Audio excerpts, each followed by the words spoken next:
Alright, ladies and gentlemen, good morning, as I hope all of you had a good TI. I most definitely enjoyed it, even though, Liquid really disappointed me. They were supposed to destroy the YOLO drafts, not join them. Because I think, we've seen this as a theme, and apologies for my really bad hair, but we've seen this throughout all of TI, right? Where they had the exact same issues that we had here at EPL in terms of both, oh, you have a good draft. Well, it would be a shame if you miss one counter pick to it. Haha. And, well, TI finals kind of ended in that fashion, right? Where even at TI finals, just a single counter pick is enough to end the best team in the world. And I think that says enough about the flaws of the current patch. I think that gives Ice Frog and the people at Valve a lot to think about and a lot to work with. But here, I do think that the TI meta and the TI drafting style are really going to seep into the tier 2 scene. And that a lot of what we're going to see today, and especially these next couple of days, like the upcoming week or so, it is all going to be people reinterpreting TI drafts until we get a team that actually, does their own thing with them. Also, if you're wondering why I got green on my lap, that's to make room for my little co-casting bastard. Oh, attention. You're not supposed to work, you're only supposed to give me attention. Because, yeah, that's her blankie on my lap right now to make her all comfortable here.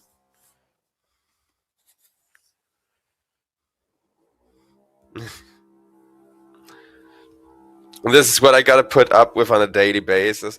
Oh, yes, I know she's cute, but she's very destructive. As for this draft, you want to know who else is cute and really destructive, though? Hoodwink. And we are going to see a Hoodwink come out from the side of Nemiga, which is probably going to add a lot of value to the draft. Because Hoodwink is one of those supports. We've talked about her the last patch. We've seen her at TI. It has been pretty, agreed upon that Hoodwink is one of the best supports this patch, but also one of the more YOLO-ish ones, right? You straight up have to balance and play around her.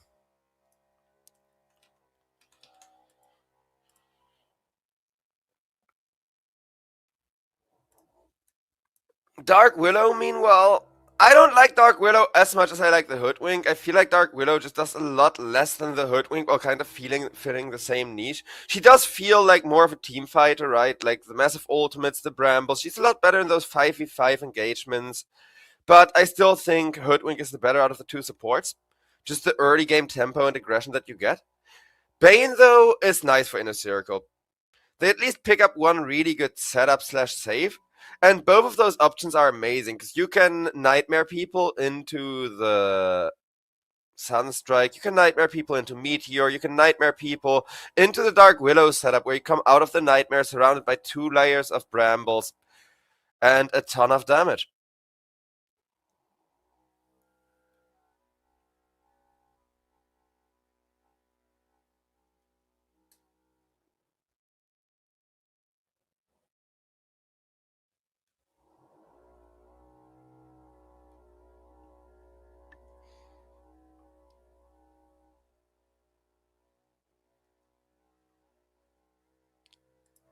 And the Amiga still figuring out what their next pick is gonna be, because this Bane, it kind of throws a wrench into their plan, right? They had a really good strategy.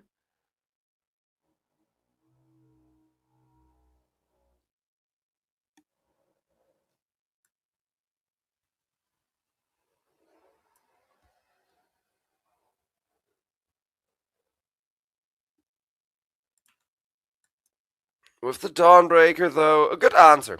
I don't think Dawnbreaker is great for adding a lot to the draft of Nemiga here. And as you can see, my co-caster is being annoying. She's like, no work, only attention. All the attention. This is what I gotta put up with on a daily basis. Hopefully, at least my cat will make me famous enough that I get to TI. Though, yeah, an Amiga with not just the Dawnbreaker, but also with the Ringmaster, both of those picks are going to be fully focused on responding, are going to be fully focused on keeping what Inner Circle are trying to do in check, instead of kind of playing their own game here.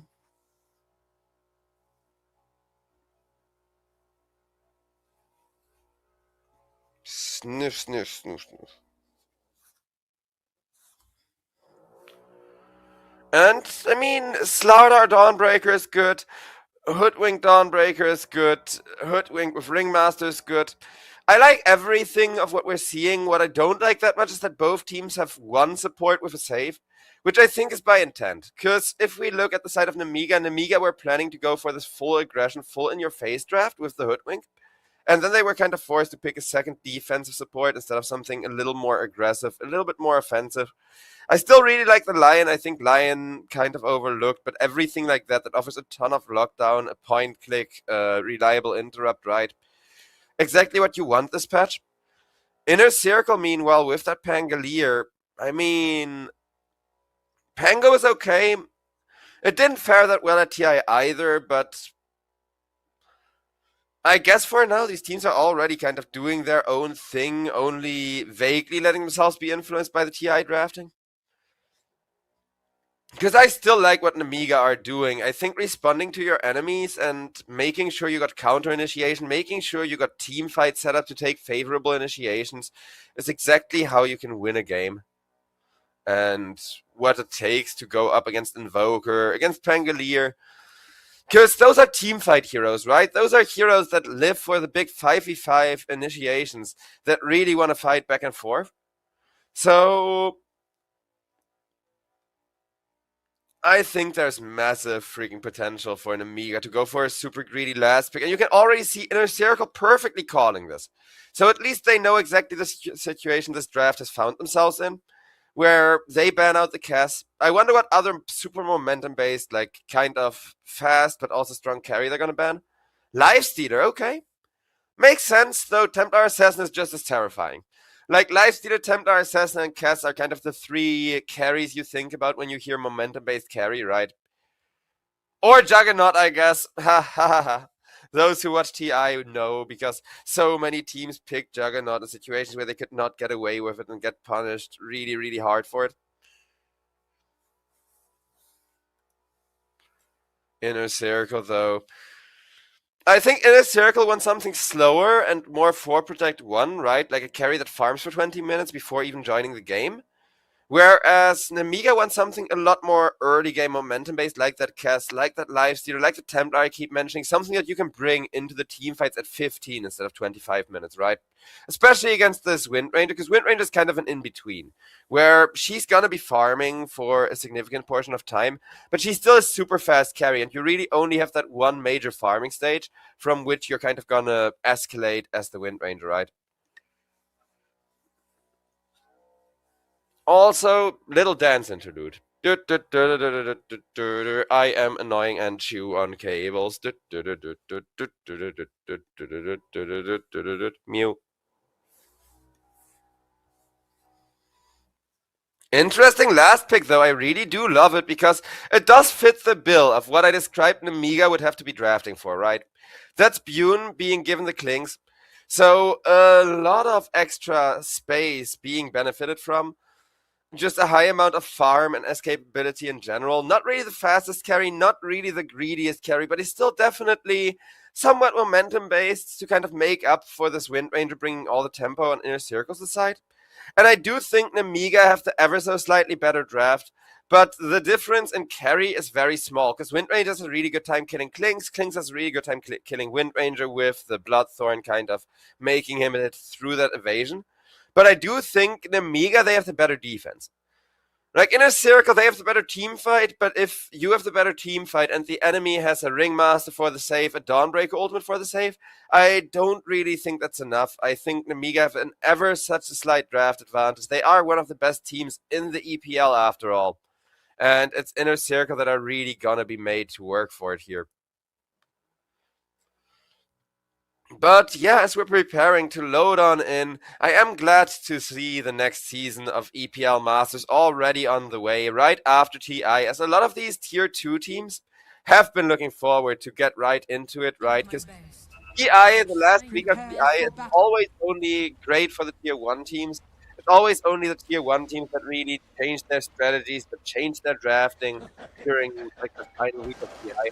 Because if you're a tier 2 team and you're like, oh, hey, let's look at what they're doing at TI and learn from it. If it's like the playoffs at TI, you're not gonna learn from it. The only thing you're gonna learn from it is how to throw games just that little bit harder, because the execution is so hard that, I mean, we literally saw in the grand final still people mess up the execution, even on a tier 1 level. Because that's just how impossible Dota can be to play right now.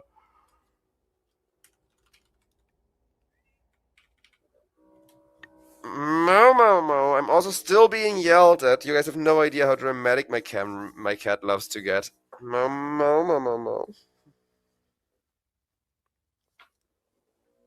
I will commit this to memory. I will commit this to memory. As the unpause is there, though.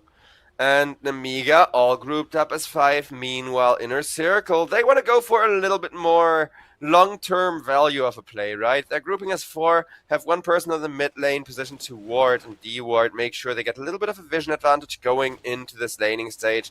And Inner Circle, if they could get a first blood out of this, it would be incredibly worthwhile. So they are going to smoke, they are going to try to go deep for this opening, but Bune, he makes sure that if you peek up the high ground as a hard carry, you do so in a way that gives you like really reliable, really good vision. He's gonna break the smoke onto Bane, walk out of there.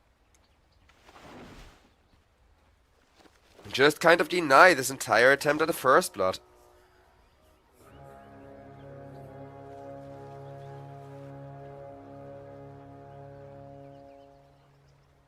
The battle begins.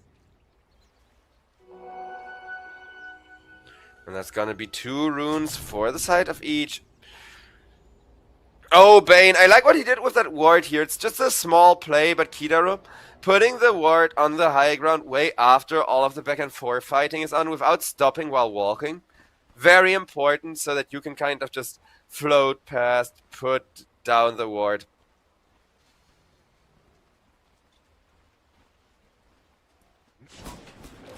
Going into the top lane, it will be a very annoying and a very difficult lane to hold your own against, because it's going to be 2 high harass ranged heroes, and while the first power shot of the game isn't going to do that much work, Kidaru already doing a little dance and trying to protect Wind Ranger while she's farming. I do think top is going to be where we're going to see most of the kill potential. Just because of both of these supports being the kind that get punished for just a teeny tiny misstep out of position, right? Checking in on the bottom lane, meanwhile, Norma, he really needs a few more levels. He really needs a bit more space before they're even gonna try to go for kills. So right now it's really a very slow kind of back and forth harass, which is always what Klings likes. Even with Dark Widow being really good at harassing him, and look at that massive damage. Klings is still happy about, like, you know, his part in the lane. Like, yeah, you're gonna get harassed a lot, but that's just being a carry in 2026. But at the very least, he's able to harass back. He's able to get great lasted value.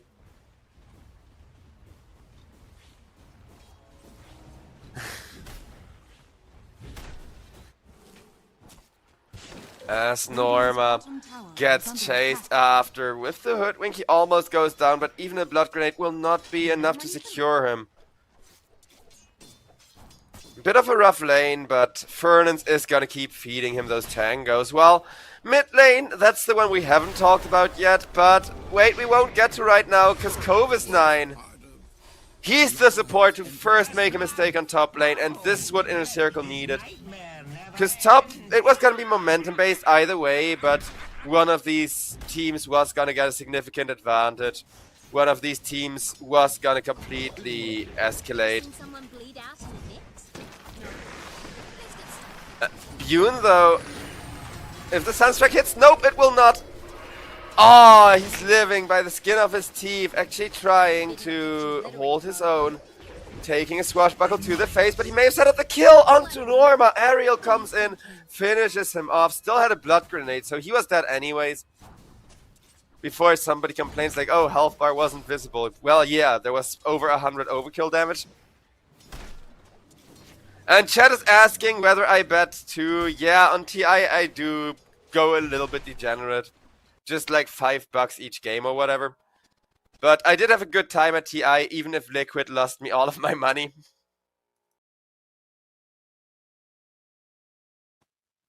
Also, there may be some visual issues with the stream. Hopefully they should be resolved, as that was a quick return kill on Norma. And it's 1-1 now. But yeah, even during TI, the servers were crashing and things like technical things were not working as they should have. So I am really glad that things go somewhat smoothly today, and we got ourselves some really good games.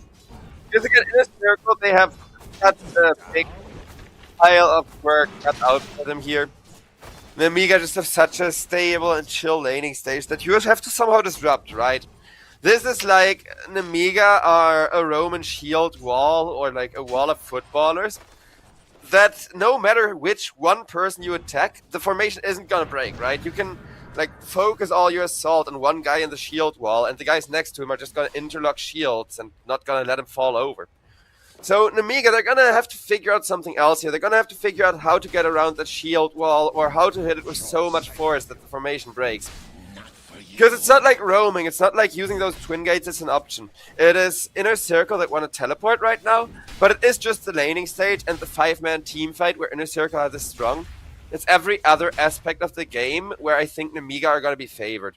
Because disengaging Nemiga are better at, farming Nemiga are better at, if, you know, neither team wants to fight.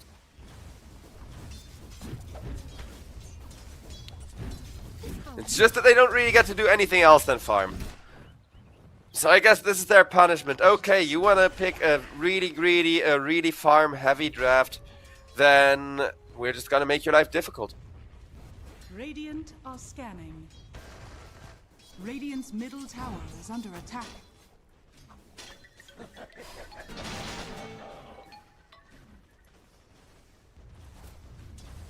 Still, rather chill kind of laning stage for the Klings. He's gonna have some really good level 6 timing, while over towards the mid lane is where all of the action is gonna go. Norma just kind of pulling, just kind of being annoying, but it is Nemiga who, with 2 supports rotated in, we're looking for a rune brawl, but they're gonna regret that, because remember what I said, it's Inner Circle that want to teleport, it's Inner Circle that want to rotate, and going for the defense support rotation, it's gonna pay off so hard with that insane Sunstrike plus Nightmare combo. I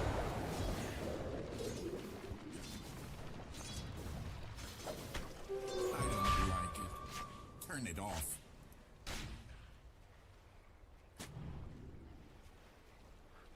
Ringmaster with invisibility, that's actually really cool. I don't like it.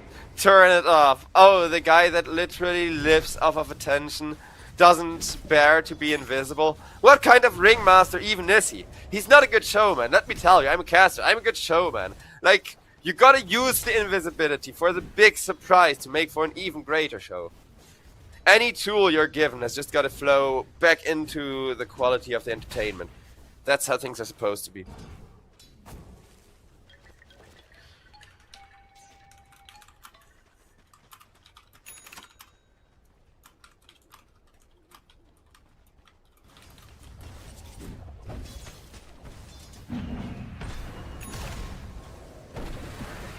Dawnbreaker, a very, very boring stage in the lane still, but you can see Hotoke, he is opting for that soul ring, he is planning to speed up the game a decent bit once he's got that level 6. So, it is a little bit, you know, run-of-the-mill Dawnbreaker. As Ariel, the first one to die, but the fight is really trying to target Norma, and if they could get this Ringmaster... Because if they could get this Ringmaster to connect on the Pangolier, like a support for a Panga would have been really good. That would have been the kind of swing back, the kind of tempo going in their favor that Nemiga were looking for here.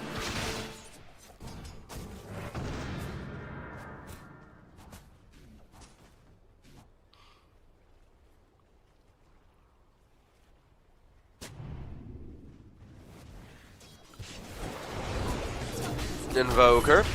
Caught, but the answer is they're just not quite in time. Hidaro was sitting around the corner, but the moment that Ariel got vision on him, Hotoke immediately dropped the ultimate. Like, that Dawnbreaker ultimate wasn't because of the overkill. They saw that Bane. They knew that they had to drop the Dawnbreaker ultimate or else Bane would come in and Nightmare Brain Zap the ever-loving crap out of them. So, once again, Amiga, really good little add to the team fight, but they are gonna need a bit more time now, because every time that they are without the Dawnbreaker ultimate, Bune is gonna have to rely on the invisibility, is gonna have to rely on some very safe positioning. Which is what he's currently pulling off, at least. Radiant's bottom tower is under attack. Dire are scanning. Dire's top tower is under attack. Radiant's bottom tower is under Ooh, attack. Kling's Invisor not with the ward. He's been found at the moment that they tie him to a Dire's tree. middle tower is under attack. Down goes Bune, biggest kill on the map, Rubicon. Now absolutely overpowered. Namiga got 2 of their supports hunting in the mid lane looking for a kill, but Radiant's bottom tower you just lost is your under carry attack. to the enemy carry. Very nice twin gate play from the Wind Ranger, and Wind Ranger actually starting to feel like a 1 position slowly but surely.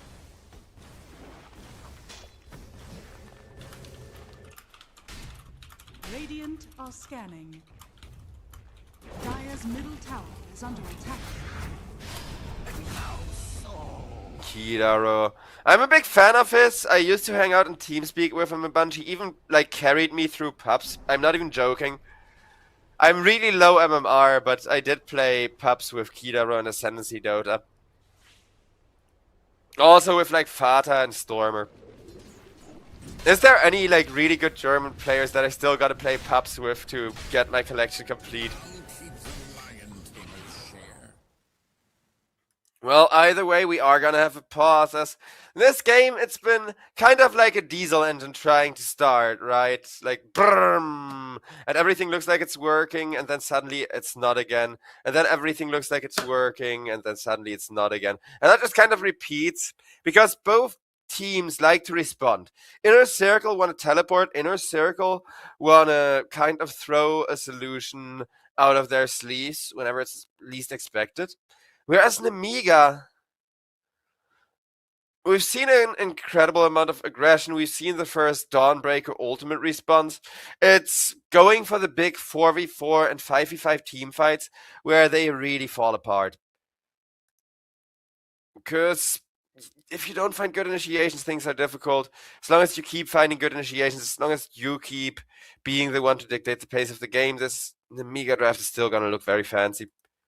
There are rules about that kind of thing where I come from. Oof, that's rough. Okay, no, that's just a ping issue.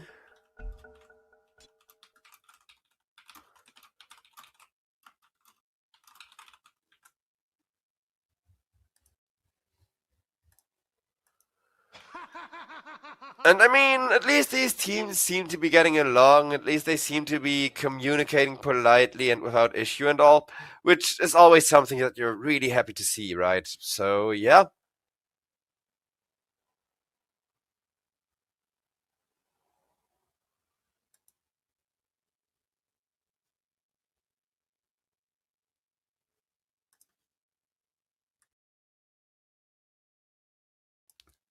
Young G.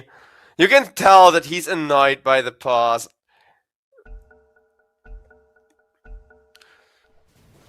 Just kind of tabbing back and forth. Like those really erratic eyes, if somebody's eyes dart erratically from left to right, then they're just kind of all tabbing and waiting for the Dota 2 action to really kick off.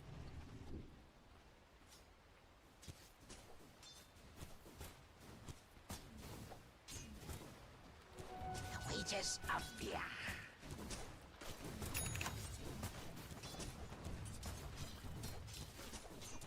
And I guess over on the mid lane, they don't want to be aggressive anymore. Both teams got an inkling that the other ones may have like hidden reinforcements there. So everybody's gonna back off and farm for a moment. I don't think that's a big issue.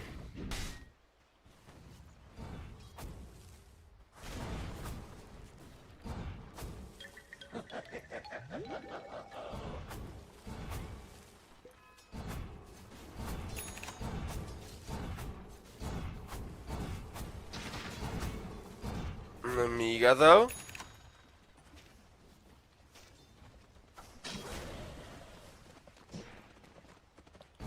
Radiant's top tower is under attack. They really want to put extra pressure onto either a lane or somebody who's out of position.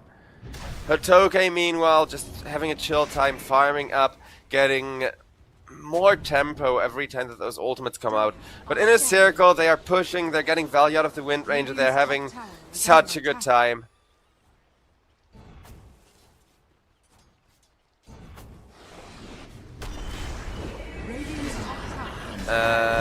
That's gonna be another Dawnbreaker ultimate found beautifully with Young G setting up. And the moment that you can swashbuckle away, the moment that it connects on you, it's basically a sealed fate for Pangolier.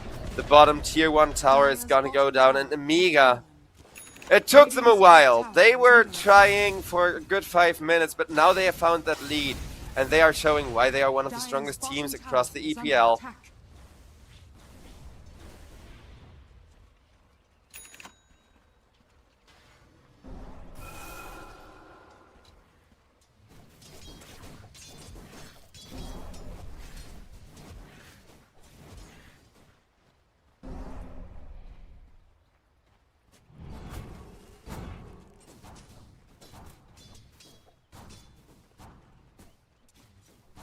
Kling still having himself a pretty good time, just kind of holding the bottom lane and farming it up.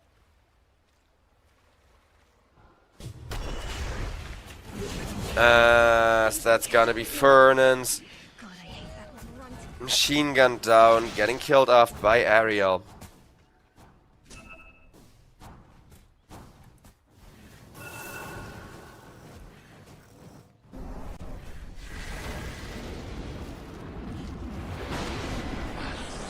So in Amiga, now they're the ones firmly in charge of the game, and it seems like an impossible situation to deal with because of how momentum-based Klings is. And again, he is gonna have a really good late game against, or mid to late game against the Wind Ranger. But, oh, okay, never mind, the Amiga are smoking. Let's see how the smoke goes first, and then I can see if my point still stands after. Because dual race, he is gonna get smoked on a nice jump, a Dawnbreaker ultimate, more damage coming out, and that is gonna be dual race taken off the map completely. Apologies if the stream is lagging a little bit. We're trying to do some settings and get everything ready for the dual stream tomorrow, where we're gonna have both channels live at the same time. Radiant's top tower is under attack. Also, chat is debating about the Juggernaut, and may I throw my opinion on the into the mix, because the thing with Juggernaut, I do like him, I do think he can be kind of interesting, is that his ultimate is really outdated, and that's still such a weakness even with the Blink, like even with the Aghanims. While Fernan's... Oof. He came close to getting away, but it will be a support for support trade. Bune still trying to get some extra damage in on Norman. He hits like a truck. But Pangolier is playing offlaner for a reason. What he lacks in tankiness, he makes up with getaway potential. Rubicon now with the Bane setting up from behind. Beautiful Fiend script combo onto the Slaughter. Slaughter taken down. Bune wants to get away, but with the Nightmare, the Skeletons cannot protect him as Sunstrike comes on out. Inner Circle. They take back the aggression. This feels like such a tug of war, right? Both teams just want to come out ahead of the laning stage. Both teams want to be the winner of the laning stage here. Radiant's bottom tower is under attack. Radiant's middle tower has fallen. Radiant's bottom tower has fallen.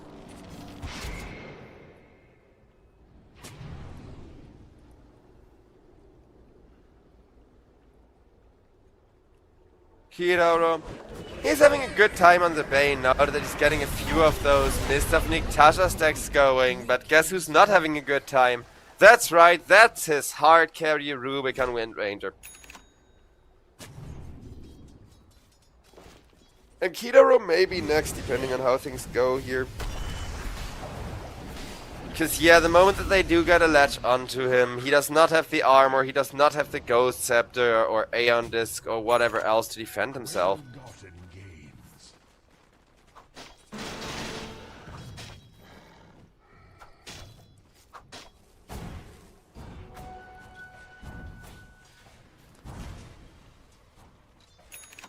Dune.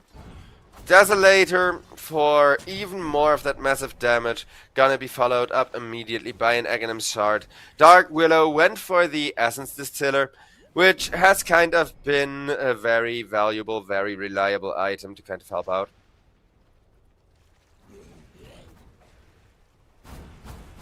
Dire are scanning.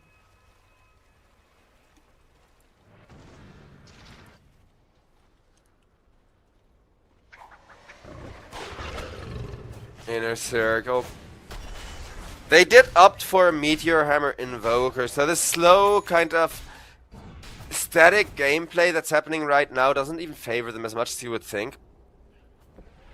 Because they're ahead, but it's not like the gold lead is growing, despite the fact that Invoker is free farming.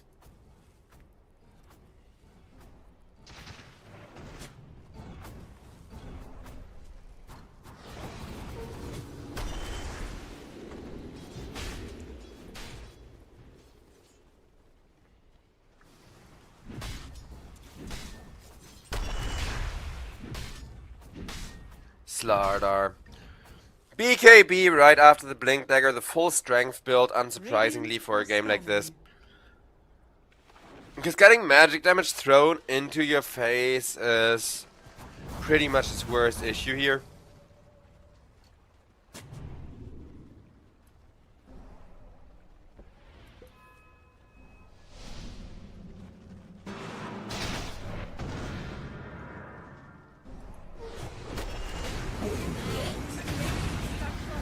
Fernand killed off as Norma, making his way out the moment he sees the Dawnbreaker ultimate just in time with the escape. And Kidaro, my boy, is also just gonna sneak out. Nice, everybody making sure they can get themselves away. Dire are scanning. Radiant's middle tower is under attack.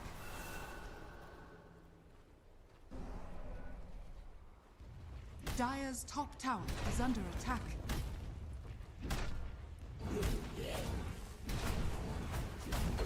Dire's structures are fortified. Top tier 1 is gonna get obliterated with the Clinks, with the Dawnbreaker.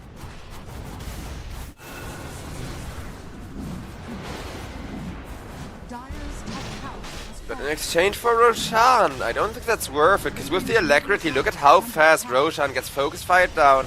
The Radiant, though, they still come in to contest, but the Mega, they instantly get the grab onto Kidaro, not onto the Rose Pit, though. Do they still want to fight this? I mean, if you could take Rubicon's Aegis away, definitely, because that's so incredibly worth it, but Rubicon kept alive at a sliver of HP. Nemiga committed a lot of resources to try and at least remove this first life from the Wind Ranger. Still chasing. Can they get anyone? Nope. Teleport out from Dual Race. He's just gonna make his way over to the top lane. TP boot's already done. And literally getting his life saved by means of that teleport scroll.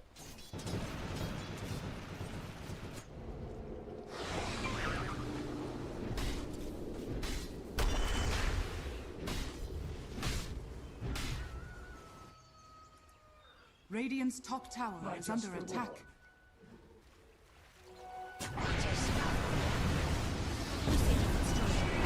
Ariel bursted down, will finally be killed off after being surrounded by a ton of damage. But that's gonna be Dawnbreaker pressing the BKB, getting saved by the Ringmaster and avoiding the power shots. Lethal damage just barely. Illusion Rune for Rubicon, though, allows him to keep control of the teamfight. Rolling Thunder comes on in, trying to turn around. Kova's 9, caught in a corner. Norma will lock himself into cursed terrain for that, but can blink away. Keeping things very, very balanced.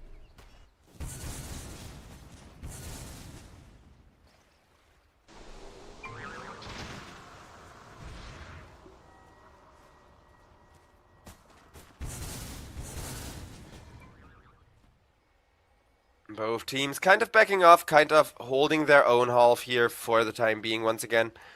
Just gonna chill. I don't know, I think late game always goes to the Klings, right? There isn't really a world or a scenario where Klings isn't going to escalate once he gets that, whatchamacallit, Bloodthorn.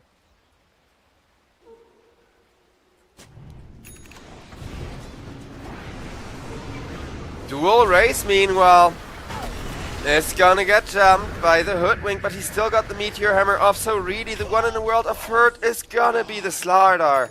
And Inner Circle, they keep holding on to their lead. 2.5 minutes remaining on the Aegis, so 2.5 minutes where this lead is very unlikely to break down.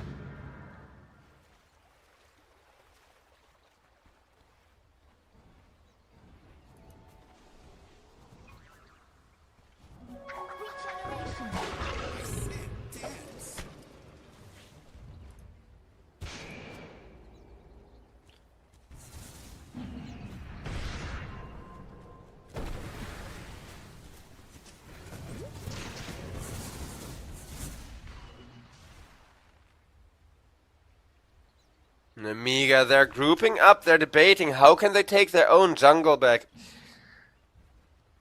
Feeling like a Vietnam movie, right? As all of them are camping out in the bushes, keeping their heads down, discussing like, okay guys, the Viet Cong's over there. But they don't get a jump. Everyone of Inner Circle is already back. Inner Circle, they're not trying to force anything with the Aegis, right? That's kind of why Inner Circle are looking so free right now. Because every time Amiga is ready for, okay, they're going to commit in the Wind Ranger with the Aegis, and then the Wind Ranger isn't there. Dire are scanning.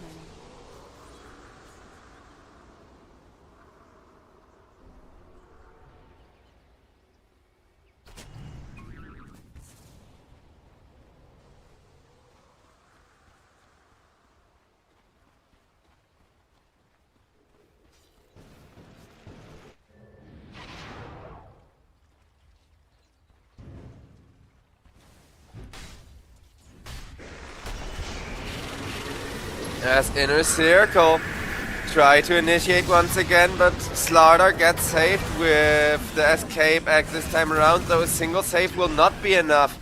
Namiga, I bet they really wish that they had like a second save there, and technically they did, but you're not gonna commit your Dawnbreaker ultimate if you can't even get a single kill out of it, right?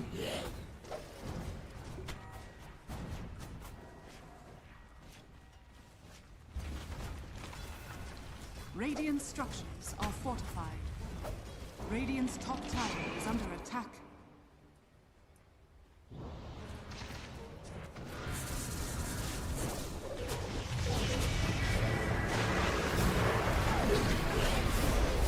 As that's gonna be Bane managing to hold his own, but Dawnbreaker Tower has fallen.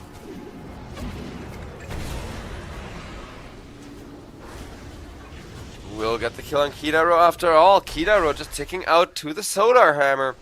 Will take that little bit of remaining health. Inner Circle, I don't think they worry that much about losing one support, because again, Bane is getting those E-core stacks up, all of his debuffs are lasting longer every team fight, and all that you really need to do on the Bane, which we saw during TI as well, and which made that hero really good, is be around while people die before you die. You just kind of gotta in that XP and in that money, and after that, if you die, it's fine. Got stack, got XP, got money, you die, you get a full restore, you come back into the next team fight. Such is support life. But getting the extra XP and money definitely makes his life significantly easier and significantly more bearable.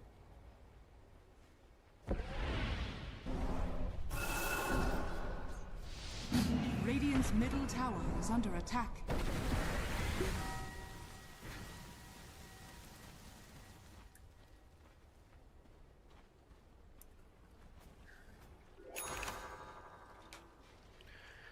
Also, Covis9 still got the pink hair. Radiant are scanning.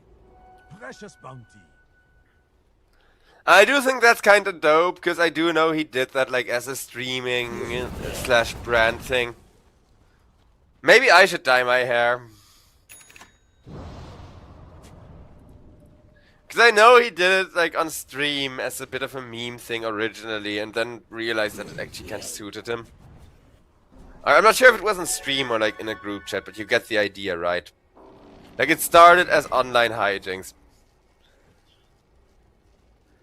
Speaking of online hijinks, Rubicon also, he's like straight up just pulling the what's his face. The guy who also has like circles under his eyes like I do from freaking Death Note. Was it L? It was a letter. Like I think it was L, but just a letter as a name. Dude. Apparently that pose of like sitting on your feet on your gaming chair is really popular with pro players, which I've only realized since EPL Masters uses cameras. Middle tower has fallen.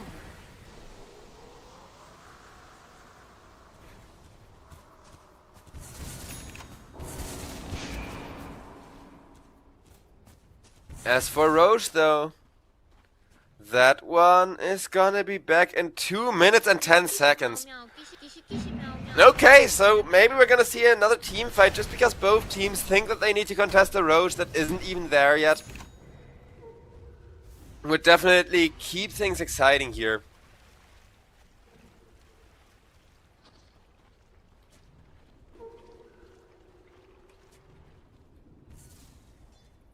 There are rules about that kind of thing where I come from. As in comes the slaughter, in comes massive burst damage from Bune on the Klings. Wind Ranger ran after, and as he's trying to get away, the BKB is gonna save her once again, but this time around, Inner Circle do not get the team fight that they were looking for out of this. Losing a support and a Pangolier. No, Pangolier dying usually isn't that big of a deal, but Pangolier dying without any good... The wages of fear. any good burst damage. Also, Radiant's top tower is under attack. why is chat like always being idiotic? Here I thought I could make conversation, but it's the usual. Hating like EPL. I know that there is some teams and there has been some stuff that's been investigated. Wait, we're gonna see the Bane absolutely annihilated here. Oh, maybe not with the Nightmare. Ringmaster tries to finish the job and he'll do so with the damage over time. Klings though, about to be counter-initiated on it. That's just gonna be Bune deleted by the Invoker. Sunstrike, Meatball, what else? Nothing else? Okay, you die.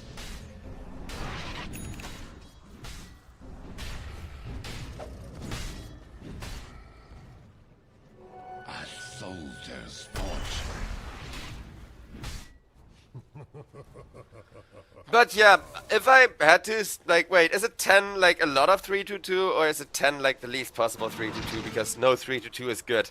Your rating scale makes no sense anyways.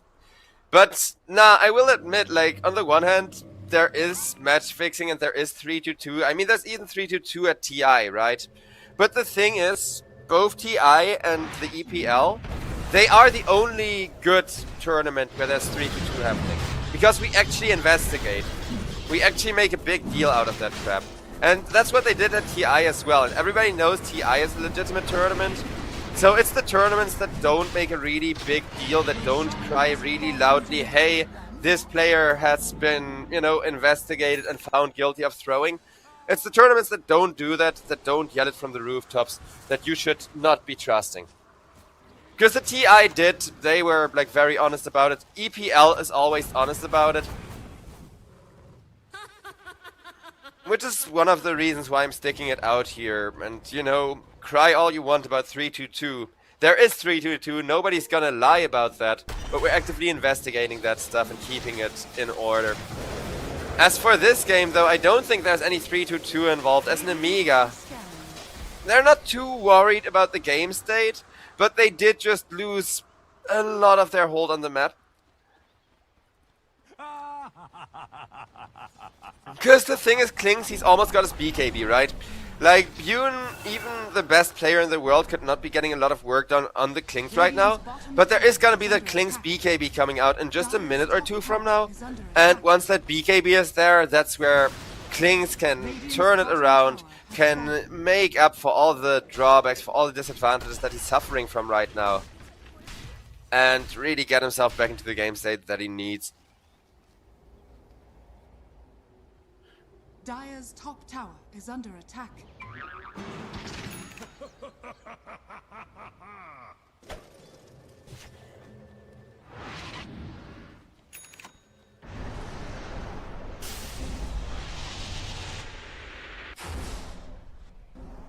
Nice teleport away, while Ariel should be fine as well.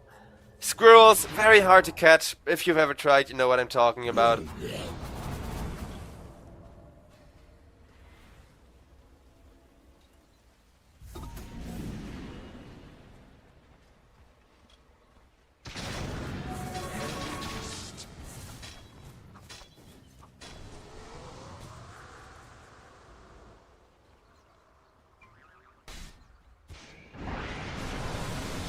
In comes a very nice tornado setup. Young G with the BKB able to get out of there as Dawnbreaker kept alive. Bune though obliterated, and so will Cove's 9B.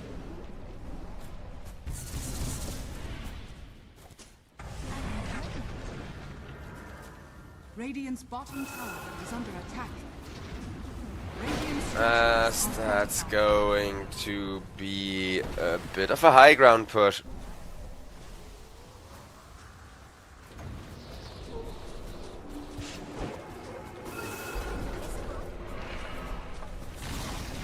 Radiant's bottom tower has fallen.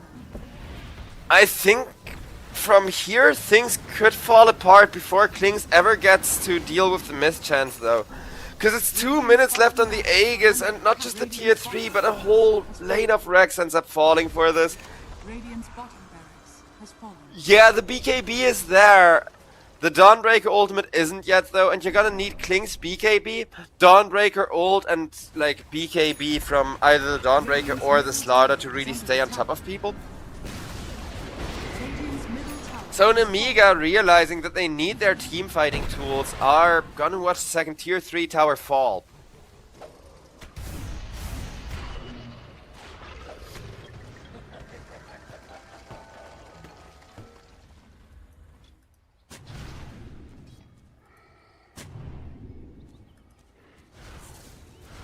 Dire are scanning.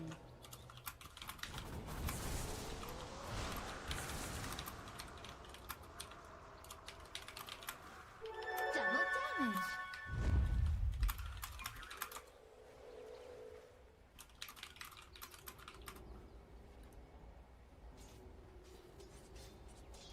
As Nemiga. They do have 3 BKBs, they do have the big ultimate plus massive freaking Kling's damage combo.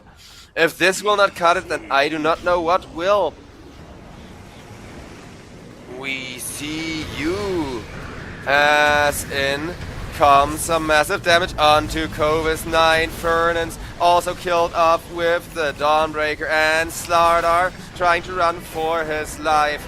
As in comes Rubicon trying to shoot Bune, instead shooting Ariel. Hidaro gets another stack of that mist of Iktasha.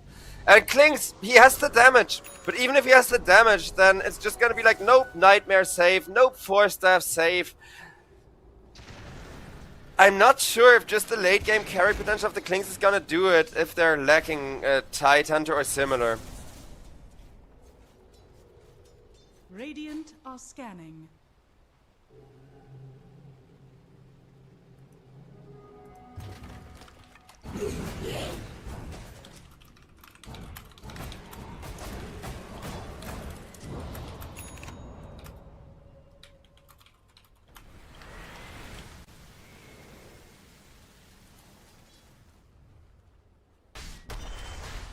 $12K lead. One good fight. Hold or lose it all for Nemiga. And they gotta wait out their BKB, so for now I don't think there's much in the way of coming. Cause yeah, it's just an absolute stalemate. And that's gonna be Hoodwink getting obliterated as well by the Wind Ranger.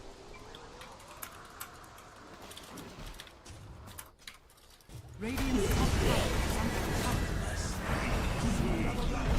Yoon gets a nice little kill on the Pango, showing how much damage he can do. Hotoke, though, with the spin, dodging most of the Invoker's damage, does not want a BKB, but has to regardless. With that BKB, Nemiga, they gotta watch their Dawnbreaker teleport out. No Dawnbreaker ultimate. Radiant's top tower So is they will under just all attack. follow, hoping to get back into the base in time. Very good read, very good game sense.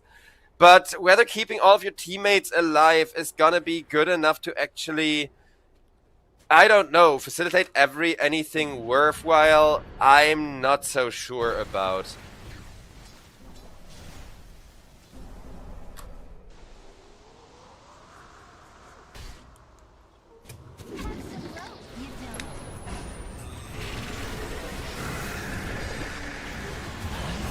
Slardar killed off Kidaro, traded for that, but if Klings dies, then it would be worth it. Bune, however, keeping himself alive even with the focus fire, but Wind Ranger just jumps forward.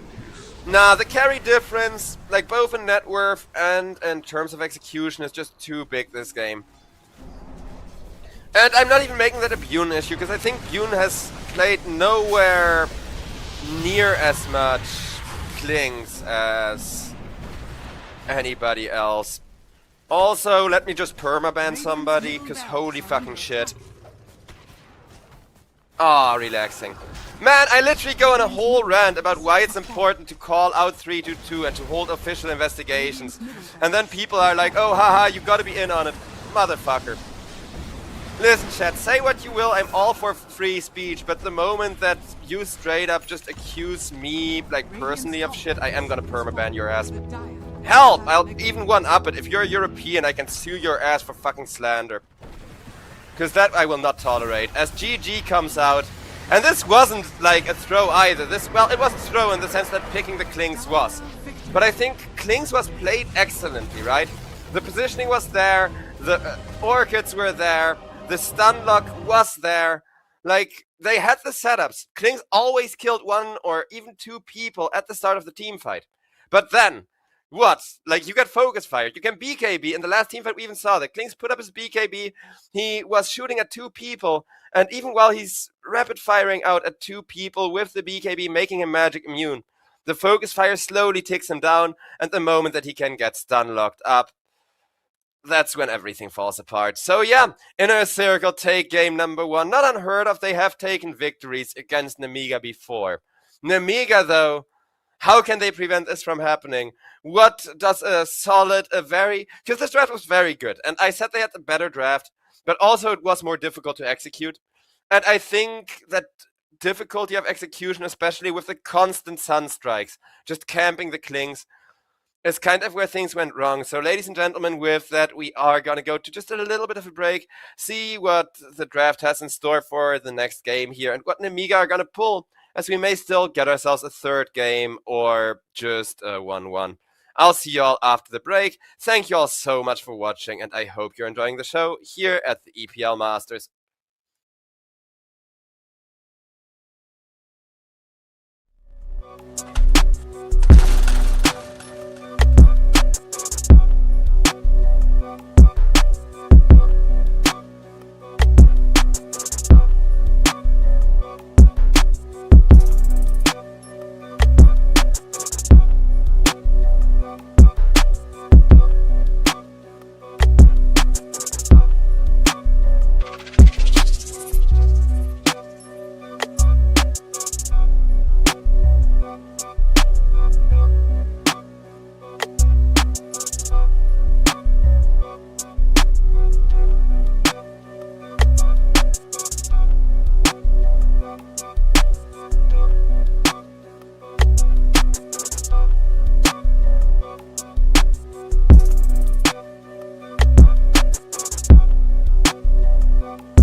And ladies and gentlemen, we are back in, as I've spent the entire break I had discussing the Ivan situation. But yeah, for those who don't know, for Ivan, like, he did technically get put in a position where he threw the game, but it wasn't his fault. He literally like was playing at an e-cafe and some guy like choked him from behind like this in the middle of an official Dota game. I am not making that up. Cyberscore, Grid, a few more good, reliable sites have articles out on it. You can like Google Dota 2 Ivan incident or Dota 2 Ivan beat up, something like that, and you will find those articles. But also there has been popular demand for a kitty cam. Everybody has been complaining, show cat on stream. I can show the cat on stream, even though she is not pleased at this. But where would we be without this little bastard? And now she runs off, see? Because she's been like meowing and yelling at me to stop casting and to give her attention instead. She does not like me working early. When I really do like working early. It's such a nice way of waking up.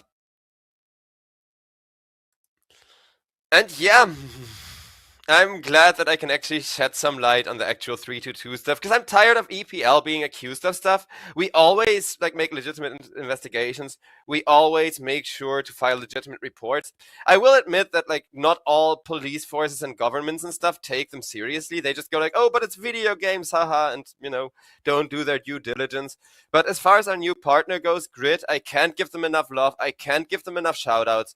They are extremely professional, extremely methodical when it comes to investigating stuff, and also when it comes to Dota analytics. So they have added a huge amount of quality assurance to the EPL. Shoutouts to Grid for making this massive possible. And with that, let's jump into game number 2 of Nemiga against Inner Circle, because I've talked about it at the start of game number 1, like in the draft still, right? We've seen it at TI with the Juggernaut as well, where people went for a whole bunch of different. Oh, look, my cat is back. She's like, oh, more attention. Will you stop casting now if I look really cute and come walking up all sad like, no, I'm sorry. Cat food costs money. I will give you some treats later, okay? Okay. Seems like she approves of that, at least enough to chill with me again. But yeah, as for an Amiga, the last game, it was the same stuff we saw at the TI, right? People try to make that Juggernaut work, and Juggernaut is in such a funky spot where he has the highest damage output ever, but also just doesn't work if his ultimate gets intercepted, right? His ultimate is straight up a drawback in the current patch because you can't cancel it. Like, to make Dota more relevant, like, make the Juggernaut ultimate cancelable, that you press R again and you end it early, so you don't just get stun locked by a Ghost Scepter for 2 or 3 seconds, right? Though in Amiga, with the Klings, it kind of felt like the same thing, just a failure to execute. Where on paper you have more damage, you have better late game scaling. But in reality, every single team fight, Wind Ranger blinked forward and got a perfect focus fire in on him. Every single team fight was like blink, stun, rat-tat-tat-tat-tat.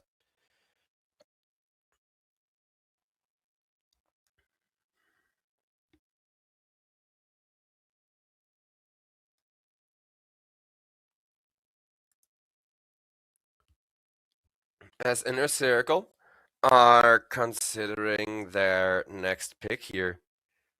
Also, no chat, I do not have my Telegram things hearable. It may be production, because I'm working via production, so anything that I pull up, you can't hear. And that's really, really nice, actually, because I've been Googling live stats. I've been looking up, TI meta stats, stuff like that. Because obviously every team is going to adapt to what they've seen at TI. You cannot ignore the TI meta in this awkward period right after the biggest tournament in all of Dota. So, yeah.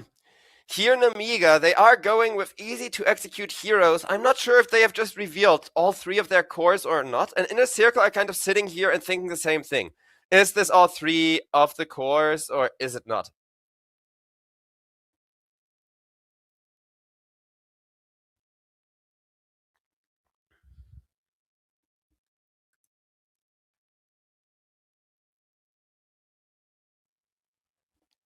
Earth Spirit has been looking really strong, has been really popular. I have not been enjoying playing against this hero in my pubs. Because Magnetize, it feels so weak. It feels like, oh, it's just damage over time. We'll heal through it, guys. We each buy an extra Fairy Fire. We buy an early mechanism on one of our heroes. We'll just heal through it, right? You never do.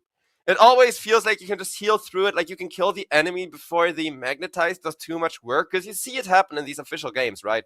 We may see it happen here to Inner Circle. We definitely see it happen from time to time at Tier 1 and Tier 2. And Amiga, as for them, though, they got a mighty cheeky draft, and they're definitely going to reveal a support here. The question is just which one, like their position 5 or their position 4. And I'm being covered in cat hairs. Back and forth. Because I brushed her this morning, and now my cat did that thing where they roll on the carpet, right? And like all the hairs came loose again, and I'm being covered in them. But that's actually not a support pick, I don't think. I'm not sure if it's gonna be a Tidehunter support or they're just gonna last pick a support. Cat, give me your answer. Mau is not an answer. What do you make of this draft vendetta? What do you make of this draft vendetta? Also, yes, my cat is named Vendetta. Because cats are, like, one of the few animals with enough social intelligence to have a capability for revenge, right? And I think that's cool as hell. But also... Oh, attention. Yes, yes.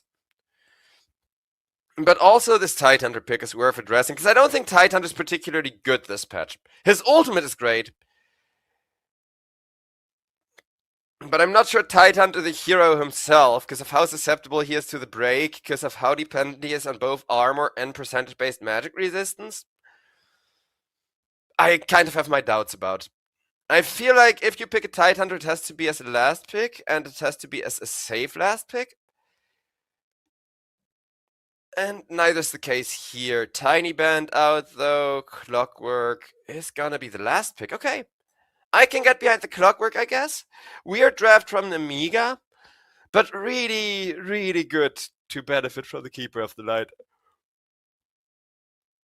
I kind of feel like Namiga, they are trying to draft in a post-TI state. Like, they're not even trying to draft that TI meta. They're not even trying to draft what these Tier 1 teams did at TI. They're trying to advance and go one level beyond what they drafted at TI.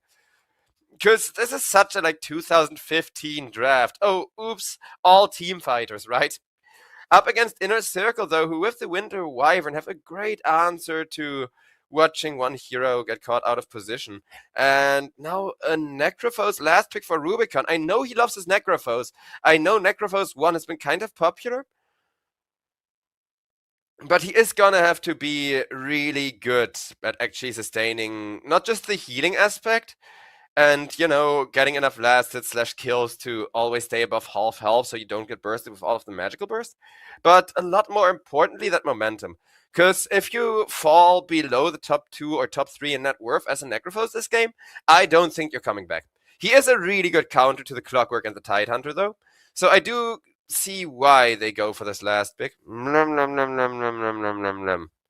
As my mouse hand is being licked by a little bastard.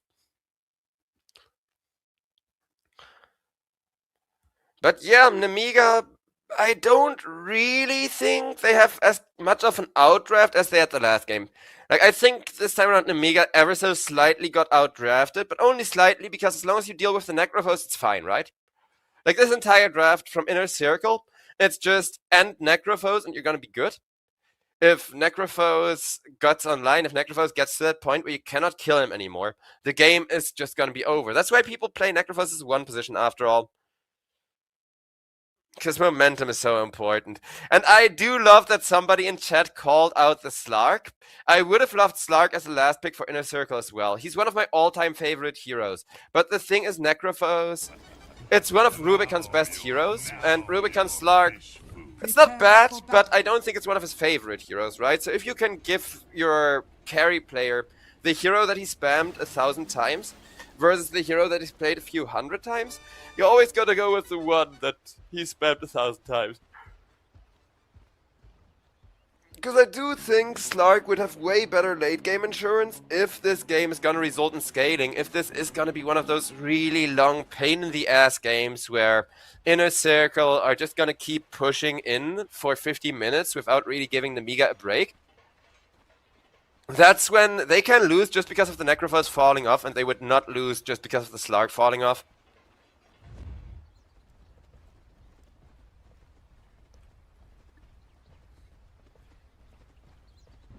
Thirty seconds to battle.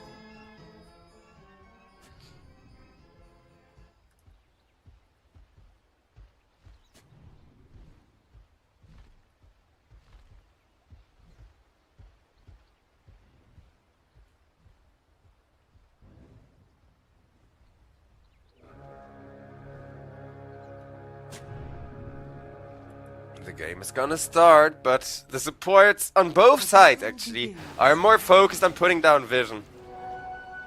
Fuck fighting for the runes. Who needs the first blood? Make sure you get that vision to win you the mid lane for another 5 minutes.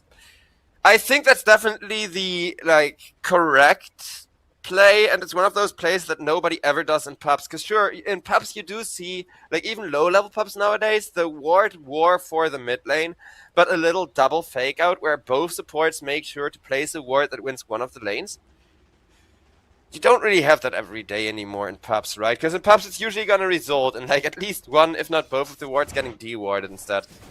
Whereas in officials, you got both teams committing to giving their mid or their carry a significant advantage. And here it's a trade where the Radiant have better vision on the mid lane. And Ember Spirit is gonna have a really good time against, dual race under the circumstances. Because the circumstances are that Ember Spirit gets countered by Earth Spirit just from existing, up until level 6. So Young G having a really good ward, being able to kind of see where the Earth Spirit is at to take less harass every time he has to last it is very, very helpful. Meanwhile though, the Dire ward has been put down, so you can make sure that if Rubicon gets ganked, you are always going to be able to call out the gank rotation. You're always going to be able to see that one on the map really free.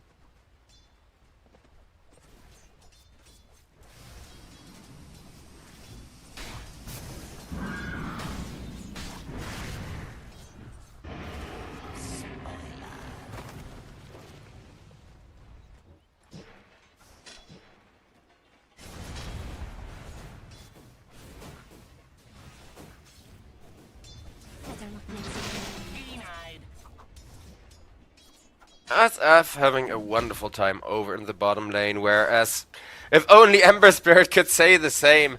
Young G, he is catching up in last hits. He's gonna have 9 last hits now, so only a couple behind the Earth Spirit, only a bit of XP behind the Earth Spirit.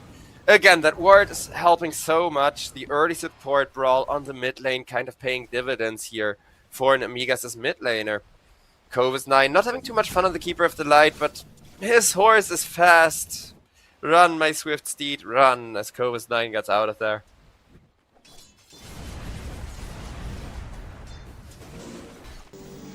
Norma also gonna get out of there, but those cogs are so annoying. No mana for him, free farm for the Shadow Fiend. Such a timeless combo, Clockwork plus Shadow Fiend has always been popular, but for a variety of reasons.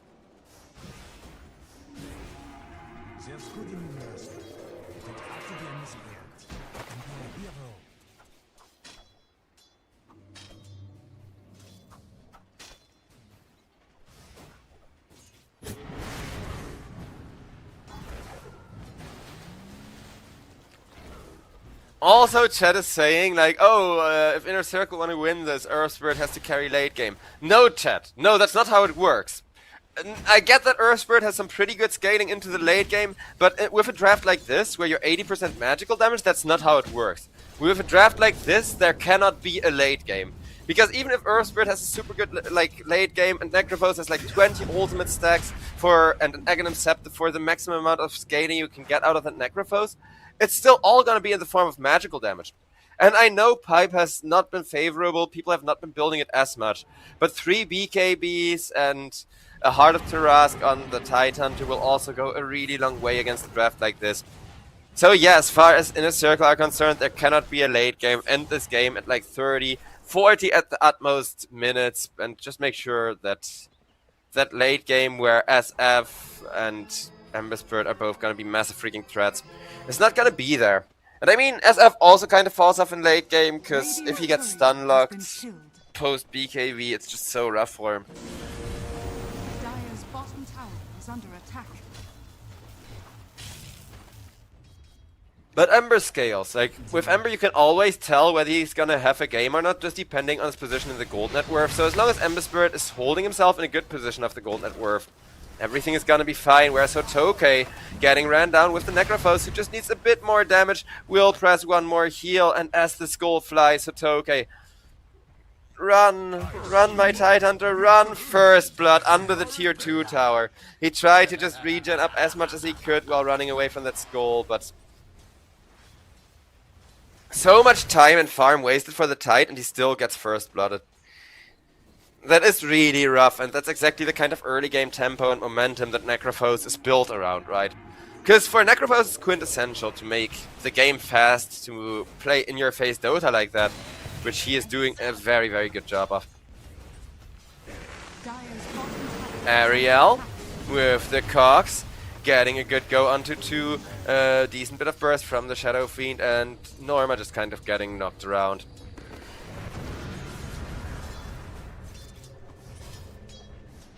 Dire's courier has been killed. As Ariel, Bottom tower is under attack. very deep, but look at how little care in the world he has, surrounded by 3 people. He's gonna teleport out, and to whoever was asking, why do people still play Clockwork, feels like such a weak hero? This is why. Clockwork is not a weak hero. He is a hero that does lots of small things, but he does all of them well, right? Like he gives a bit of vision with the rocket flare, but not a lot. He tanks a bit with the armor, but not a lot. He harasses a bit with the battery assault, but not a lot. He stuns people with the hookshot a bit, but not a lot. So he does a bit of everything. And if you know how to play Clockwork, if you have mastered that hero, you are such an asset to the team that people don't realize, because they don't take into account the vision at all, especially like low MMR players. They don't think about, hey, having infinite free wards generates like 300 to 500 GPM for the team. Because that's wards that you don't have to buy, that you can just rocket flare for instead. Radiant's middle tower is Bune, under meanwhile, survives a lot of burst damage to the face, manages to retreat under the tier 1 tower to kind of stay safe and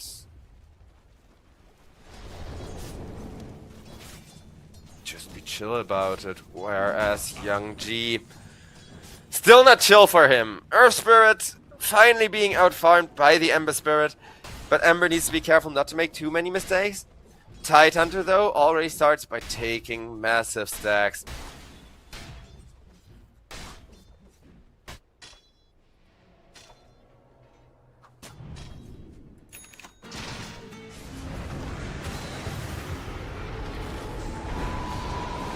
And with the Shadow Fiend ultimate, Bune trying to hold his own.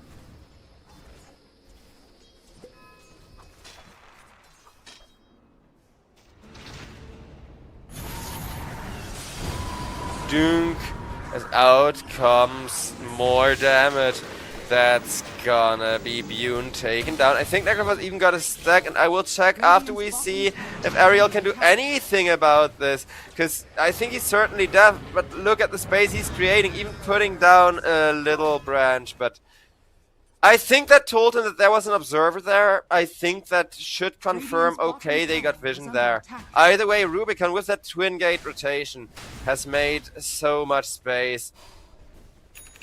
Radiant's top tower is under attack.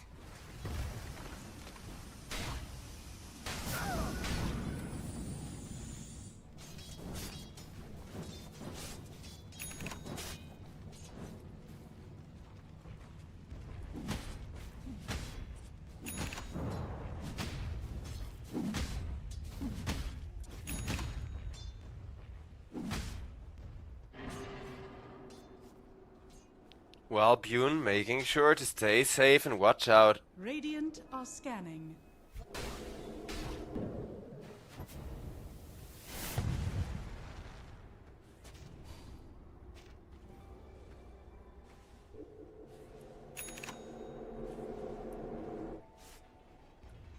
Dire's top tower is under attack.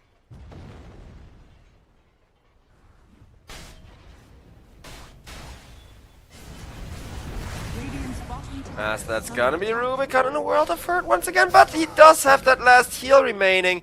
Not sure if it's gonna be enough against Keeper of the Light with the Illuminate, though, because Shadow Fiend really wants this kill. And finally, Radiant structures are Nemiga get themselves a bit of revenge, taking the most valuable kill across the map, while that is gonna be the Pangolier jumped on, and Norma, with one more right click from the Ember Spirit, is gonna take him down. Young G trying to run down the Dark Widow managing to get away for now, but there is still a Remnant, there is still a Slayer Fist Searing Chain combo. One more right click, Fernance goes down. Nemiga, they have found an opening, they have realized, hey, there is an opportunity, there is a bit of space for us to play the game, to actually have a good time enjoying this Dota 2, as the youth likes to call it. Necrophos has to use just a defensive Reaper Scythe, but I guess he's gonna live with a TP committed and a really good defensive Reaper Scythe to kind of keep him alive. Dire's structures are fortified. Dire's top tower is under attack.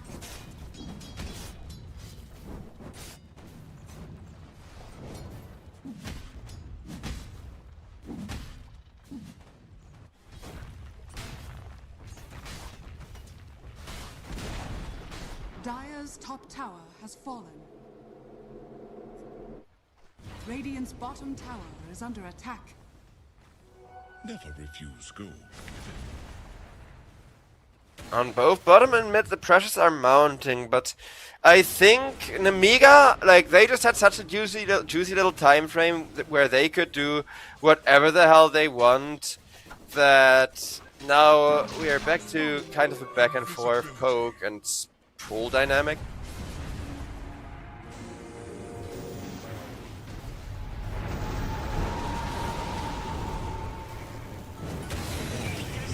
And that's gonna be an opening up onto Furnace by the Ember Spirit. Ember Spirit being healed for so much. That was like 1.5 times Young G's total health pool, but he's still alive. Finally getting shut down by Dual Race with the Rolling Boulder. As now Cove 9 on the Keeper of the Light, needs to be careful, is being healed up by the Clockwork, but boom, massive race, boom, another massive race, Dual Race. He's named after those Shadow Razes, but instead he is getting Shadow Raised down. Shadow Fiend, the one person kind of keeping a lid on the team fight, keeping the kills from boiling over. But Clockwork, he still wants to burn a little bit of mana, maybe set up a kill onto Norma. I don't think he can though, as Norma perfectly shield crashes away. Radiant's middle tower is under attack.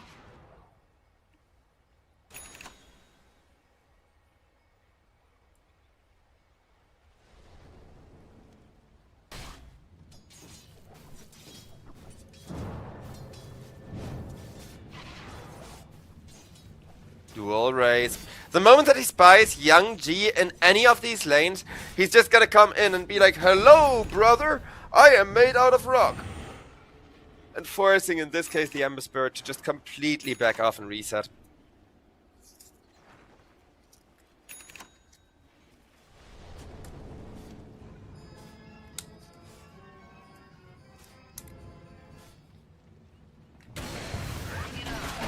Fernance with the hookshot, with one raise, with two raises. I think that one connected. It did, as down goes Fernance to Bune.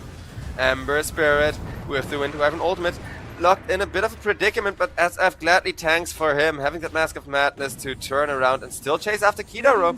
Ariel, can he set his team up for an opening? He won't even need to with Slayer of Fist and Searing Chains. Dire's middle tower is under attack. Yeah, you can see that Nemiga, they just went all in on their comfort picks. Having this aggressive in-your-face Dota.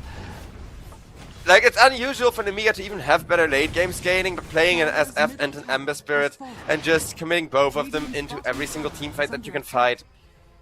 That sounds like Nemiga, and it has been paying off for them really well.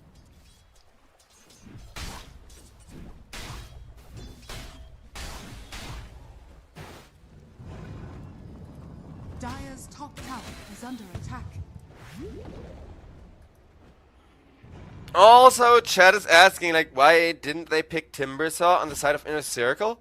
But keep in mind, by the time you knew that you had to pick Timbersaw, it was only the last pick remaining. Inner Circle, they would have had to play a hard carry Timbersaw or a hard carry Pangolier if they wanted to pick a Timbersaw here, so they didn't really have a good option. I don't think they missed how good it would have been, though.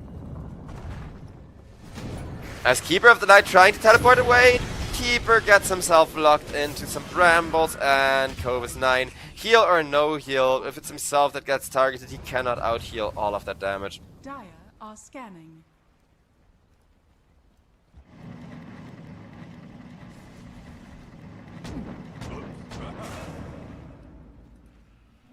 Speedy rune of haste. Ensnared in fire. Kiraro.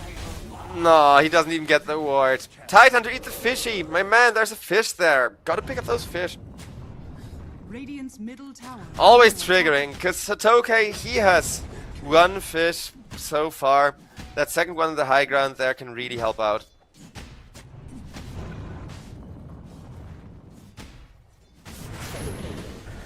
Necrophos, the next target, getting gone on by Young G as he activates the Flame Guard, but nope, says the Willow, nope, says the Earth Spirit. Tidehunter ultimate comes out to try and save Young G, but Young G with Rubicon having the ultimate, getting him a second stack. And this amazing Radiance timing coming in to really punish Nemiga. Nemiga, they have been dominating the game for the first 15 minutes, but they are gonna lose a lot of that space once again. Just two Necrophos having such a good time.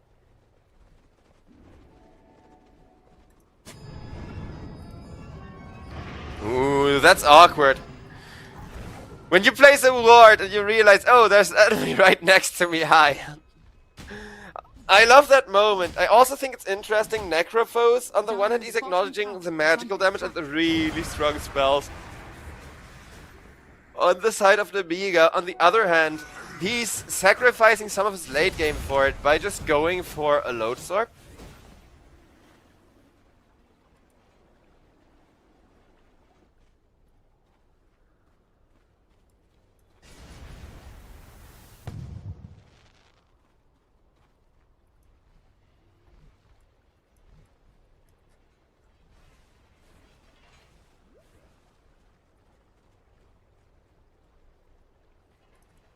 Coin for me. And we're kind of stuck at a back and forth state as far as the draft goes. Radiant are scanning. As Hotoke wants to go onto Kidaro.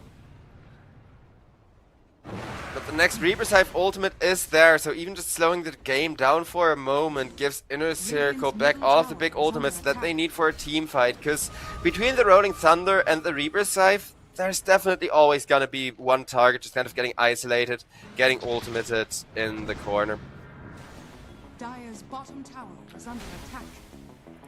And chat is asking about the win rate. It's not like 90% Nemiga favored. According to the Gaben graph, it's 70%. 70-30 in favor of Nemiga, which I can get behind. That feels accurate, because a single team fight can turn this game back around in Inner Circle's favor. But they definitely need to find that instant kill onto somebody with the Reaper's Hive combo, and they're gonna try to make it the Tidehunter to prevent the Ravage from coming out at all. Hotoke gets healed up. Why are they not dropping the Reaper's Hive Rubicon? Rubicon waiting for the time to do just that. Okay. Okay, I guess he had absolute faith in the Winter Wyvern. I'm not sure if I would have that level of trust in my teammates, but thanks to the perfect Winter Wyvern ultimate, it works out. I would have just immediately Reapered the Tidehunter there once you know for certain that he's dead. But I guess beautiful Winter Wyvern ultimate, 2 kills for the price of 1, making sure to get the Ember Spirit. Risking it all for the bigger, greedier kill and getting rewarded for it. I'll check the win rate. I'm gonna give it a second to adjust, but I am in client as well as casting with production, which is really comfortable. 52-48 in favor of Inner Circle again. Told you guys, one team fight. And now we're gonna see another attempt at a pick-off onto Fern's maybe. Depending on if Dark Willow oversteps or not. But nah. She's just gonna go back. Top is gonna get pushed in instead.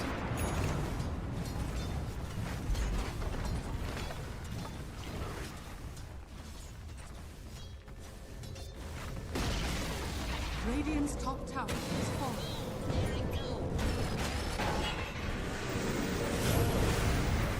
Necrophos Dire's middle tower is under attack.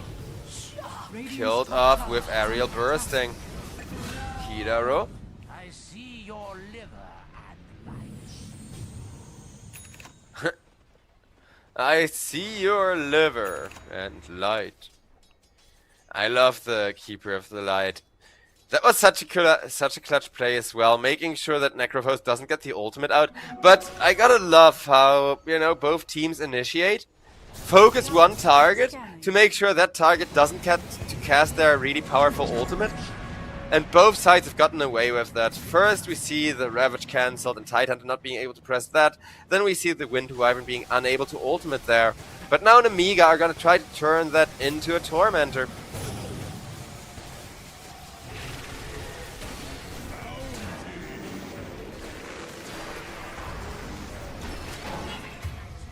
Out comes a hook shot to make sure that they will get Ariel, and with Ariel dead they will still get the Tormentor, so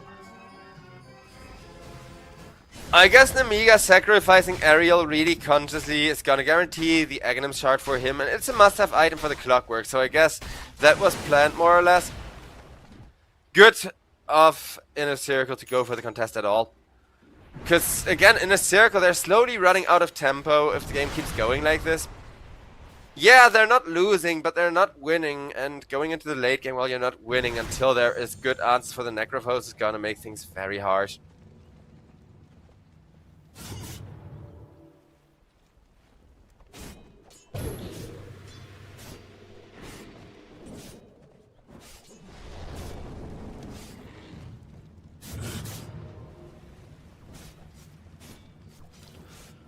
Young G is gonna have his BKB up and running, which is gonna make it a lot easier to enter the next team fight against Necrophos and Winter Wyvern, though the Winter Wyvern ultimates are still the biggest issue. Like, okay, great, BKB helps a lot against Magnetize, helps a lot against the Earth Spirit being annoying.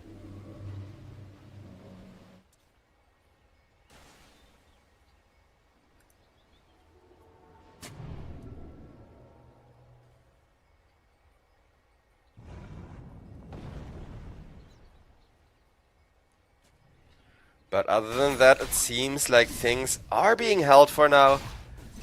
And we are once again back to that quiet farming stage, which has been re-emerging throughout the game, but also it never really lasts long. That's one thing that I've already learned. Whenever one team wants to farm, the other one also wants to farm. Either one is going to be like, okay guys, now seems like a good moment for a smoke gang, let's go. And opportunities like that will end up presenting themselves here, I'm certain of it. Radiant are scanning.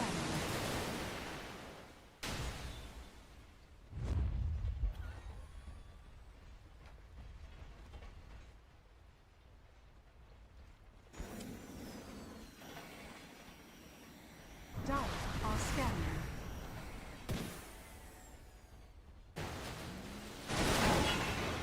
As that's gonna be the catch onto Necrophos. Necrophos knocked back with the Cox, but is gonna be fine. Just activate the Ghost Shroud and walk it off like it's nothing. Tidehunter trying to get a go on the Dark Widow, but neither him nor the Clockwork can really get a good setup going.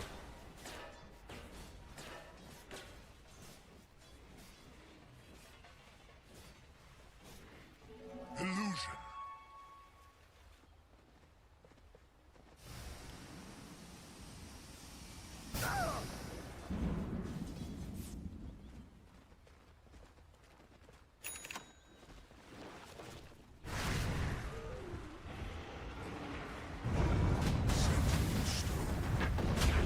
As Earth Spirit gets a good go onto the Shadow Fiend. Shadow Fiend hit with that beautifully timed Reaper Scythe, and no way he even got the stack. The beautiful off-green stack on it. As Clockwork may or may not get a return kill out of that, he will onto the Winter Wyvern, but not for free. Winter Wyvern says +1, -1 as she makes the Tidehunter hit his own body. And Tidehunter, of course, he does not get fishies from killing his own teammates, which would be really hilarious. Because Slark did for a while, and I do miss that time where you could play Slark into Winter Wyvern, intentionally walk into every Winter Wyvern ultimate so you right-click to def your own support, your own teammates, just to get extra permanent agility that you're taking away from your own teammates, and then just like tell your team, hey guys, buy some more edgy items, please. Peak way to get yourself reported, and it is kind of anti-mate behavior, but you know. What have we here? It can make for a really comically hard amount of snowball on heroes like the Slark.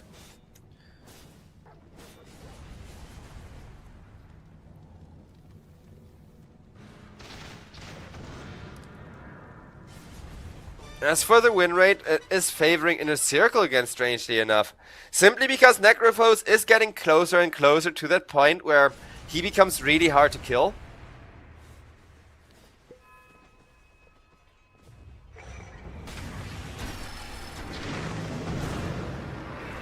As that's gonna be the Tidehunter going for a Ravage setup onto Norma. Norma locked into the Cold Embrace, so at least he's gonna live, but that means no Cold Embrace left for the Winter Wyvern in the backlines. Is the Rolling Thunder gonna be enough to make up for it? It's not looking like it, but Pangolier may at least get himself away. BKB activation now from the Shadow Fiend, making him impossible to go on the moment the BKB ends. Earthspirit will be on top of him, but is that gonna be enough for Necrophos to finish the job? He came close, but they don't have vision under the enemy tier 2 tower. Patoke can still frontline, mostly because they gotta prevent this Roshan from happening.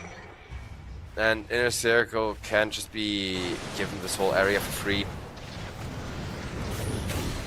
Vernon's taking lots and lots of damage, and he is gonna take out, while Rubicon is trying to get Ember Spirit.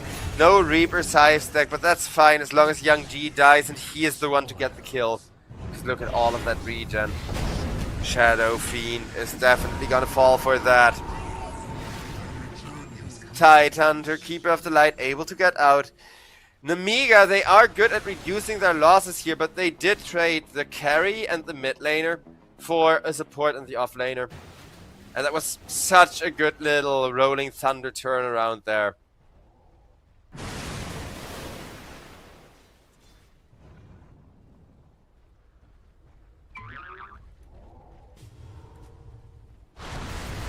Radiant's middle tower is under attack.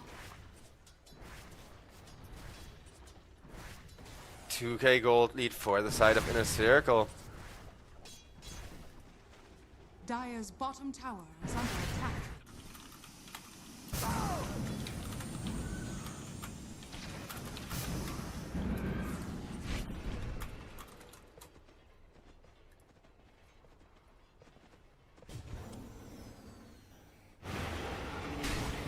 Namiga though, like, I stand by what I said about them having better late game, but in order to have better late game, you need to be able to kill the Necrophos.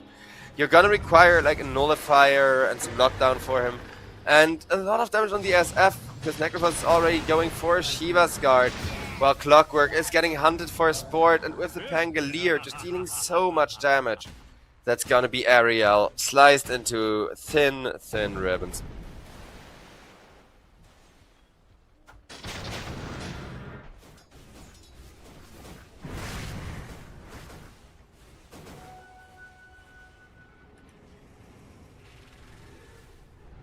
Shadow Fiend, Granite once again has a BKB, but will that do much good?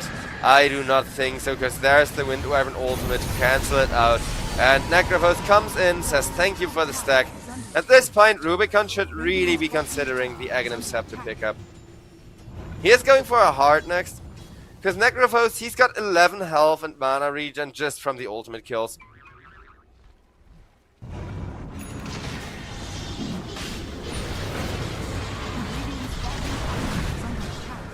Roshan.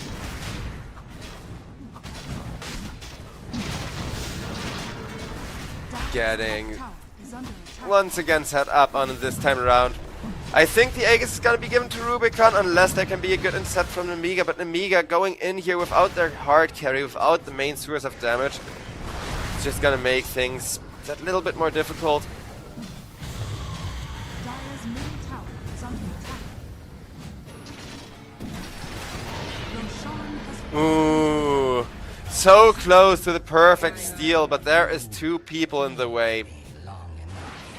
Very good try from Ariel.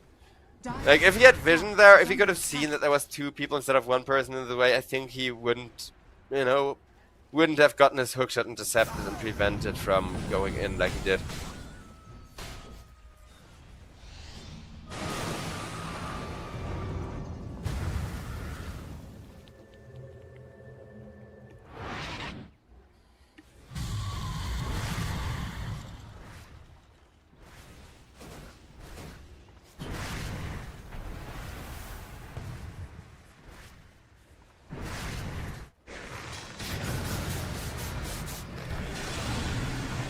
Young G with the BKB. Remnant out and keeping himself alive. Necrophos leashed up with the anchor, healing out in an AoE. But they did force the Lotus out a little bit early, which makes Rubicon's life so much harder, because Rubicon, he really would have loved to turn around a little bit later there. Because there was a kill in it for the Necrophos if he had.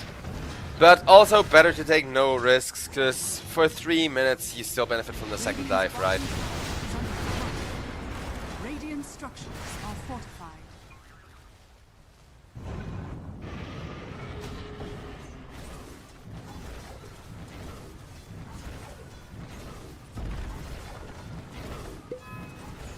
Radiant's bottom tower is under attack. Dire's middle tower is under Radiant's attack. Bottom tower has fallen.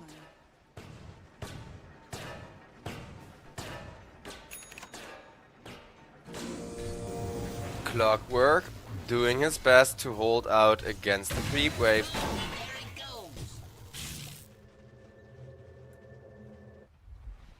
Dire's top tower is under attack. This was really disappointing. Radiant's middle tower is under attack. Fernance, he has the perfect voice line.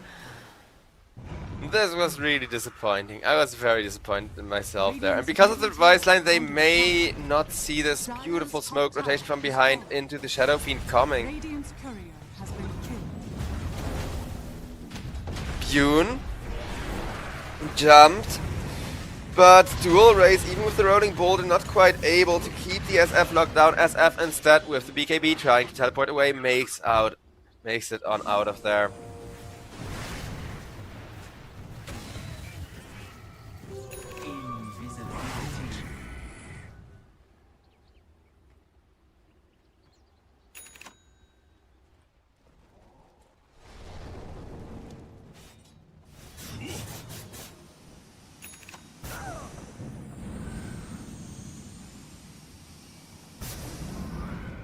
Dire's bottom tower is under attack. Inner circle. They're looking for pressure. They're looking for an opening. They keep grouped up in a really good kind of blob over on the mid lane, trying to collapse it all onto one group.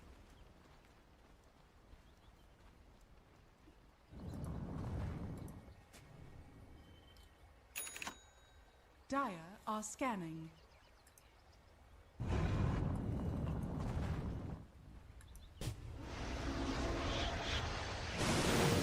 As that's gonna be the Pangolier.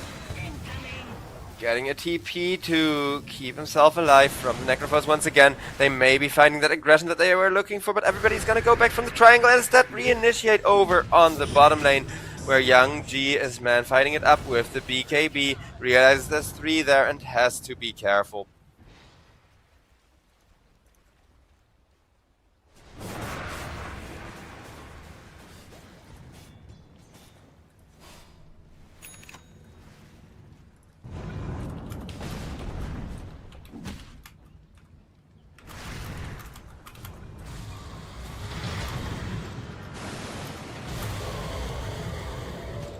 as Keeper of the Light, with the Ethereal keeping himself alive, but taking so much extra damage from the Necrophos. Well, Rubicon just goes back to casually hitting the tier 2 tower. Inner Circle, get their Aegis reclaimed in just a couple of seconds though.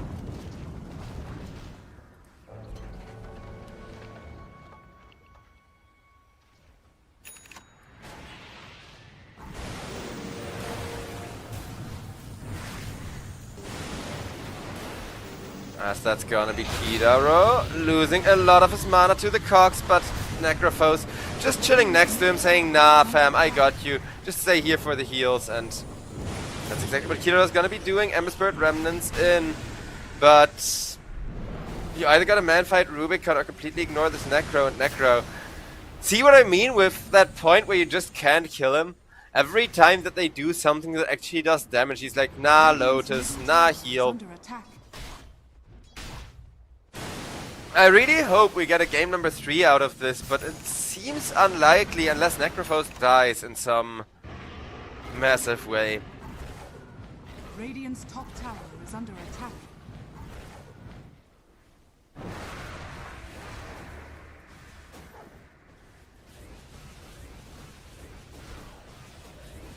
Necro making sure to push the top tier 2. And Amiga, they are one of the strongest teams in the EPL, but I feel like their drafting today has been very avant-garde. I wouldn't even say they're throwing, because there's always a very clear, a very obvious win condition. But in a circle both times, they immediately realized the enemy's win condition and played around it, right? Like,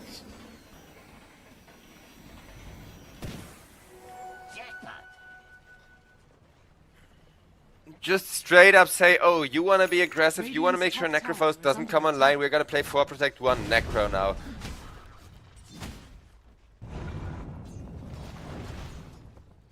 Put a cork in it.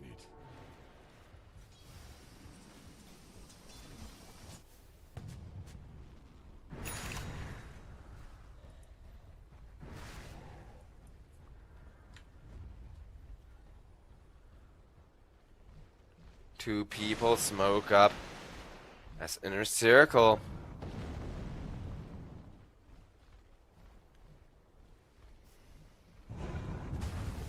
If they can find a good Winter Wyvern ultimate, it can be a really devastating, really clean teamfight initiation.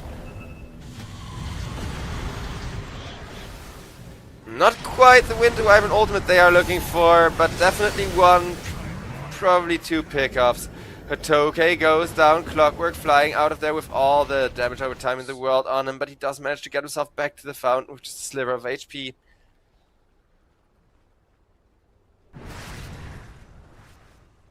Rubicon just got passively push in 1 lane, maybe 2, but he doesn't quite reach mid in time.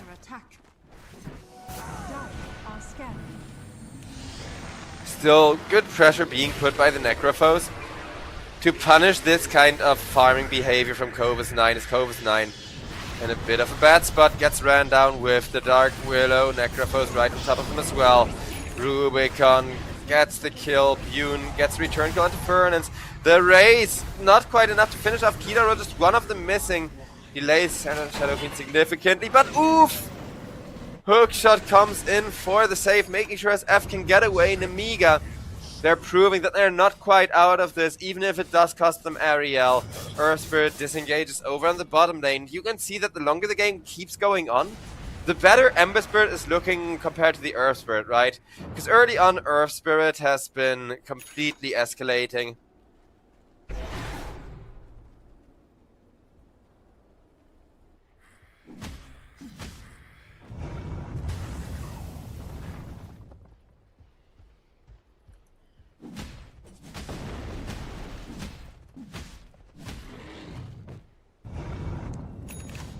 Almost 10k lead, but it's not about the gold lead. It could be 20 or 30k gold lead for all I care.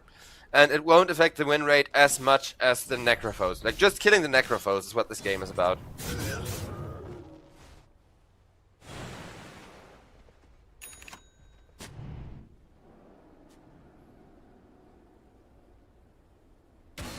Incoming!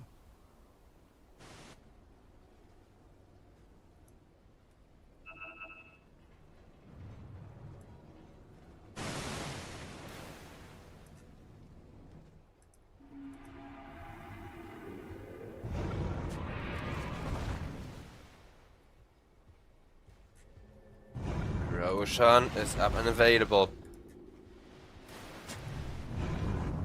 Though you can see, now that we are kind of approaching this late game scenario, every time that nothing happens, every time that both teams are farming, Nemiga is getting the gold advantage to ever so slowly shrink, right?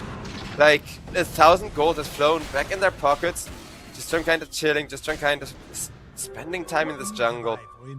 Quality time with their pets, I guess.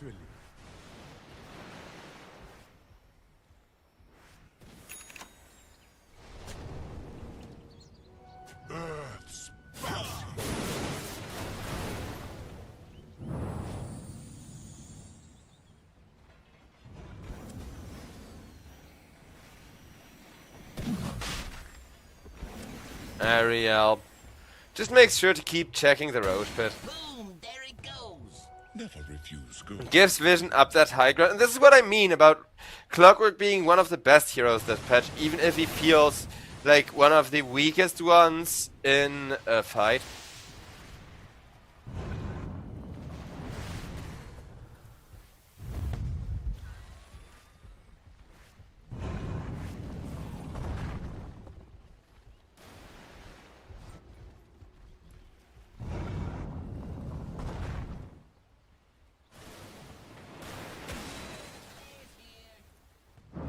Dire are scanning.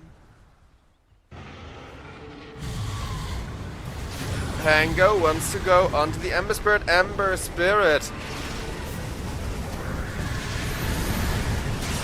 Yeah, no, the moment that you hear the Reaper Scythe, you know his fate is sealed. Nemiga, though, they could stand to lose more if they're not careful, and they will. SF, can he secure my hopes for game number 3? I don't think so, thanks to that Winter Wyvern ultimate, as he's just gonna have to BKB, walk back up the high ground. Necrophos immediately in pursuit, just tanking 3 people, as even the Sheepstick from the Titan will not do a lot to him. BKB instead keeping Necrophos in the team fight, keeping him on top of the Keeper of the Light and the Shadow Fiend and the Tide Hunter. And look at how much damage Tide Hunter is taking from the Necro and the Pangolier, even with the BKB, but finally at least the Pangolier dies, while Necrophos just quickly full heals, keeps Young G off of him. Rubicon though gets jumped to Toke, will make sure to kill Kidaro, get another fishy. Necrophos, however, with his support and the Earth Spirit there, may still want to try to turn this fight around if only he could heal enough to do so. Rubicon decides, okay, screw it, Shiva, teleport out. Dark Willow also manages to teleport out in the middle of 2. Necro actually doesn't TP, even though he did have the TP boots, because he did spot Haste Rune that I missed. Very nicely done by him, but look at what he's got queued up. Full-blown Aghanim's Blessing Rubicon. He's gonna double that damage that he does around him.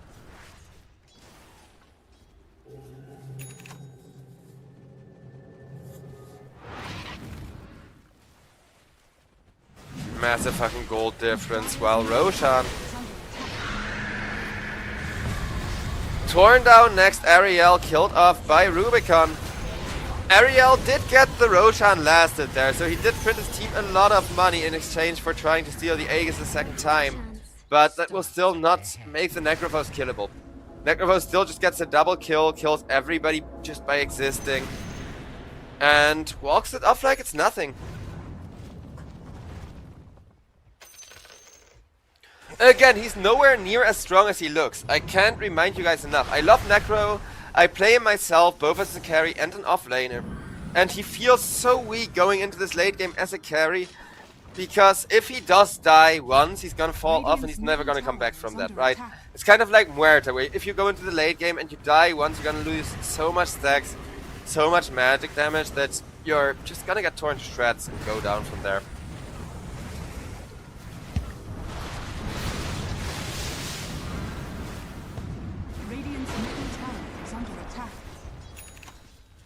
Radiant structures are fortified.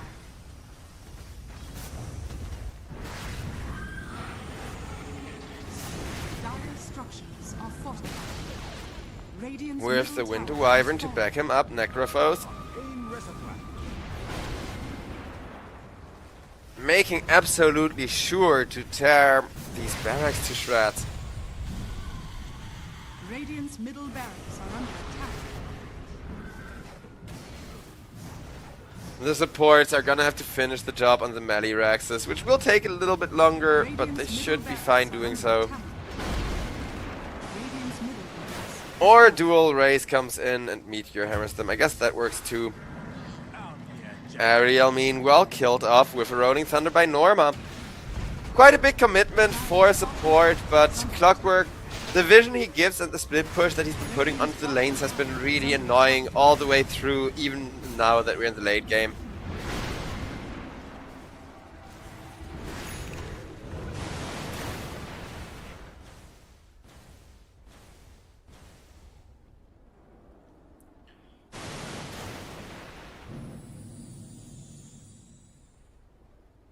Tidehunter does have a Ravage, so at the very least the big teamfight initiation for an Amiga can be there. It has to be a really good setup, it has to be a really good initiation. Dire are scanning.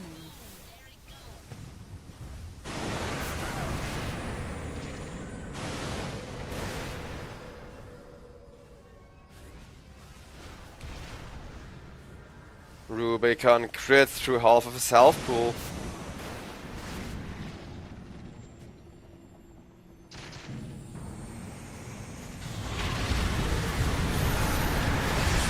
And Shadow Fiend.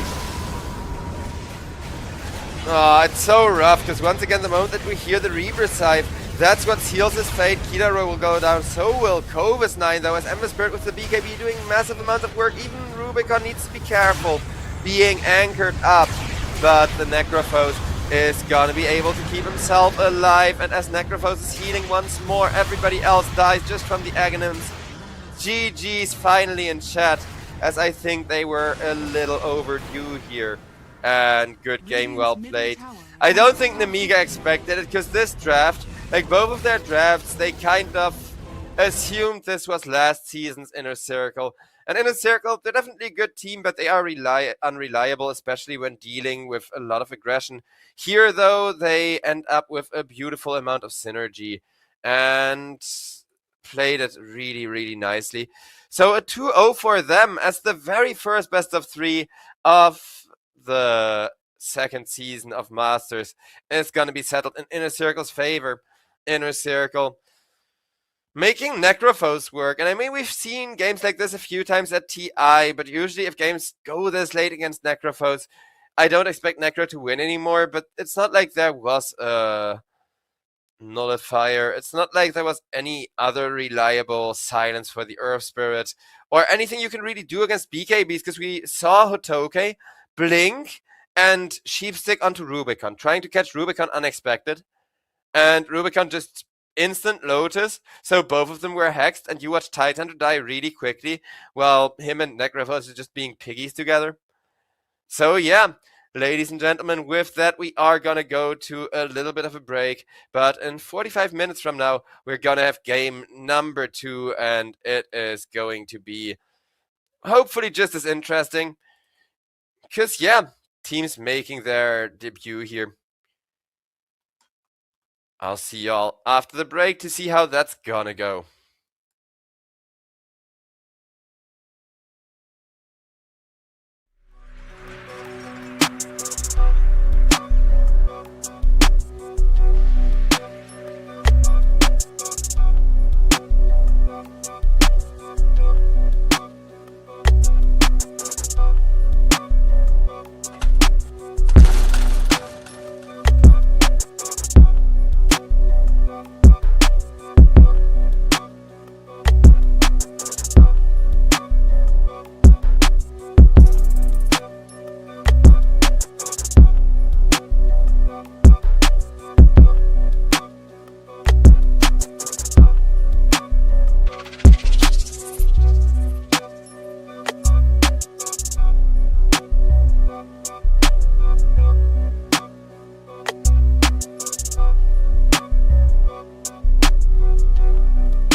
And, ladies and gentlemen, after that rather devastating 2-0 in favor of Inner Circle, as clearly the road to TI has made them a lot more battle-hardened, a lot more experienced of a team, and Amiga ended up kind of getting the tables turned on them, we now get ourselves Team LYNX up against Klimsani 4.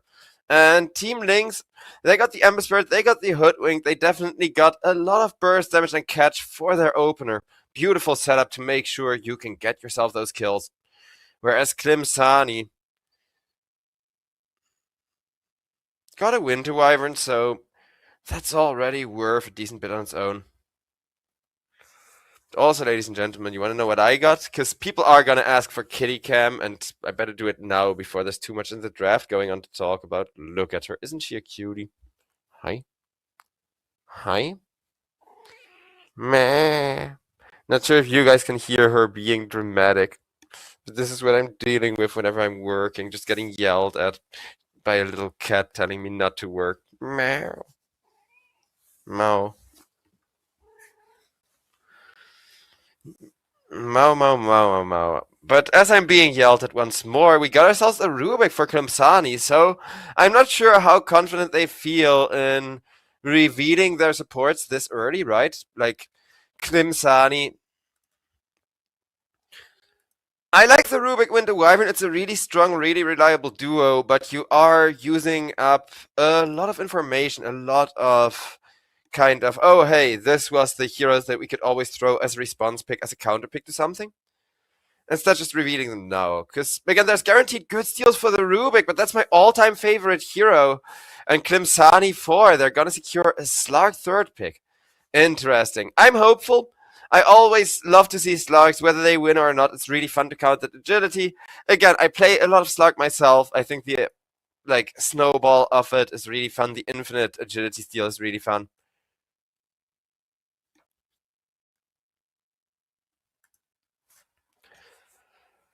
And Team LYNX, they now got a lot to respond to, because if this Slark is going to be put on the mid lane, then Ember Spirit is just going to suffer. And regardless of where you put him, as long as Slark knows when to Dark Pack against the Hoodwink, then you're always going to have a good lane against the Hoodwink. That's just kind of how that matchup goes. Like, yeah, a lot of harass, but the moment that you're at level 6, there's nothing Hoodwink can really do to you other than the ultimates. Like, sharpshooters are annoying to deal with as a Slark. That much I gotta concede. Techies, though. So, Team LYNX will now use one of their supports, not so much in response to the Slark, but in response to these backlines, in response to that Winter Wyvern especially.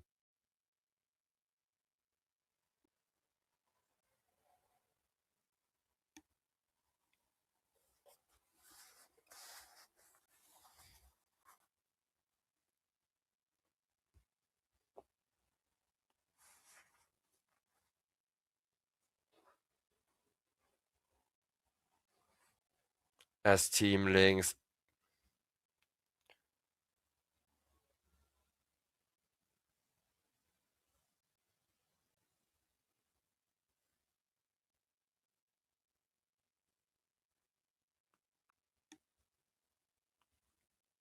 gotta consider what they wanna do about, whatever you do, like Slark can go mid lane, Slark can go safe lane, Slark may even go off lane. You can't just counterpick him and call it a day. Instead, you need to focus on your own game plan, and they will do both. Address not just the Slark, but whatever next pick comes out, as well as keep their own game plan going. With one of the best supportive and defensive heroes around, it's gonna be the Largo.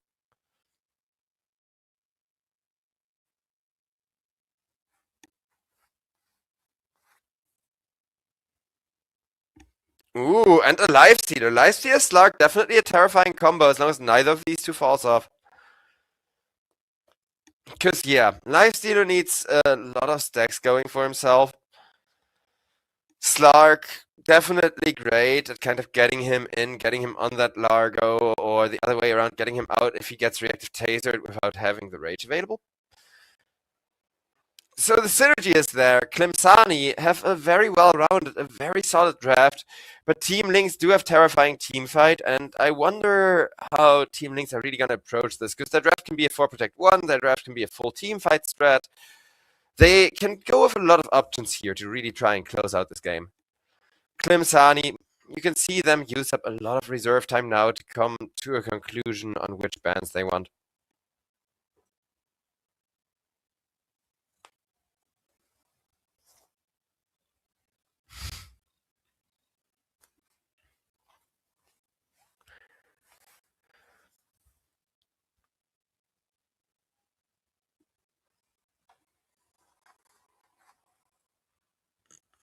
But while my little kitty is enjoying all of the attention, Team LYNX, they have an insane amount of team fight, but a lot of the team fight is magical, so the Lycio is definitely the way to go here.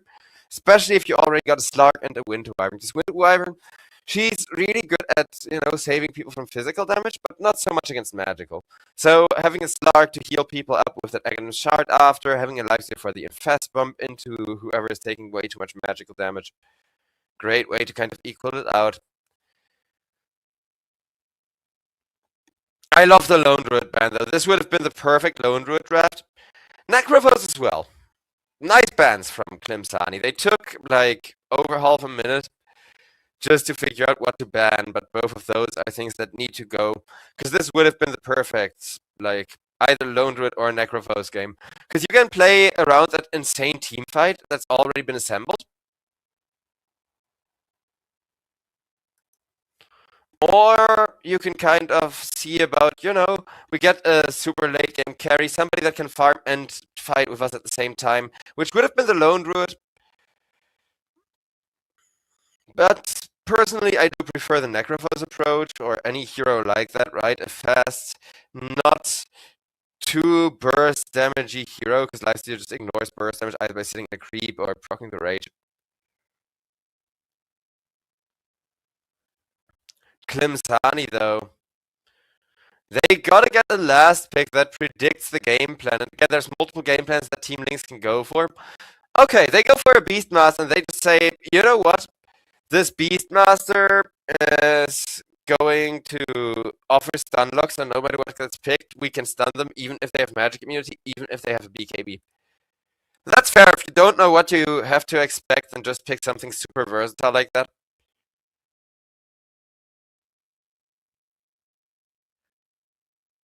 And it's pronounced Klimsanich. Okay, got it, chat. Thank you.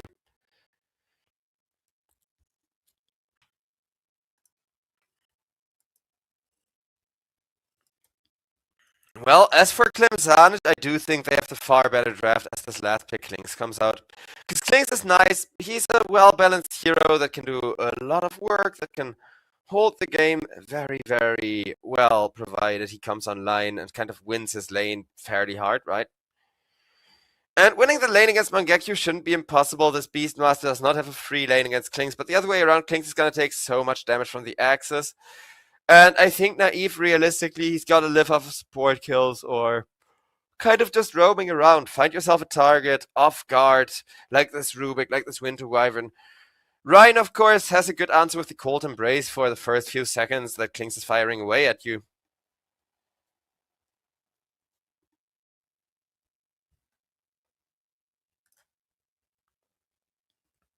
But having the ability to...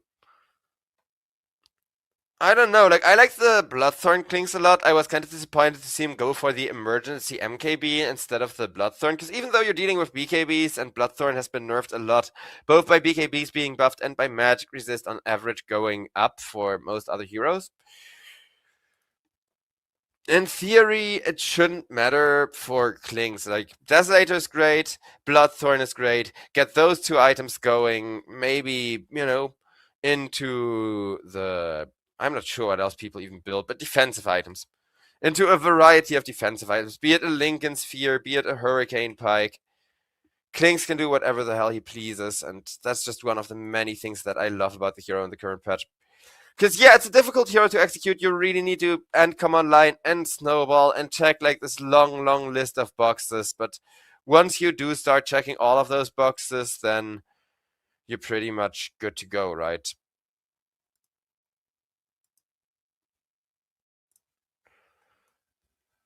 As for the Slark, I do love Slark mid lane, though I think against the Emberspirit it was a bit obviously telegraphed.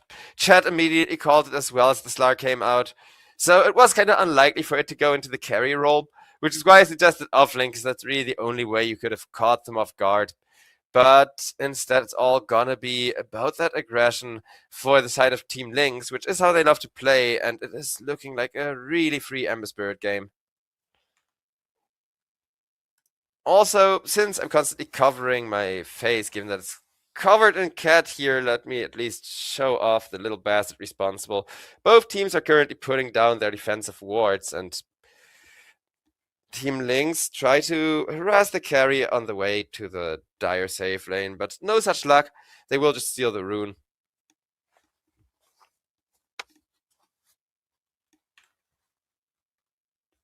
Seems like production has some Dota 2 connection issues right now. So I'm gonna do a radio cast as Team LYNX are gonna put an insane amount of pressure onto the safe lane. Immediately make sure 4-3 does not have fun. And while 4-3 isn't really having fun in the top lane, over on bottom, Beastmaster, again, not the best lane against Klings, but at the very least he's getting some value out of the access, making sure to keep the bastards going, making sure that him and Sweden Strong really just stop Klings from farming himself.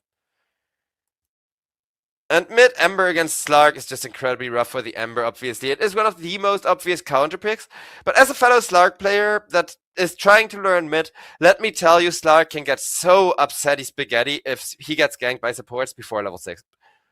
Like, if you at level, like when the mid laners hit level 4, rotate over supports to the mid lane, that's how you count Slark mid if he has a favorable lane like Ember Spirit.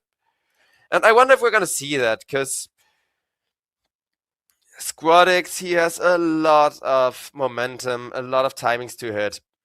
But against Mellow Jewel, he's having a grand old time. I've played this lane like once or twice. No, I think once against Ember and once against White this patch. And every time it is so free for the Slark. But you can already see it's like they hurt me. Well, you guys can't see it right now until production fixes the issues. Squadix getting ran down by QBFY over on the mid lane. So we see the first support rotation onto mid lane just at level 2 to help out this Ember Spirit. Because Lifestealer is having a chill lane. All of the supports can kind of be spared from the side of LYNX. So I think we're going to see a counter rotation over from the Winter Wyvern just at the 2-minute runes. Well, Squadix, he sees an opportunity for the first agility, but Winter Wyvern is level 1 and does not have Cold Embrace. There is nothing that she can do for the Slark. First Blood going the way of LYNX. Very nice. A ton of gold swinging back around. And yeah, again, apologies that you guys are staring at me right now. Production is having some technical issues, like production can't get back into the lobby right now, so we're kind of waiting that out. Well, I'm doing a little radio cast.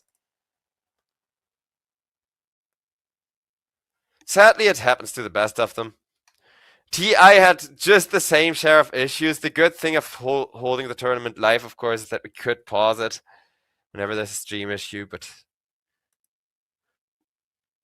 it seems like this laning stage is very slow and very boring thanks to the perfect counter pressure being delivered, with mid now being a 2v2 lane, and Lifestealer instead getting the free lane out on top, but LYNX already being favored in the kill department, and just being able to make the Slark not have too much fun in the mid. He's trying to jump the Hoodwink, get some agility, but no luck. 0 permanent agility will remain.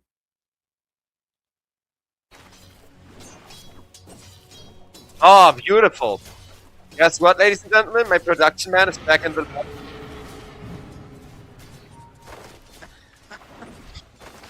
Happens to the best of them.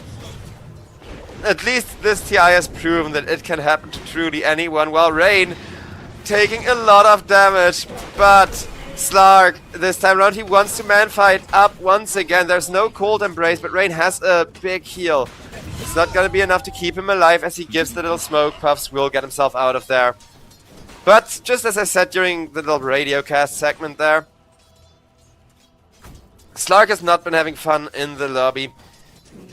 Mid lane has been completely pressured. Lifestealer has a lot of stacks already, has been banking on tons and tons and tons of health. But it's early game. Lifestealer's in one position. He's gonna need to keep getting tons and tons of health and feast stacks to really come online.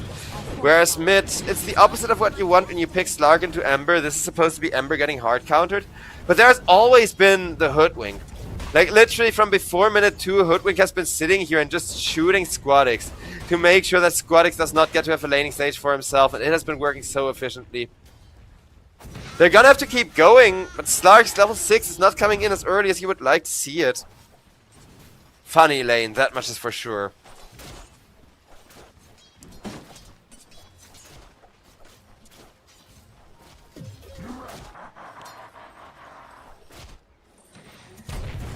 And Sweden strong. Getting ran down by Cracker. Cracker able to stay alive, turns onto Mangekyu. Mangekyu taking a lot of damage from the Klings, and well, he has a lot of damage back with the axes. Cracker does not mind YOLOing it out. He is attack. He's gonna play it aggressively. Mangekyu is gonna go down. Team LYNX 3-0. Again, all of the teams coming back from TI or playing like far through the TI qualifiers, they have come back so battle hardened into this EPL Masters 2. And Clemson it. Well, they are a very greedy, a very late game draft. Losing this much tempo this soon into the game, definitely a scary scenario to be in. Definitely in need of a moment of respite, to put it very nicely here. Maybe Slark, once he gets an ultimate, is going to make all the difference in the world, right? We're still in the early game, but Slark not having the ultimate yet already kind of sucks. Slark still taking damage with a jump from the techies and a disarm so he can't defend himself. Ember gets yet another kill. It's starting to turn into a disaster. The mid lane pick getting punished. In comes Sweden Strong, finally getting his first stack of Curiosity. But I don't think just a stack of Curiosity is gonna cut it. Never refuse gold given.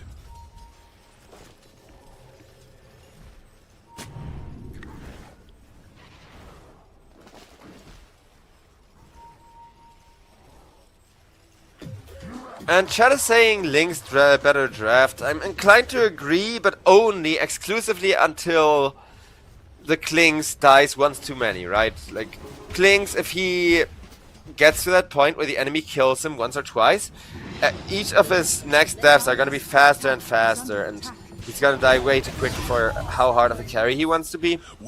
Ember Spirit, meanwhile, having an entirely free game. He's gonna keep having a free game. Slay of fists, punch, punch, punch, kill, kill, kill. Beautifully played.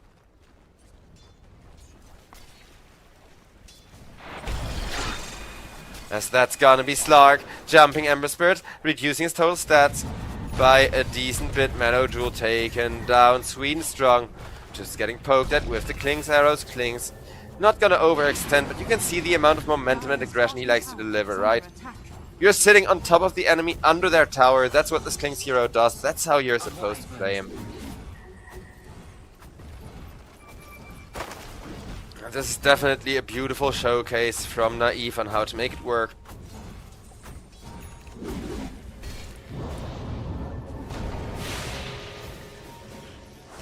Naive. I was about to say, he should have like 2 heals. This is just a bait. He can Lotus and turn around once more, has a Fairy Fire as well.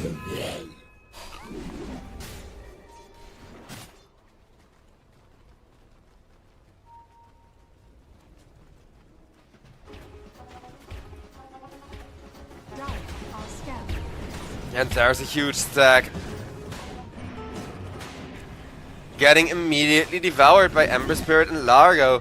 And while the two of them are comfortably sharing farm, QBFY goes down, Slark getting his first stack of agility, while over on bottom lane the action is gonna continue. Rubik, no kill for him, but a lot of work done.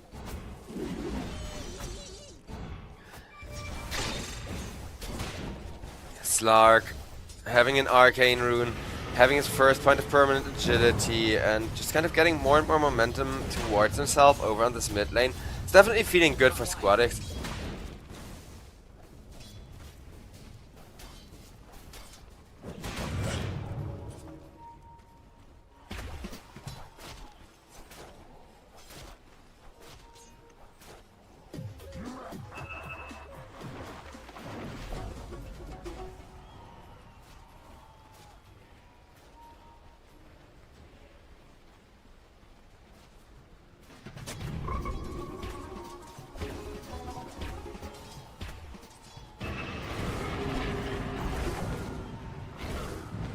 As Largo gets poked and prodded away at by the Winter Wyvern. Radiant are scanning.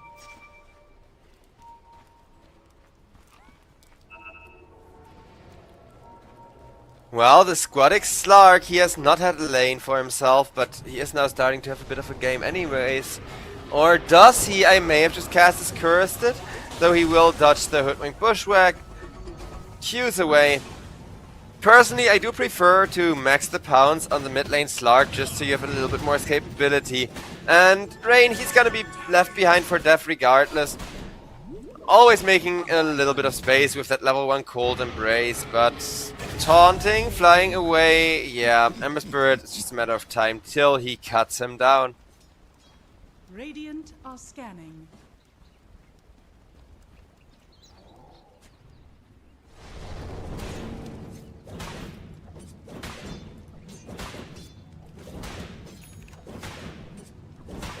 Ember. Looking to get himself a Ghost Scepter first item. That's how rough Slark of a matchup is, and you can tell that LYNX have played this Slark versus Ember matchup like way too many times at this point. They know exactly how to respond, they know exactly what to build. Slark though, he also knows that Ember is only one of his many objectives this game, as they're gonna go for Naive, and Naive, he gets the ultimate off, the dust connects, and Rubik still has telekinesis, but I don't think that's gonna be enough without pounds. See, getting the pounds ready is so essential. Oh, you just pull one of these Squadics! Waits up on the high ground, but he does not know that Tekis is there. He's gonna get exploded, gets a beautiful ultimate off after right-clicking the mine. Did he get the agility there? I'm gonna check. Face check the Slark real quick. Two agility, yes. Radiant He did in fact get edgy out of that one. Radiant structures are fortified.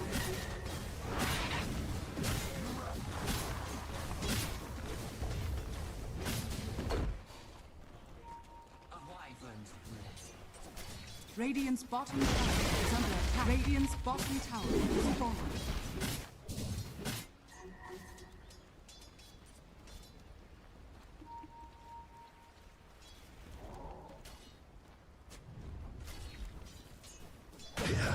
And well, Mellow Jewel doing his best to defend his honor and maintain this mid lane. Klims on it. Farming up well, wait for the Beastmaster or onto the Tekis. Tekis gets stunned. Produces yet another stack of Curiosity for the Rubik. 3 permanent stacks for him. So his AoEs are gonna get there eventually. Rubik can definitely and completely escalate here. Legenda.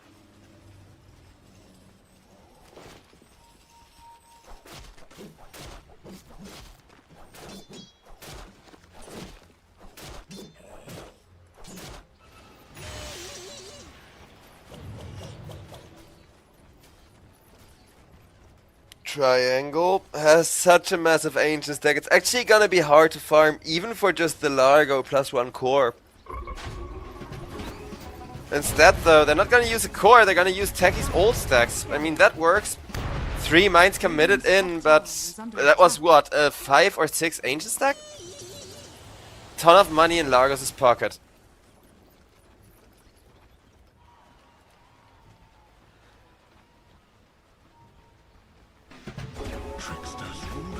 Largo, it is a bit of a shame that he's not going for an Octarine core and not a Radiance Aghanims build anymore. I do miss the days of Radiance Aghanims into Octarine Largo. I still play it like that, but I gotta admit it's suboptimal. It's just way too much risk for a Radiance with a questionable payoff, really.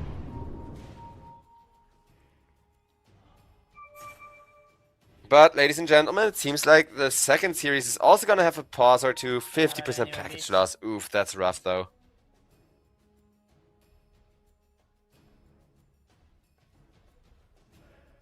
Yeah, everybody's feeling it. I'm in the client as well. It's not that high, like 50% high for me, but it still sucks ass.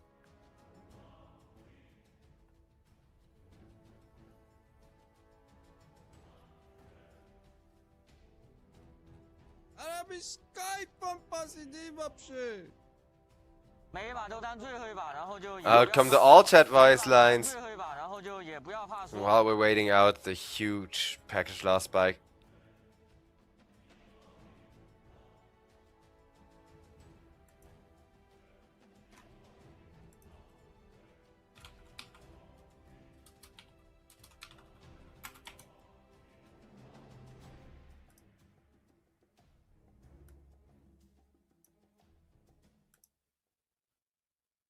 And we're paused. Yeah!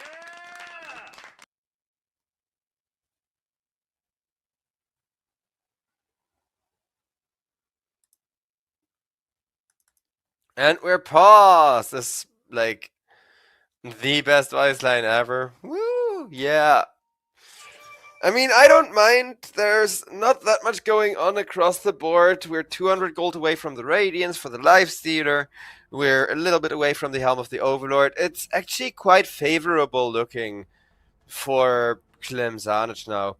Despite the fact that LYNX came into this game like a firecracker, exploding on that Kling's hard carry of theirs.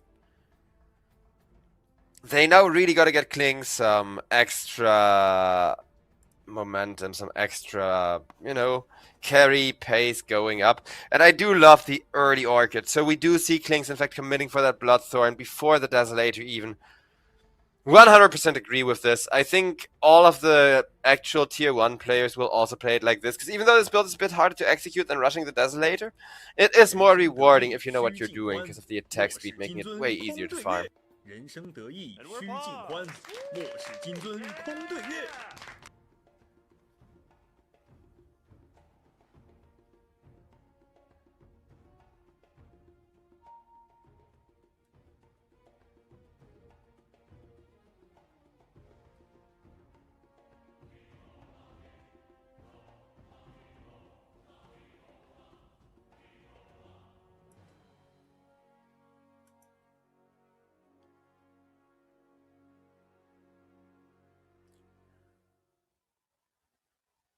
Well, hopefully Techies is gonna reconnect soon. The servers are still having some hiccups. Also, chats, Slark had like pounds because people are asking if Slark got no lead. He does, but only the one level. So he's playing the old school Slark build, which on the hard carry I still agree with that. But I think on mid you need to max the pounds. He's not doing it. He's saving pounds for last pretty much. Which I guess it's a matter of style, but that's why it takes 24 seconds every time he jumps for Slark to be able to do it again.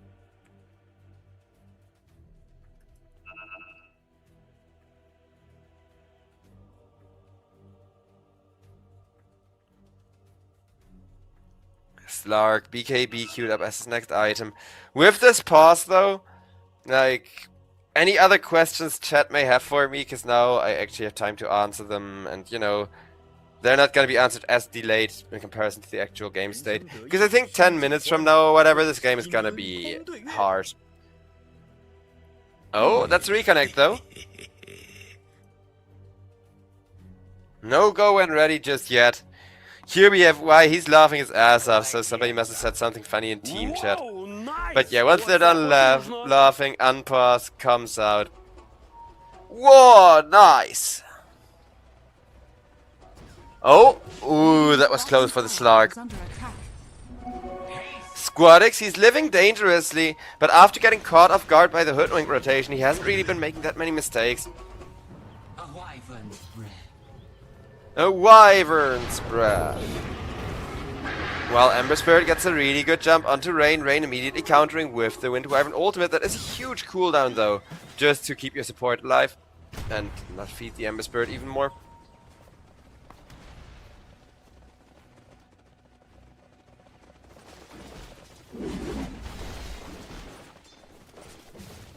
Beastmaster looking to go for a Helm of the Overlord.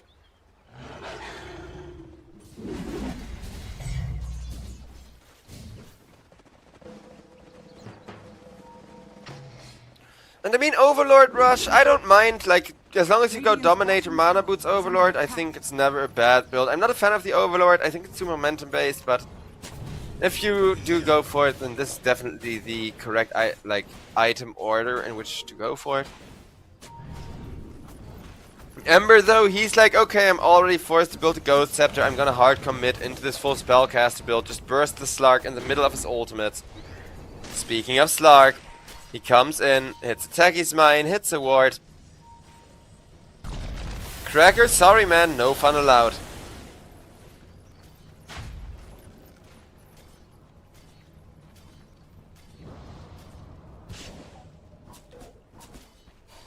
Radiant's top tower is under attack.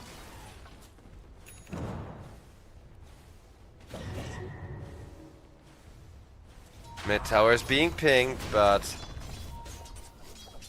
Dire are scanning.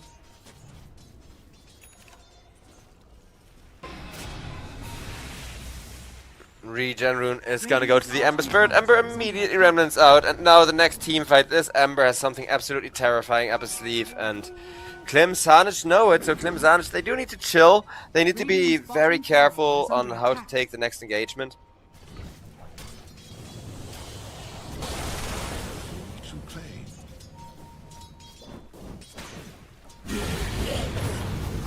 Oh, nice Orchid reveal on the Slark, but Slark already having level 6 and a crap ton of armor just makes him so hard to go down to physical damage. Vladik getting away from there. Radiant's top tower is under attack. But yeah, just get Desolator and then Bloodthorn. And I know that you're gonna have to wait out Slark's BKB to instant kill him with the Bloodthorn combo from Klings. Radiant are scanning. The rune of regeneration. But I think, like, between the Ember Spirit going full magic damage and the support, you can definitely force BKB pushes. QBFY.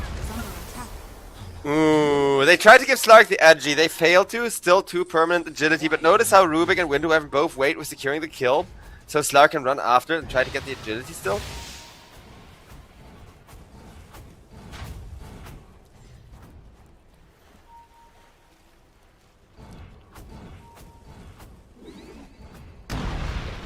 Oof, Squad X leads the charge, gets its gank intent Radiant's taken. bottom tower is under attack. Has damage to the face, needs to heal up. Here's the best person to tank those mines. But also this is costing them time every time that anybody runs into a mine. Techies though, killed from a safe distance, nicely done.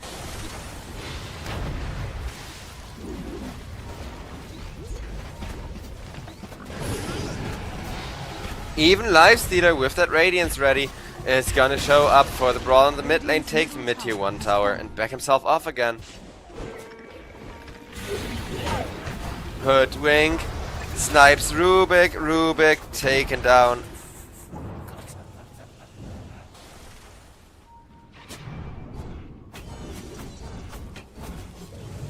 Whee! Techies having so much fun just putting down his mines and kind of enjoying these moments in between the team fights the most, I think. Radiant's top tower is under attack.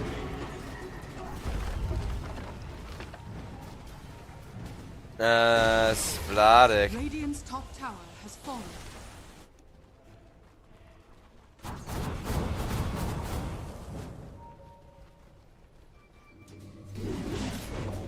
Largo delivers a huge amount of value into every team fight already, especially if he's gonna join with this Klings. Ember though sets up a lot of damage onto the Rubik. In comes the Slark. This is gonna be 5 people committed for Klim Sanich. Klim Sanich, they get Slark on top of the Klings. Kill QBFY, kill Naive, and they did lose Sweet and Strong for it, but 1 Rubik is a small sacrifice to make for 2 permanent, or well, 1 permanent agility and 1 permanent curiosity, I guess. Twin Gate. Lifestealer knows exactly what's coming. It's a ton of mines to the face, but he could not care less. He just cares about his own stacks. 3 heroes with infinite scaling, and 2 of them are now really starting to pop off for Klim Sanich. It's not even like Klim Sanich are afraid of the late game, because remember what I said about Klings dying? This is his first death, but another 2 deaths like that, and it's gonna be GG's. Under attack. Like, Klings needs to be so careful now, abuse the invisibility to the max, and stay alive where and how he can.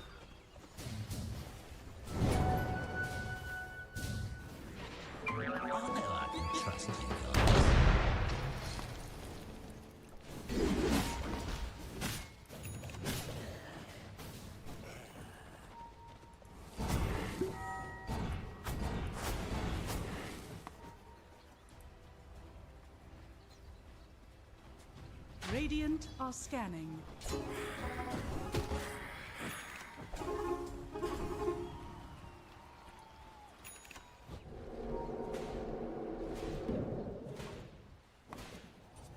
Apparently see nothing down here.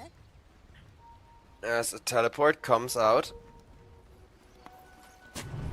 No follow-up. I think they may want to commit for the Tormentor, even knowing that Klim Sanich have multiple heroes nearby. Because LYNX, they gotta get something done right now. They were once again supposed to be on the aggression, to be playing in your face, like they have done in the early game. But now that they're losing out on space, things are looking a lot harder. A second Ghost Scepter is coming out for Vladik though, to make himself a lot harder to kill.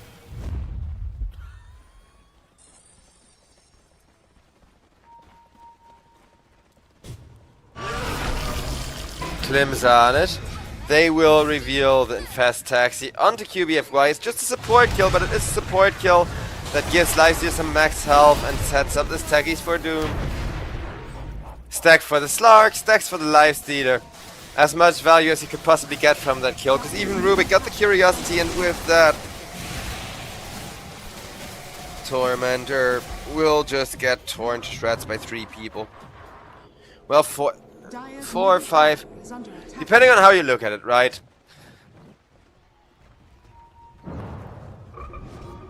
Because it's not like these supports tank it the whole time, but the extra burst of magical damage and having an extra hero nearby just very briefly while everybody throws their bursts out makes it so easy to go for this Tormentor.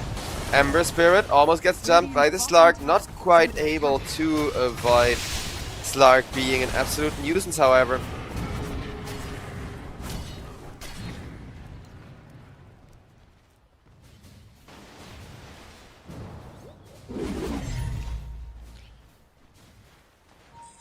Klims on it.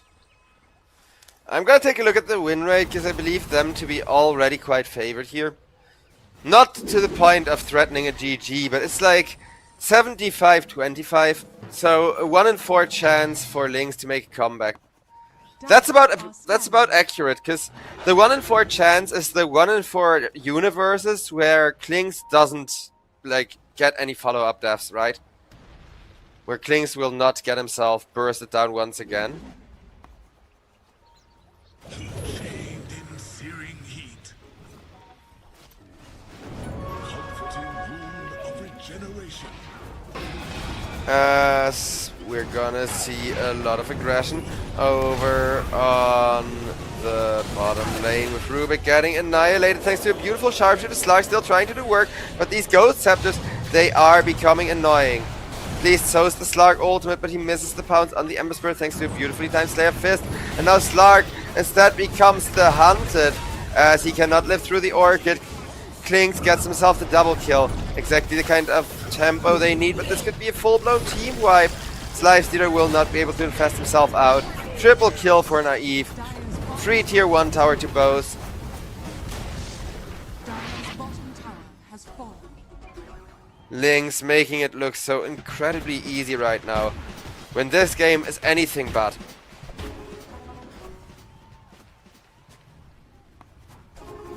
Dire's middle tower is under attack. Largo still really enjoying himself. Bounty. Dire's top tower is under attack.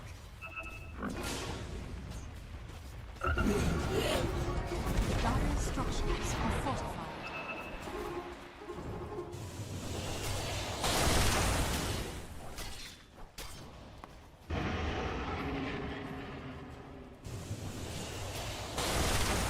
Slark, realizing how many Ghost Scepters he's dealing with, right after the BKB, the Nullifier gets queued up. Makes a lot of sense.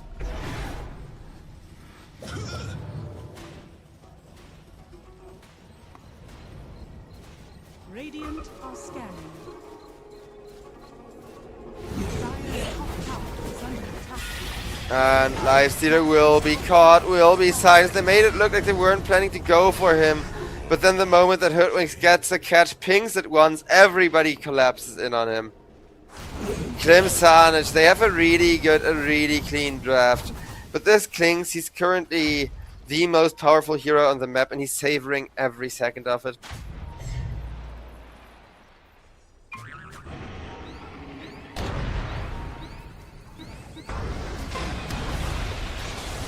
Slark wants to dive the taggies. Is about to be mined for a lot of damage if he's not careful. Did he get the agility? Because if he did, that would have been impressive. By not triggering the mines, he's still getting it. Either way, Kling's in a very bad spot now. As that's gonna be Beastmaster taken low health. But not quite that. Mangekyu will get another set of axes out. Ember comes in, finishes the job. Winter Wyvern ultimate a bit late. Beastmaster dead. And yes, Slark actually did get the agility, so walking into the mine at the exact right split second to, you know, get an extra stack and not have those mines explode, killing him.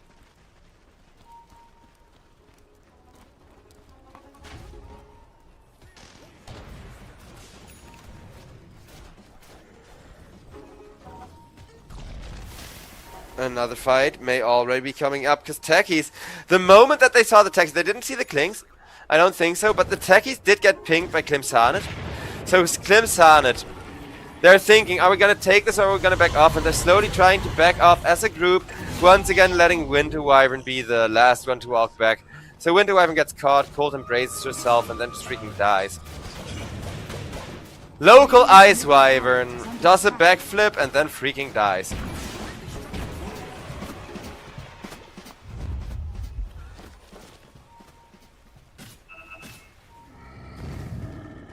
Dire are scanning. As we're gonna see Ember Spirit come in, cut Rubik and Beastmaster into thin shreds. Rubik silenced up, in comes the Klings, another 2 kills. One for Mellow Jewel, one for QBFY. LYNX will immediately head to the Roche Pit, because they know if they stop being aggressive, if they let go of this pressure that they have been applying to Klimsanet over the last 10 or so minutes, they're not gonna get a second chance. Like, you can lose one team fight, but more than that is throwing the game. With the Roshan, it's gonna be pretty hard to win the next team fight that everybody's gonna go for, though.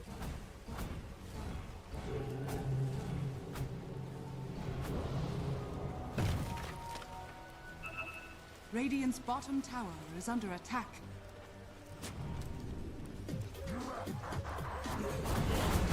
And Slark so close to that nullifier already.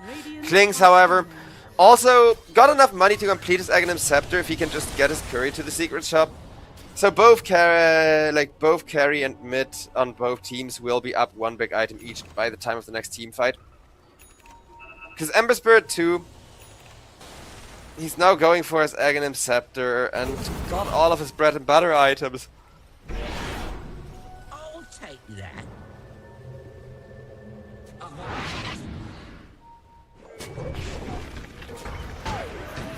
As that's gonna be the Rubik locked down, but beating himself away with the telekinesis, it's not gonna do the trick.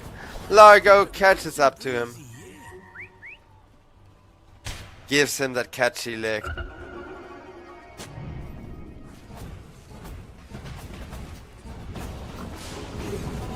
middle tower is under attack. And that's gonna be the tier 2 tower just as easy. Pushing high ground, of course, is gonna be a lot harder, but you can imagine just how difficult it will be to stop this Klings from pushing any tower he may want to push. That isn't up on the high ground and that isn't being defended with Slark kind of committing his life to the team fights. Slark gets a nasty taste of that blood thrown to the face.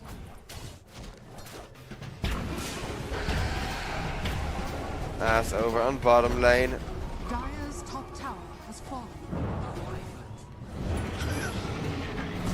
We're gonna see a beautiful little setup once again on the Winter Wyvern. Winter Wyvern goes for a defensive ultimate immediately. But guess what? Against this massive Ember Spirit being buffed by a Largo, there is nothing you can do. As a matter of fact, it's Largo taking the kill. Well deserved, and a sign just how much he has been doing ever since he got level 2 ultimate.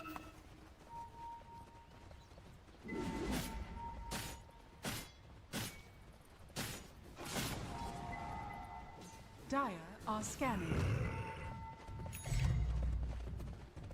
A lot of scans flying across the map.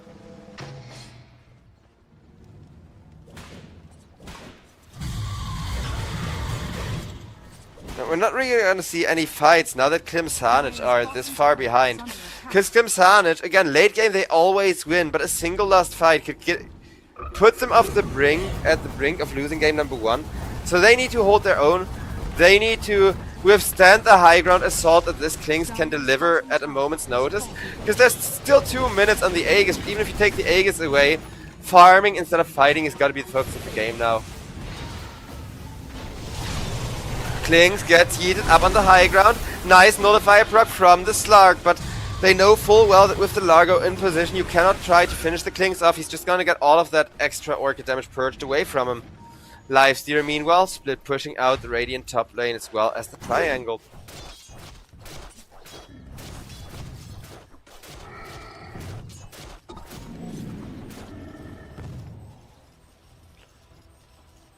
And as the LS is enjoying a lot of farm.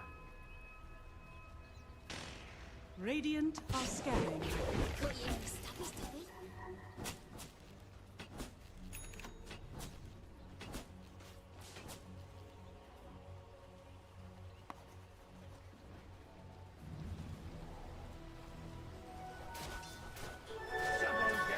As for Mellow Jules Ember, he may even have 2 like big Aghanim Scepters before the next full-fledged team fight. Or like an Aghanim Scepter and another big item, but you get what I mean. 2 Aghanim Scepters worth of gold.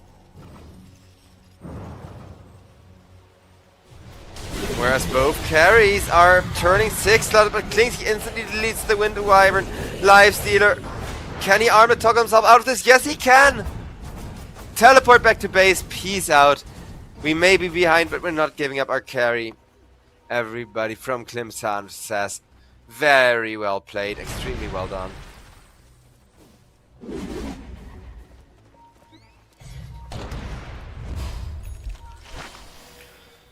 Slark leading the charge with a smoke once again. I'm not opposed to taking the occasional bounty. If they can find somebody valuable and kill them just as quickly as LYNX's own Winter Wyvern got there. LYNX's own Klings, I mean. But, wait.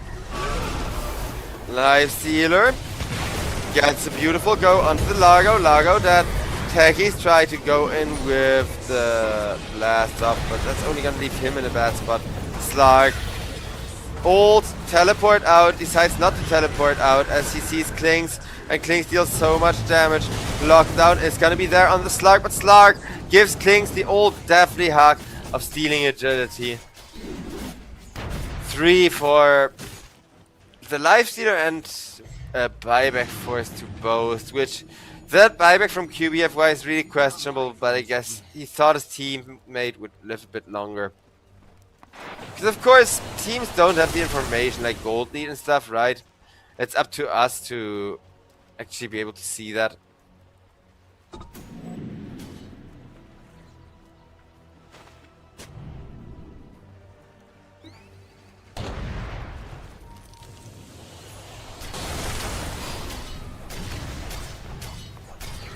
Slark really wants his help, and Eye of Skadi.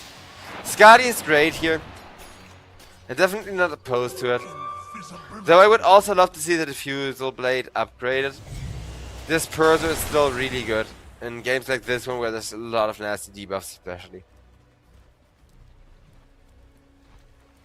A wyvern's breath. Tormentor is gonna get gone on and get taken.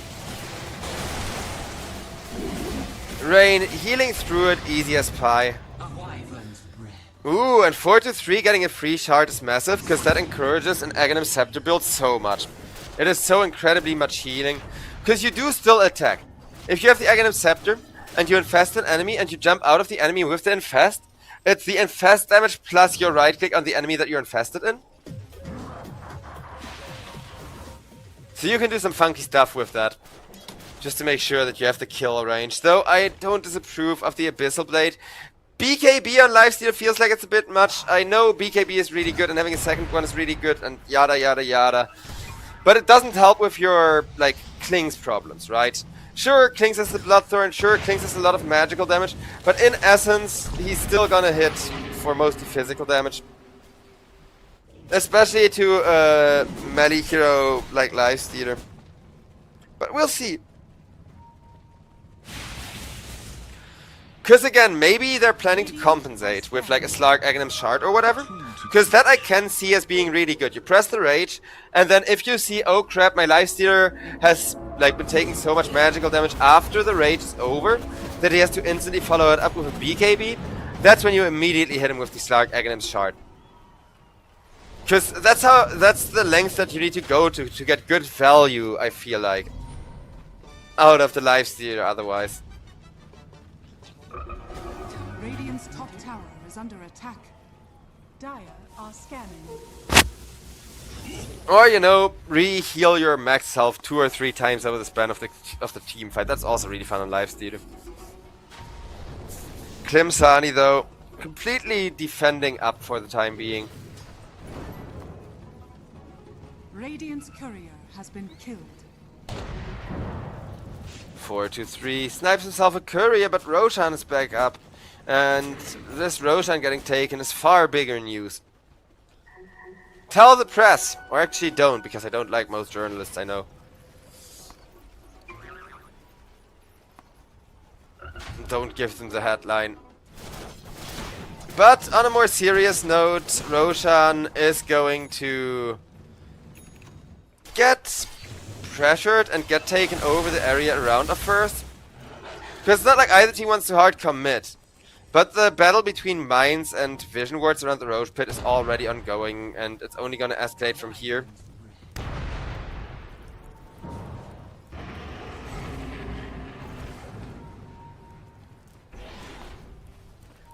With the Skadi done, Slark is in fact going for that Aghanim Shard. It's a good item regardless, but here I kind of do expect it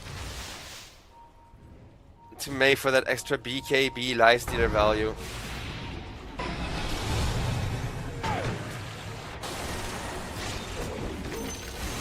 QBFY. Surrounded on all sides. Slark really wants the agility.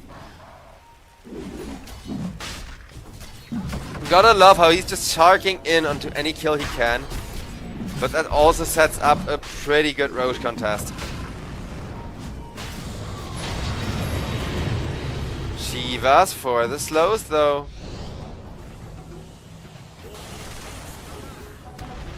Also 4-2-3 putting Windows Vista as a sponsor is hilarious. Especially because compared to modern standard Windows, like Vista wasn't that bad. I take back like half the mean things I said about Windows Vista when it came out. As that's gonna be a massive window wipe and ultimate telekinesis combo, leaving Emberspread in the worst possible spot to be in. Squadix wanted the edgy there as well, kept running at him, but can now still plentifully chase Mr. Vladik here, as Vladik. He does have a decent bit of mana, he does have the Crochet. So, it's not like you can chase him down with that Crochet active. But, Roshan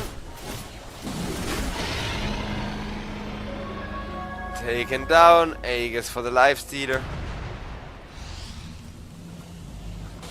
And you can feel Klimsanich having like this late game strength finally come into effect here. Almost 500 bonus health on the Lifestealer. A decent bit of curiosity on the Rubik, and even Slark is, you know, shanking away a few agility, making the enemy heroes weaker by like 1 point of armor in total or whatever. Radiant's bottom tower is under attack. Radiant structures are fortified. As with the fortification. Radiant's bottom tower has fallen. Just doesn't matter. One lane getting opened up, and Naive goes down to Squadix. Squadix, having gotten another kill, gives his other half of the team a beautiful chance to go on to Cracker on bottom. as that's gonna be a follow-up kill onto the tech. He's beautifully done. 2 for nothing, and the egg is still ticking, still keeping the life stealer active in the game.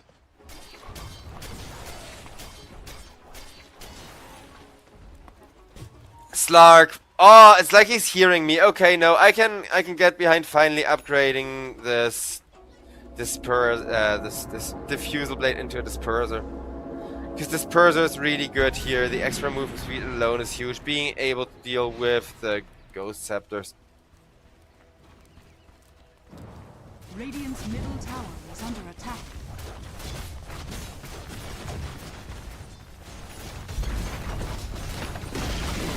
As Life Stealer takes the tier 2 tower with a little bit of help from the massive ancient creep.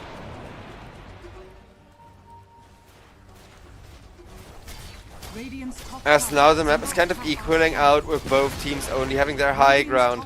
But LYNX, there was a small window where I felt like they could have definitely ended this game in a very impressive fashion. And it kind of feels like they had missed that window, right? And like they're now in recovery mode.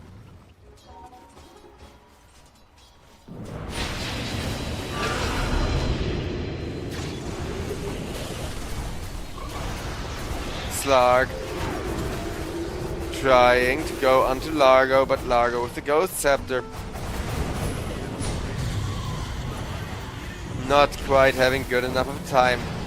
Ember going in, Ember going out, Ember getting Slark once more for a lot of the stacks.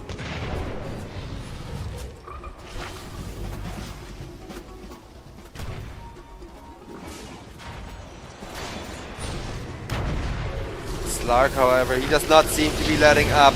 He wants to go for another one, and with the Lifesteal and Fast Bomb, they will get Vladik. Squadix once more. Can he get it? He should. Tackies goes down, even if it did force the nullifier. And Klings hitting hard, but not that hard anymore.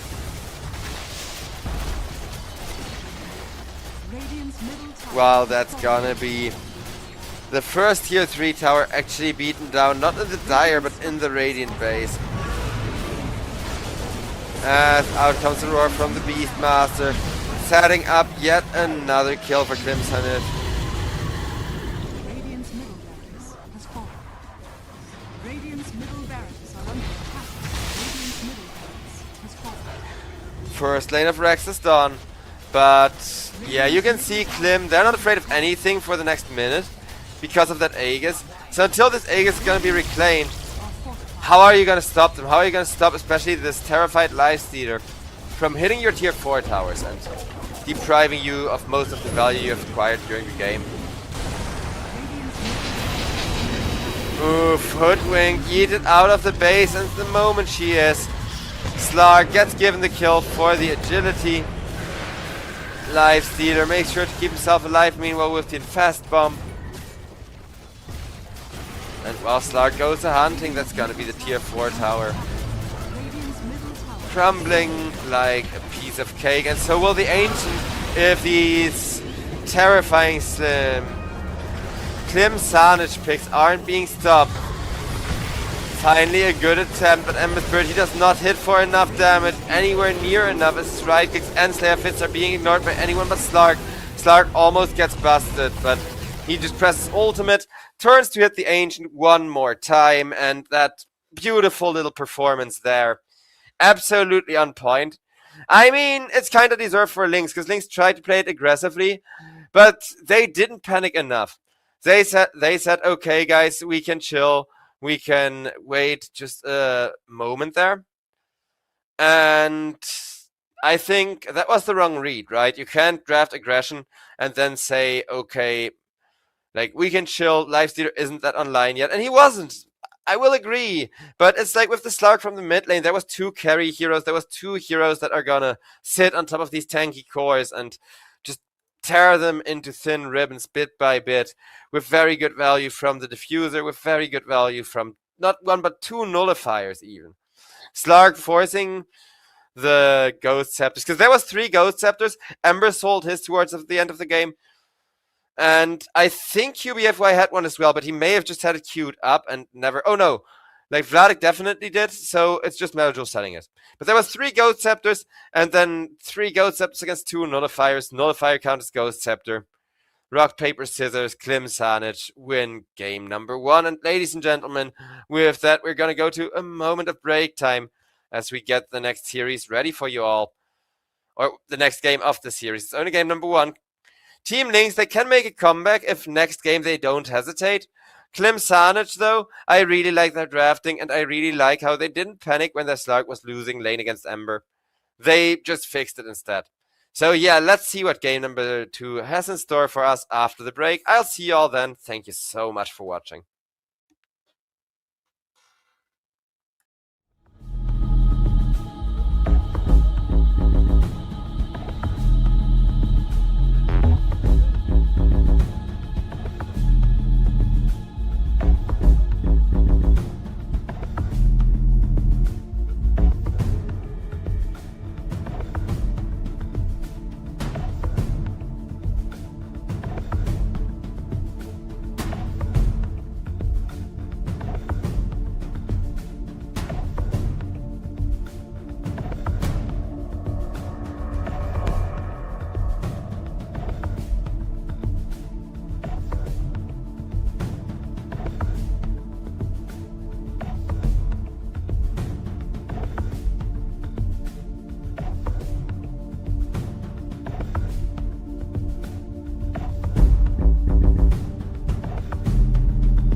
And ladies and gentlemen, there we are, right back where we left off with Klim Sanic having a 1-game advantage over Team LYNX. But Team LYNX, having let that Largo get through, got them punished so hard, so they're gonna make sure to ban it out this time around. Massive respect ban, Dark Willow picked up by Klim Sanic as the first pick. I'm not sure if it's worth first picking. I do think it can work really well, but you're actually gonna need money. Also, please ignore the flies that my cat keeps hurting my way. Like, she's hunting them through the whole apartment, and it's really annoying because they always end up here. Like, it's just what cats do, right? They hunt stuff to you to expect you to kind of help them kill it, but it's just annoying.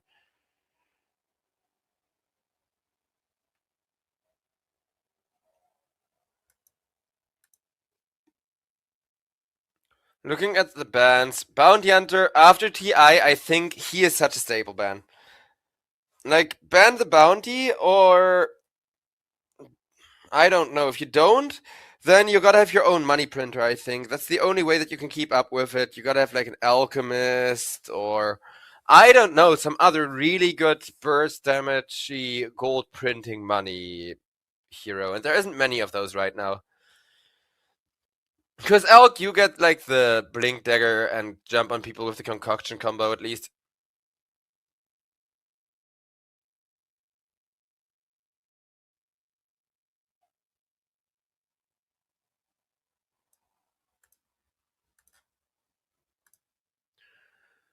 And Klim Sanic.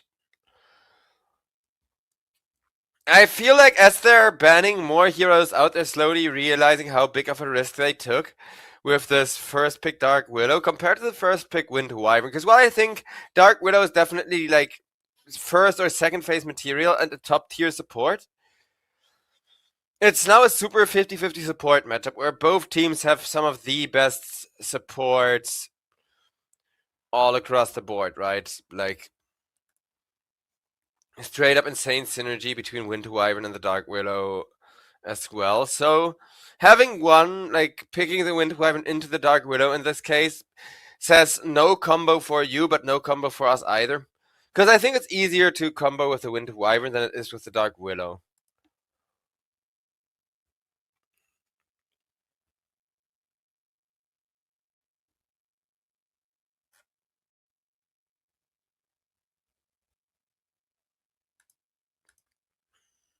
With the draft still being very slow and methodical here, Klim Sanic.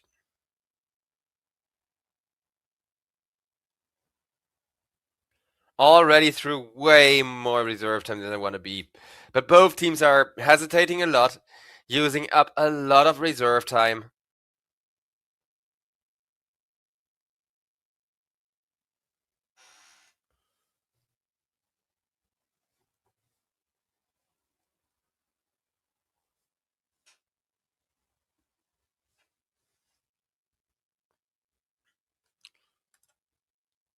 Invo band out. Ooh, now you can see how Team LYNX are deliberately targeting mid laners. They want to have a really easy mid matchup. After last time around, even with the Slark being super greedy, having a super free laning stage. Ugh, my cat also needs to stay away from the webcam. It's either the flies or the cat that's hunting them. That's the way she zooms. Team LYNX.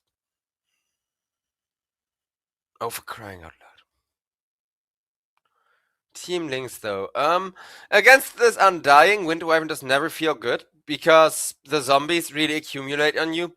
Whenever Wind Wyvern is in range to help her teammates, is in range to put those beneficial spells into a fight, that's also going to put the Wind Wyvern in a position where she's going to accumulate zombies, where an army of zombies is just slowly going to tear her to shreds sooner rather than later.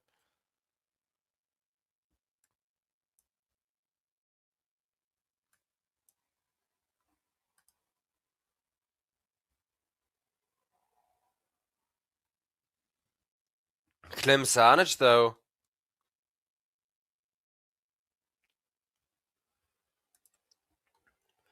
plenty of time to balance their draft and pick something decent.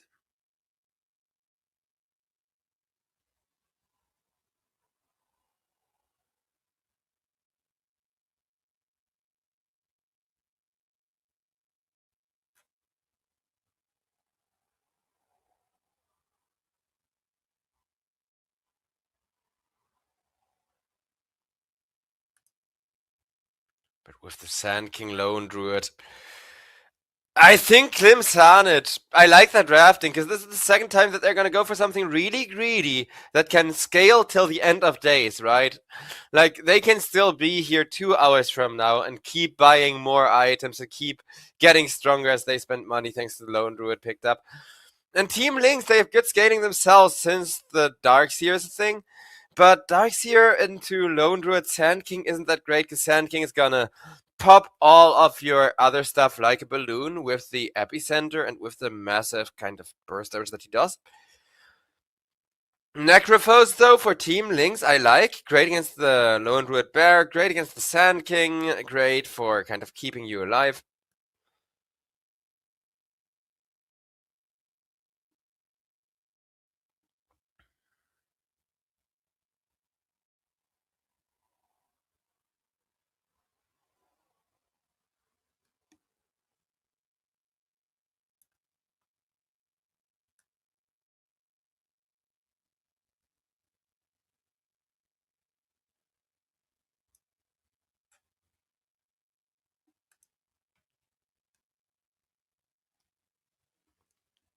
Team LYNX.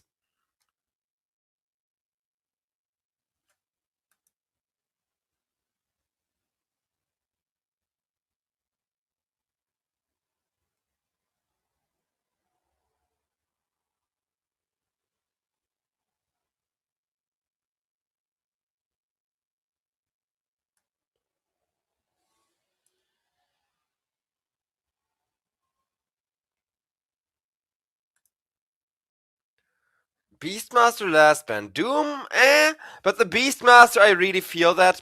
Like, last game too, every game that I've seen the Beastmaster after the TI and in TI as well, he at least had some value. It's one of those heroes where if you shut him down, he's still gonna do something. If you don't shut him down, you're gonna regret it. There is no winning there, really. But the Lifestealer is gonna get banned out. Because, yeah, he did really well in TI. I think since TI he's gotten extremely popular. But now that we see this Lifestealer spammed out so much, we are going to see him banned a lot more often as well. We're also going to see a Bat Rider, which I have mixed feelings about. Not bad, not great. It has a lot of potential to actually get work done here and make things happen, right? Simply put, because I'm not sure what build he's going to go for. I'm not sure if it's going to be a Shiva's build or maybe even the right-click build, which has been re-emerging during TI a little. So Team LYNX, they gotta get a lot of value out of this Bat Rider last pick. The Necrophos, though, I think is fine. Like, Necrophos, zero issue. It's a reliable carry hero. It has a pretty average game. Not great, but not horrible. Mangekyu on the Enigma with the Black Holes also just setting up a lot of tempo. And like I've pointed out, Rain, like on the Undying, while I do like Klim Sanchez's draft and he's gonna terrorize the supports,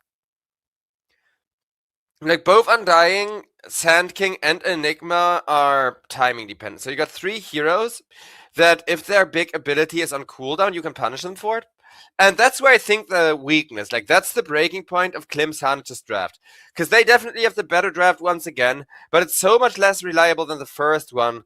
If we see a similar scenario, do you remember like the Slark game when there was instantly a perfect counter rotation when Slark instantly was getting wrecked in the lane just to make sure that you at least had a fighting chance? It's that level of response that LYNX need to deliver here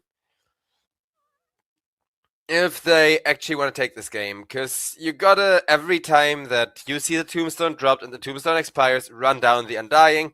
Every time that Sand King goes in for the epicenter, immediately have both supports rotate over to his lane and kill him. That type of gameplay is going to be extremely important here, and I do really love the Necrophos Darkseer combo. I'm not going to say Team LYNX have a bad draft like game number 1. I do think this draft from LYNX is a decent bit stronger than in game number 1, but it is still very tempo dependent. Only on 2 of the 3 lanes this time around. Of course, there's Darkseer who can farm up the real 必须进 each 关。 farm from other people with the Iron Shell. 空对月，еще посидим, еще посидим, еще посидим. I'm a little goblin, and the goblin's being yelled over by a bunch of angry Russian guys. Accurate. Too freaking accurate.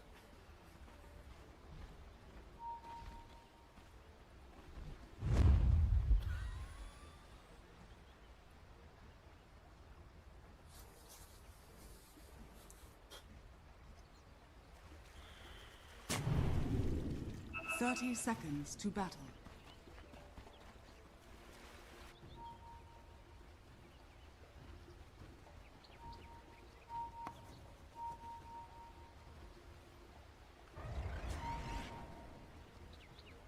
I'm king.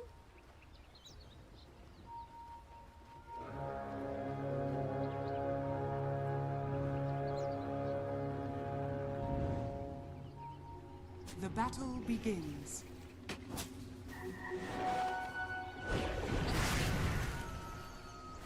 The Eidolons, not really at the right high ground. That's just gonna give Necro some extra regen. But not only that, 3 of the runes are gonna go the way of the Radiant anyway, so... Well, Naive's positioning is gonna get rewarded, and there was in fact a Dark Willow trying to harass the carry on the way to the lane. It's not like that makes up for a whole extra bounty rune. Dark's here, however, already starting to go to town, or is he? Cause look at this lone druid. Making stacks, trying to get the number up to the point where he can just lock you down. With the Undying. This is one of the few double melee lanes where you don't mind being a double melee lane for the safe lane, I feel like. Undying lone druid. I have a friend, like my dedicated support friend, is always really fond of playing the Undying as a 5 position, but then plays him like a 4 position. So maybe I gotta learn Lone Druid, because this is actually looking really solid, and I see a ton of potential there.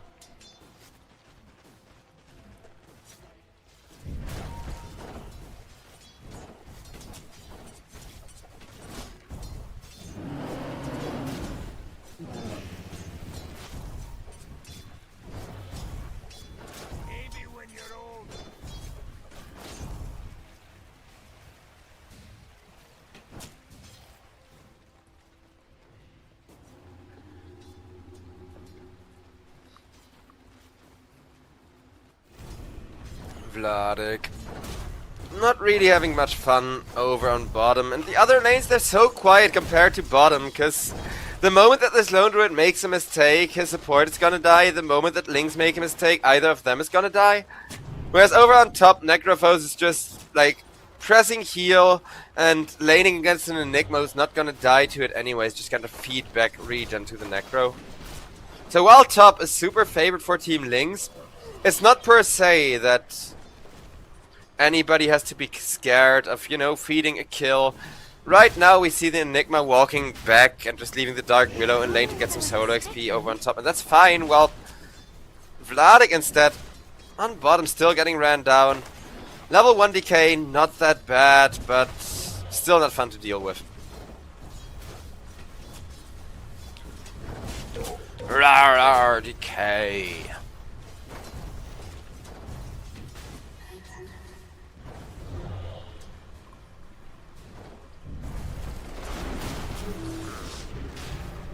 Vladik chased after with the root.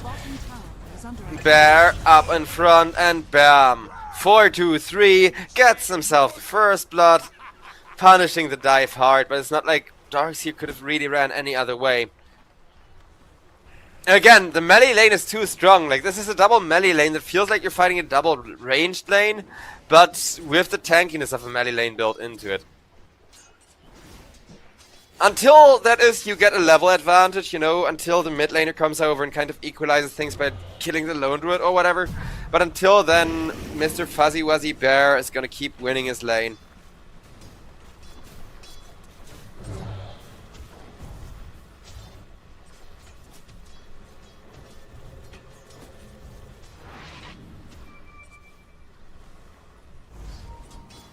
Dire's structures are fortified.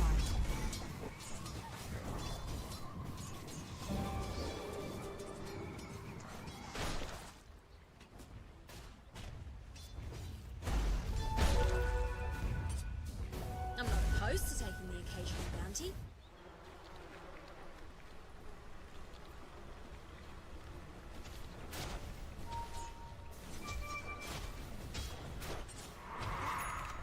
$1k gold lead all ready for Crimsonage. But most of that is really just this bottom lane escalating. I know it must be boring that we're only talking about one lane, but I promise you it's just 2 more levels till the mid lane starts doing stuff as well.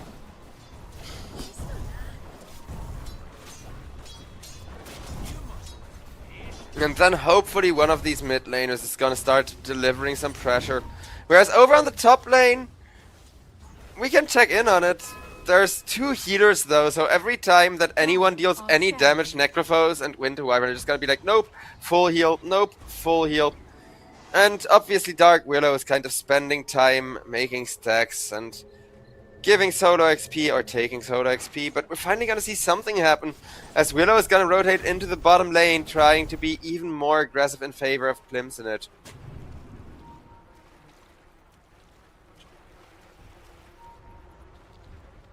Crimsonage. Radiant structures are However the hell you guys want me to pronounce that.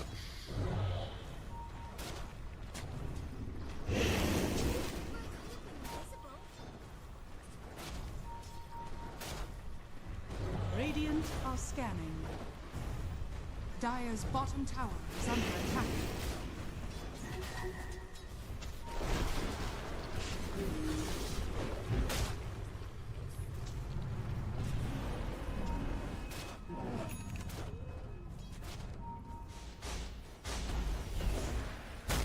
A Sand King threatens the epicenter, not quite committing for it. Radiant are scanning. The mid laners though finally have their level 6s, so they can start playing Dota, they can start making things happen. And either is gonna try to, but Sand King sidesteps the bushwhack, Undying comes on in towards the mid lane as the pressure is mounting up. Mellow Jewel gets himself a regen rune on the Bat Rider, exactly the rune he needed and exactly in the time that he needed it. Could not be luckier with that. Out comes a lasso though, and that lasso is not so lucky because Dark Widow got a stun off, but the teleport from Dark Widow was a straight up mistake, so Sweden Strong is still gonna get punished for that. Love how he actually looks grumpy in response to that. Like, I think he realized just a second too late, ah damn, I messed up.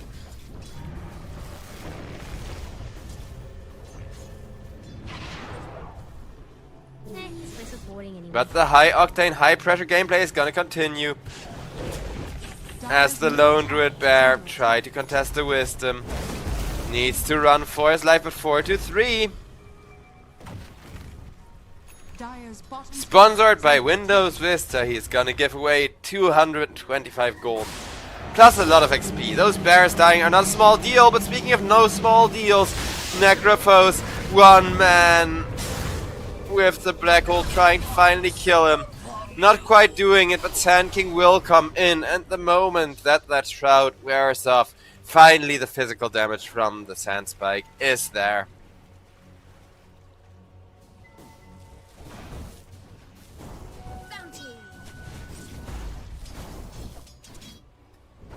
Dire's top tower is under attack.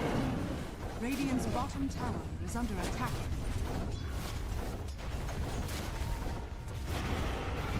Dire are scanning.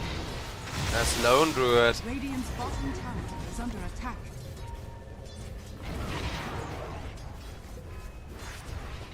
Took half a top tier 1 tower, is gonna be forced to back off again.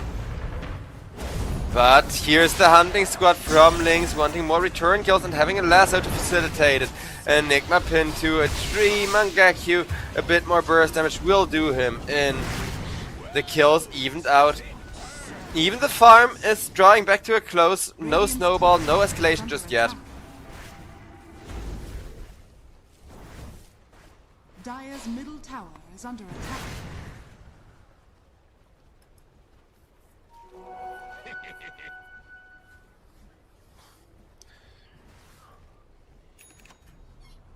Bad Rider. Looking for the TP boots, also very great for making his life easier and, you know, being able to teleport and jump around the map. That was not That was not wise.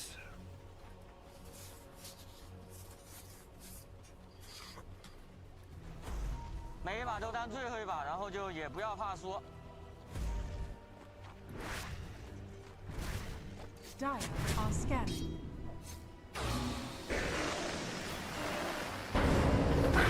As there's gonna be the jump in with a beautiful Wind Wyvern ultimate. Reaper Scythe just for the stack and the full heal. Naive does not want to die, and he will not die. He will in fact regen up a nice deal.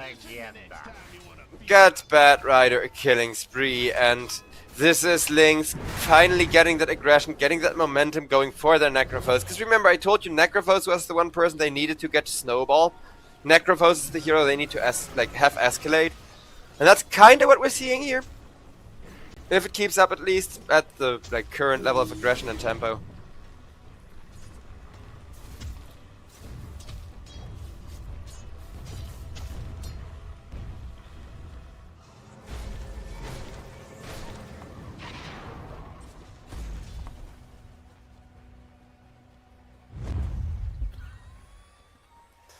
Smoke out now. Radiant are scanning. From Clinsanet. Can they find anyone valuable enough in the enemy jungle? They are hunting for this Necrophos, but bringing him down with all of that healing is going to be the real challenge. Squadix not quite finding the angle with Sand King. Would have really loved to epicenter down the Necrophos there, but without a Blink Dagger, eh. And there's the return attempt from the Bad Rider, having a lasso ready. He would love to say hello, little support, but the little support runs for her life. And that's gonna be Dark Widow doing just fine. Dire's top tower has fallen.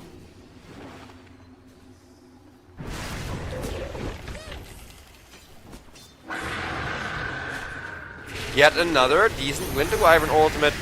Not the most beautiful that we've seen, but it's not there to turn the team fight around. It's there to give Naive another stack. Gotta make sure this Necro keeps scaling. Radiant structures are fortified. While the Eidolons are really annoying the Radiants, to allow Necrophos to just delete them is almost there.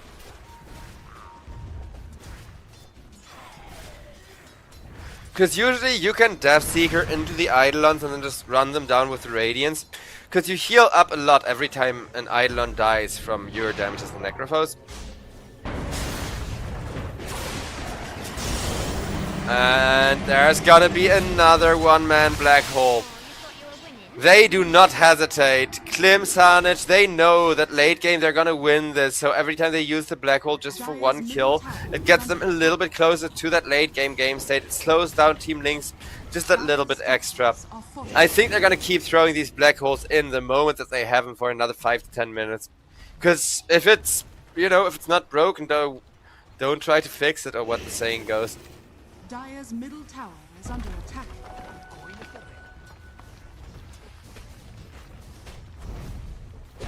Radiant's top tower is under attack. Dire are scanning.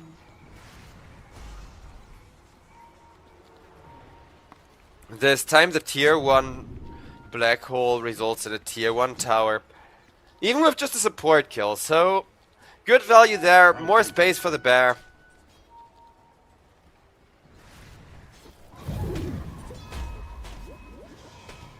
Necrophos Radiance about to be completed. Let's see how that's gonna allow him to keep up with this massively farmed Lone Druid.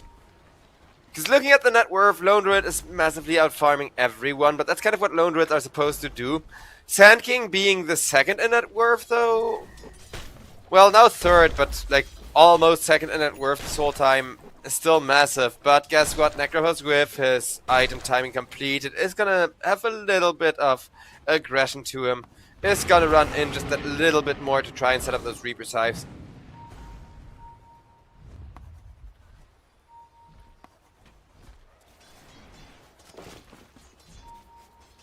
Radiant are scanning.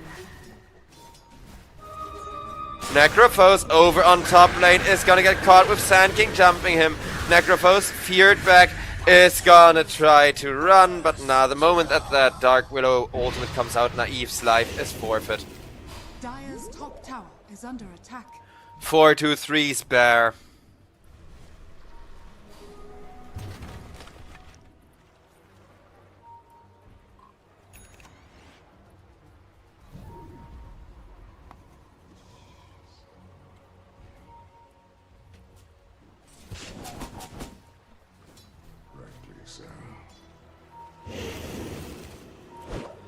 As Hoodwink. Killed off. Necro could not save her, even committing the Reaper's Scythe to try and do so. But Mangekyo gets slowed up with a wall from the Darkseer, and that's gonna be a dead Enigma. Bad Rider gets +1 onto Rain, but Rain does have the instant respawn, so it's mostly a kill worth of gold and XP that he gives away. But there's a follow-up still getting attempted. In the jungle, Cracker will go down to the Bow Strike plus Bedlam combo. Or not Bedlam, crap. What was the other burst damage? Oh, it was Eidolons. Fight recap says Eidolons, I believe it. Dire's bottom tower. Trying to defend and then getting soul ripped or what have you. Either way, a nice little execution. 3k gold lead for the Lone Druid draft. LYNX, they gotta make this comeback, and they gotta make it like within the next 5 minutes, or this game could very well backfire on them severely. Because we're seeing the stage of the game that 4-3 is gonna recommit his resources from the hero to the bear. And once he's playing with the bear instead of the hero, Lone Druid is gonna be a whole different beast. While Sand King, just like the Enigma, he has got zero hesitations about pressing the ultimate just for 1 kill, saying it's still worth it, not because you usually do that, but because the bear is free farming. LYNX, they really gotta stop this bear, if it's not already too late. Winter Wyvern in a very bad spot now, and with the Winter getting caught, out comes the Reaper Scythe trying to enable a return kill. That will be a return kill. Naive 3 stacks of the Reaper Scythe regen buff. Pretty early into the game, that's definitely not bad. Rain, though, takes down Meadow Jewel, makes sure to get another one out of that. Buying up all the mangoes. Like, whenever there's mangoes for sale, Undying's just gotta chomp on them. You'd think a giant, literally flesh-eating, per definition, zombie would not like mangoes as much, but I guess everyone has a weakness, huh?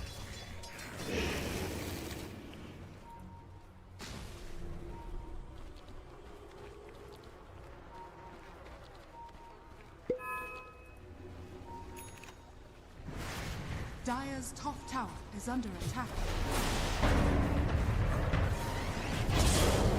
That's gonna be a nice little jump onto the Enigma. Enigma, he tried for such a good black hole, but when everybody is grouped up like this from the side of Team LYNX, I don't think he was expecting that instant turnaround, but it's exactly the amount of resources you need to commit when you see that black hole. Klim Sanich, they don't mind losing the Enigma that much here. They do mind having the black hole on cooldown a lot more, actually. Because you're not feeding kills if your hard carry is free farming.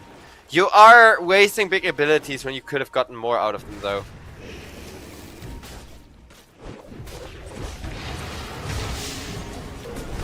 As that's gonna be Rain. Hiding out in the tombstone while QBFY is gonna go down to the Undying. Out comes Sweden strong with the fear, just making sure nobody else can follow it up from LYNX, and LYNX are gonna lose a lot of control of their main jungle here at just 18 minutes into the game. This is not how this Necrophos draft was supposed to work, as Necrophos is the one that needs to snowball, and he's gonna try to by killing off Rain. No Reaper stack, but at least a kill, I guess. Doesn't feel like it's good enough though, because we have not seen Lone Druid for a few minutes now, and yeah, if you know how it feels to play against Lone Druid, you know that that's a very bad sign. This is what he's up to, 600 gold away from the Aghanim Scepter. And then 4-3 is gonna start joining his team for these reckless team fights, as that's gonna be Vladik annihilated, and everybody from Klimsanage backing off right after.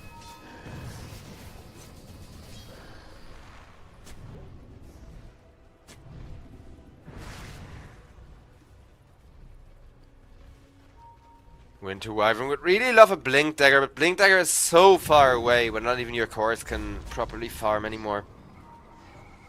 Necro is the one ticket back into this game. He's the one guy that can potentially turn things around still. Potentially. And my little black cat is coming to bring him some luck, haha. I'm sure that will help Cat, because black cats are so well known for being extremely lucky, isn't that right? Because I personally would like a game number 3. The first series of the day for me already being a 2-0 isn't that fun. And I do like this post-TI meta. I feel like now we're getting to watch all of the powerful heroes, even if we have seen them a ton now. Tombstone comes out from the Undying. Is there anything that he can do with it? Not really. Gotta accept his fate, and this time around he is gonna be turned into a stack of Reaper Scythes, whether he wants to or not. Dire are scanning. Reaper Scythe, Kadoosh. As that's gonna be 4-3 on the bear. Losing a lot of money here, but look at how much damage he dealt to Ethereal. Just by existing, just by being attacked in the stun lock. Lone Druid, his amount of money is not really a good thing for the side of Team LYNX. Like, them not having stopped it is what's bothering me. Because Necro had, like, great timing, he's super rich, but so is Lone Druid, and if both of those heroes are super rich, I feel like Lone Druid is ever so slightly favored.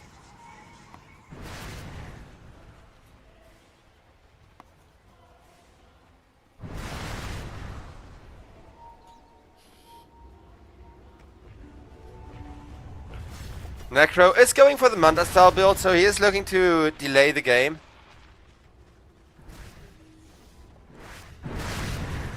Dire's top tower is under attack.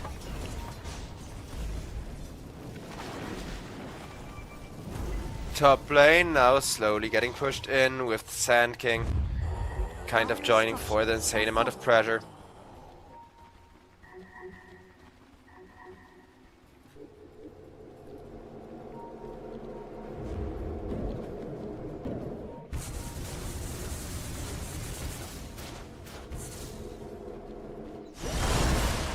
Three people coming through the Twin Gate. This may not be the best lasso that Batrider ever used. Mellow Jewel, he's gonna get punished by these reinforcements coming in, and Cracker, there's nowhere he can run. It's just a matter of time. Double kill for Mangekyou. Klimsanage looking for more. They want to go for a setup.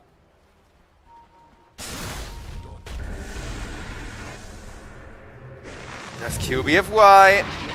Ooh. He was in the Bramble. That was just a matter of formation, not of like Dark Widow missing or whatever.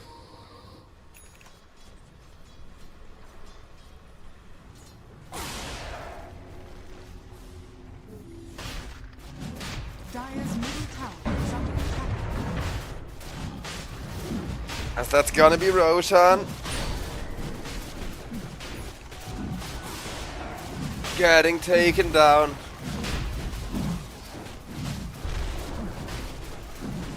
A very fast, a very efficient Roche. I wonder who it's gonna go to. Probably the Sand King, yeah. Like Sand King or Enigma are your best choices here, because obviously Lone Druid doesn't really like Aegis as much as most other carry heroes.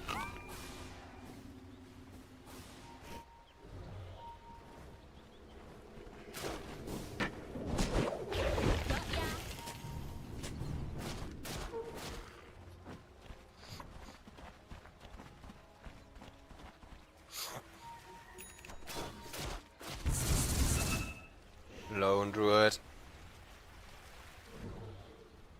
Having a good time, just grabbing some free farm.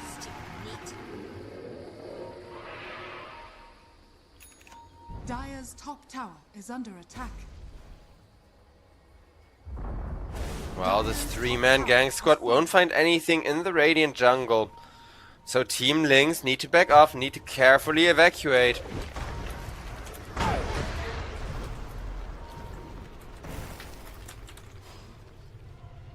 No deaths! Team LYNX are very happy with that outcome. Preferably, of course, they would have found a gank, but just being able to evacuate, just being able to chill is really, really good here. So I think everything's fine. What surge is this? The real question is, however, how do you deal with Lone Druid? It's been the pressuring question all game, and speaking of pressuring question, the pressuring question of the game is just gonna kill support, I guess. Dire's middle tower. That is actually very accurate to nature. Bears do in fact eat squirrels. They will not go out of their way to hunt squirrels because it's like one bite of meat.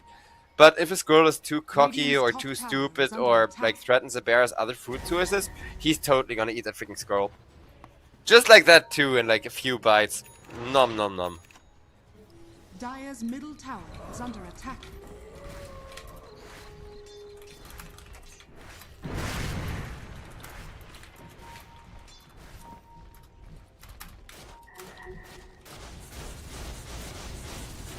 As the pressure keeps mounting over on the bottom lane, Sand King with the bow strike trying to get a good setup, and it may not be the worst of setups, even though he missed the Necrophos. Necrophos is still gonna die to the epicenter without even the rune being, even the Aegis being used by Squadix, because that was still a regen rune for him. So Sand King is gonna be full everything except ultimate cooldown for the next fight once again. And now the Lone Druid is finally gonna dare show in these fights some more. If just to tear through these towers, take away map space from LYNX. It feels a little bit anticlimactic, but it was to be expected that if this Necrophos falls off, this was gonna happen. Necrophos put on a really good show, but hinging your entire draft on the carry. And that, like, Necrophos had an okay game, but Lone Druid just had a slightly better game. Fall apart. Like crazy tracker, just the 3 little bonus kill, while Lone Druid is forcing constant teleports back into the base by having the bear hit the tower a few times and farming elsewhere. From here on out, it's gonna be one of those games, ladies and gentlemen. At least until Team LYNX get like an unexpected team wipe or whatever, which I wouldn't put past them. It's tier 2 Dota, anything can happen. If there's like a whiffed initiation or such. But Team LYNX, they're struggling to kill a Dark Willow. QBFY goes down before the Dark Willow does, and that's bad, right? They're having to use the ultimate just to secure the kill on support. Mellow Jewel, he has a BKB, so he should not be dying for this. But I don't think he's happy with like how far behind he is still.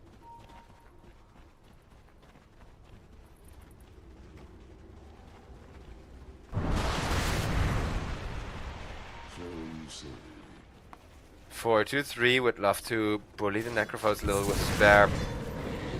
Does not know that Winter Wyvern is nearby, but as the backup comes in, Necrophos used the Scythe on the bear, and that's a mistake. If you're not gonna kill the bear with a Scythe, never use it on the bear. Naive goes down, and with Naive dead, free kill onto the Winter Wyvern as a little bit of a bonus.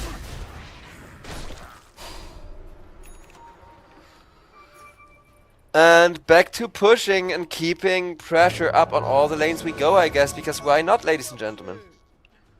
It's not like Lone Druid has really been punished for it.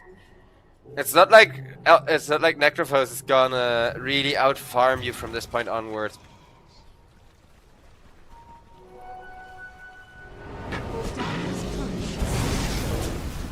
As 4-2-3. Broken, trying to run down the Bat Rider. but Dark Widow will finish the job before the bear goes down. As in comes Enigma, wants to finish QBFY, and QBFY with the Eidolon army. He's gonna be dead. Legenda! Oh, that's rough. Dire's middle tower is under attack. Just talk trash, why not if you're winning this hard?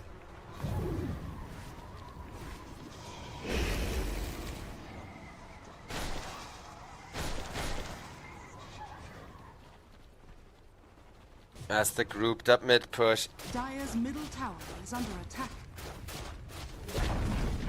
Dire's middle Results in tower yet has another fallen. tier 2. No more tier 2s for the Dire side. You've lost your tower privileges, you've lost your free farming privileges anywhere on the map.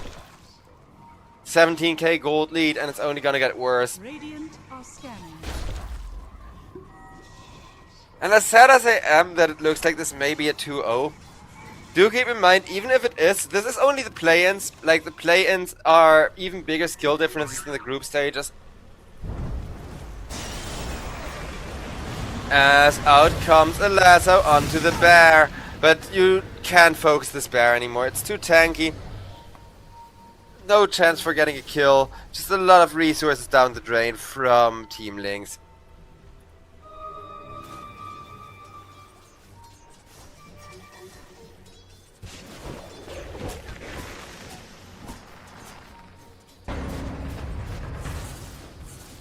QBFY teleports out, manages to get himself away. Dire are scanning.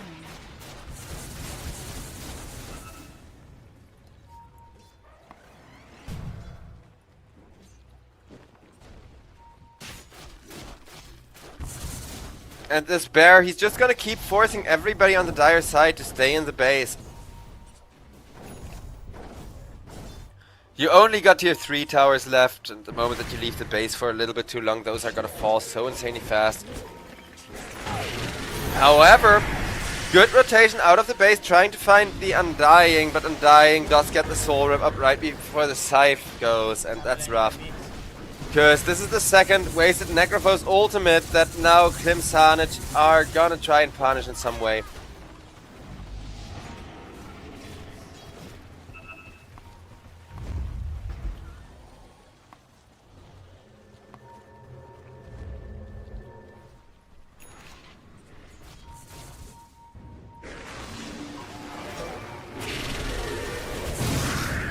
And out comes a nice two-man fear from the Dark Widow, getting Lone Druid another go in. Vladik, he can't even vacuum wall. A vacuum wall may be the one chance back into this game, because of course that scales on how fed your enemies are, not how fed Radiant's you middle are. tower is under But you gotta attack. press your abilities. You gotta at least press like vacuum and wall. That's why you call it the vacuum wall combo, and pressing 2 abilities seems so rough when there's so much stun lock. There's still a black hole being held onto for this Enigma as well. Dire's top tower is under attack. Mid getting pushed in, bot getting pushed in.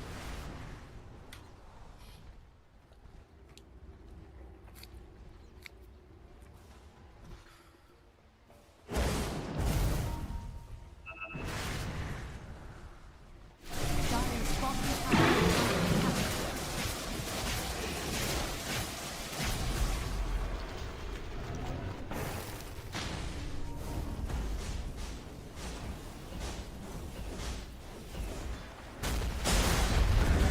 Sand King makes sure to get QBFY.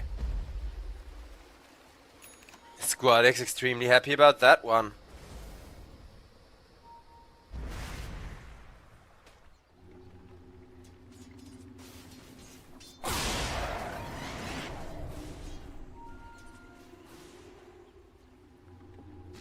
Because yeah, the goal difference, it's just gonna grow and grow and grow. And again, smoke into vacuum wall, kill the supports, then the Lone Druid, I guess, is such a complicated comeback condition.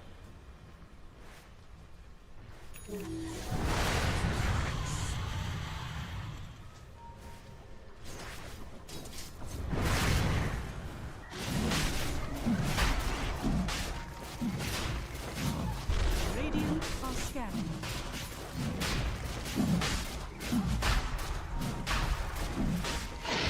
Roche falls just as quickly as the towers do, and LYNX, they were outside the Roche pit looking for a contestation, but now they are being hunted instead.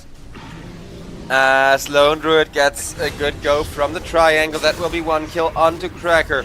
Out comes another kill onto the Necrophos immediately after, and QBFY is running for his life, but I don't think he can get himself away.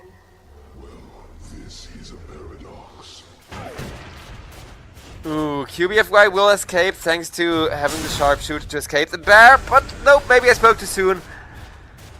Dire's middle tower is under attack. Sand King comes in and Sand King is like, nah, you're not gonna make it to the base safe, even pressing the Sandstorm just to make sure that this little squirrel ticks out. Dire's middle tower is under attack. Radiant's bottom Mid tower is under attack. is getting eaten by the bear, and I told you guys, once Lone Druid gets to push, it's gonna be an insanely fast push. So one lane of Rax down, if nothing else. And that's gonna be Mellow Jewel trying to cut the wave, but Mangekyo just teleports back. Makes sure to absolutely obliterate him with the black hole. Radiant's And well, Enigma goes for that quick solo kill with one of the best ultimates in all of Dota. Radiant are scanning. Second lane of Rax is gonna crumble. Dire's top barracks has fallen. Mega's inbound with just one more good push. Team LYNX looks like they lost this one. It was kind of to be expected. They had tempo early on, but the moment that they lost that tempo on the Necrophos, they could never fully get it back. And now they're feeling the consequences. Even this nice vacuum wall, it's not doing that much work anymore. Winter Wyvern just stun locked up with a BK beat up bear, and the BK beat up bear is gonna finish these racks. Make sure it's mega creeps, putting even more pressure onto this dire base. Necro forced to press a defensive BKB that will allow him to get a nice Reaper Scythe out on the bear. Finally having gotten it off in okay fashion, but an okay fashion is still not going to keep the bear from getting the Raxus. Sweden Strong dies. Sand King. He's gonna only now use the Aegis in exchange for getting a bonus kill on the Necrophos. Once again, buyback from the Winter Wyvern. But there's no more Raxus, there's already Mega Creeps. What are you buying back for at this point, other than your Ancient exploding 5 seconds later or whatever? Darkseer tries, gets saved by the Winter Wyvern, so... I guess there's your 5 seconds of space. And they are doing a lot of damage to the bear, but Sand King used the opportunity to go in with the BKB, does not find the damage onto the Hoodwink. Winter Wyvern ultimate comes out, try and punish the Sand King. It's not that punishing though. Sand King genuinely doesn't care until the bear comes in to hunt after.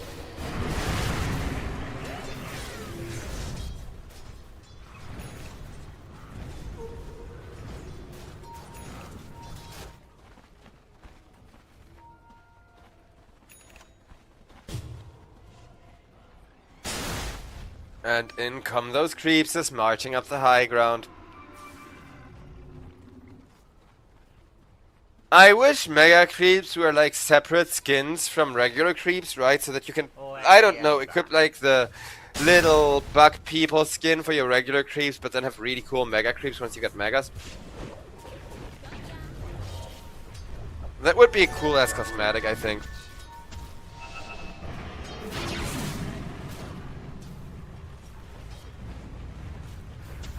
As 423 wants to go to town. He hits the Darkseer. Darkseer trying to live, but even with the Cold Embrace, just the Maelstrom and Root damage from the Roan Druid is massive. Tier 4, number 1 is gonna fall while Bat Rider, he has a lasso, but losing that tower aura is gonna be devastating. Out comes a Black Hole. Almost a guaranteed kill on Vladik. Vladik though saved by the Winter Wyvern. But Winter Wyvern dies for that, QBFY dies. Even the Lone Druid Bear is gonna die, because at the end of the game, I guess, why not just trade a bunch of kills, see just how hard you could have taken that fight. It's not like it matters, and LYNX, it's good that at least they didn't get tilted, right? They got completely outdrafted in game number 1. Game number 2, they had a better draft, but the moment that their Necrophos died while Lone Druid didn't is where it goes wrong, and that happened not once but multiple times in a row. Looking at Lone Druid's stat 8, 0, and 10. There is nothing you can do. There is nothing that you can play to stop 4-3 once he has 0 deaths.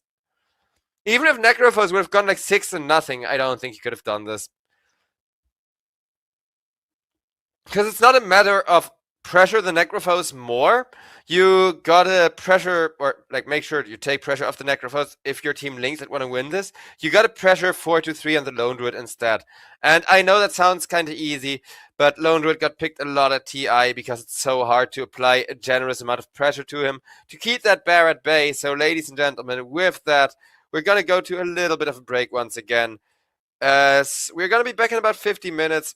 So, get something to eat, get something to drink, go outside, touch grass if the weather isn't as bad where you live as it is here. And ladies and gentlemen, I'll see you all after the break for the third best of 3 of the day here at the EPL Masters opening day.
All right, ladies and gentlemen, and with that we are in. Apologies for the slight delay, as you know, we did swap teams at the last second, because the Duck squad, they didn't really have a full team.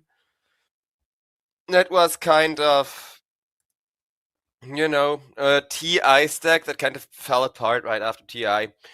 So yeah, instead of letting them, stress out about finding a roster, we instead just switched them with Syntax, and it's kind of by choice from the side of Duck Squad, right? So we're not being mean and saying like, oh, you can't play the whole season with a stand-in, but it seems like the better choice for everyone involved. And with that, we finally got the third best of 3 of the day starting as we're approaching the halfway point of the day with Summer Bear versus Team Syntax.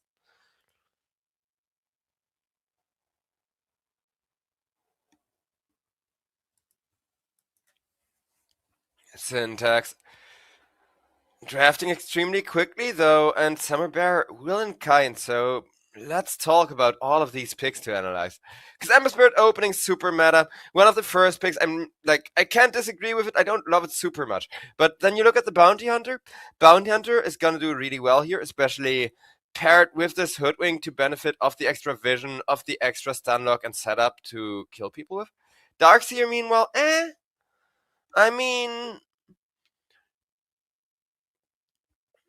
I like the Darkseer, but we saw him fall flat 2 times now. So I think it's really important that this Bounty Hunter prints a lot of money for him, that Darkseer can actually get some good value out of the vacuums. Summer Bear, definitely a strong draft, but Syntax, I like the Mirana Bane combo. I'm not so sure, if you need the Earth Spirit, but Earth Spirit was their first pick, so they mostly try to go for, a safe, solid-looking pick there.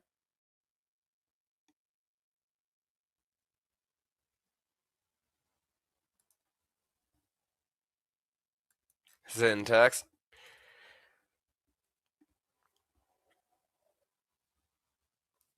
Gotta come up with a decent last pick here. Because they're lacking damage. They're lacking damage on so many fronts. You got a Mirana for damage, an Earth Spirit who has some damage from his abilities, but it will be a Wind Ranger. They will focus fire down whoever is looking the weakest, whoever steps ever so slightly out of position. Great against Bounty Hunter, great against Hoodwink, even good against Darkseer. Not so good against Ember Spirit, because he can just Remnant out of range every time. But I think that's fine. It's still looking like an extremely solid draft for the side of Syntax and Summer Bear. What? Ooh, another Lone Druid game. I mean, first Lone Druid was left to free farm, so we're gonna see where the Syntax, with a bit more of an aggressive draft, got the power of contesting Otaker here. Because you need to do a lot of work against Summer Bear. You need to rapid fire them, you need to get good value from that Javelin early on the Wind Ranger, and you gotta bring your carry, the Wind Ranger, in to be the one to kill the Lone Druid, or, have Bounty Hunter kind of be the difference maker for the side of Summer Bear if you gotta keep the Lone Druid safe. I mean, 4 people on Summer Bear group up, Lone Druid takes the bear, sends the bear with waveform just to get the track gold. Because it does work like that, the bear will pick up the track gold. You can keep the real jungle, the real druid safe away from the jungle while that's happening, because it's super early on when you want to print that money, right? But there's synergy here. Lone Druid Bounty Hunter is really good in combination.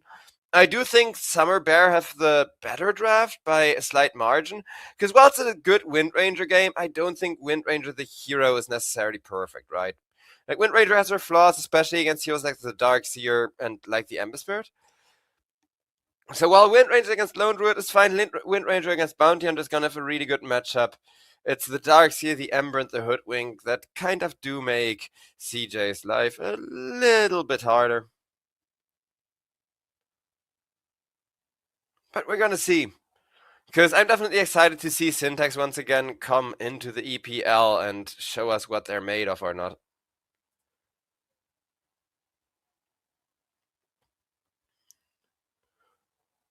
This Earth Spirit, though, he is not gonna have a free game, I can guarantee you that much. Because, well, Earth Spirit against Ember, it starts off really Earth favored and then gradually ebbs back more and more in the favor of the Ember Spirit as they level up, as both parties get experience.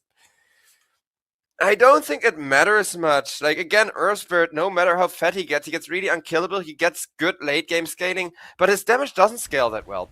So if the wind range dies at the start of the team fight, then Earthbird isn't gonna solo carry you the team fight.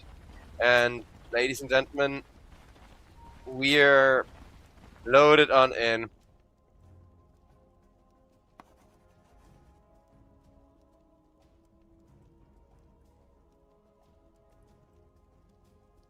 But immediately in a pause. That's rough. CJ, hopefully it won't be too long of a pause. Also, sorry chat to those of you that confused synapse and syntax. Because those two, they're two different teams. One is a pretty high tier Southeast Asian team. The other is a somewhat decent, but not that established European team.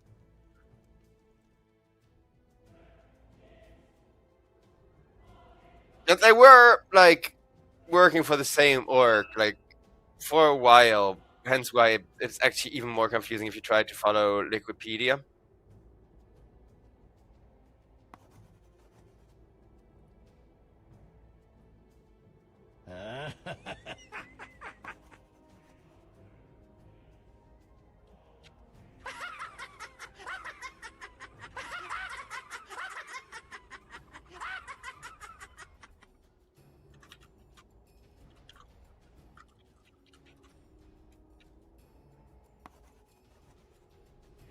Lots of laughter as CJ has reconnected at least.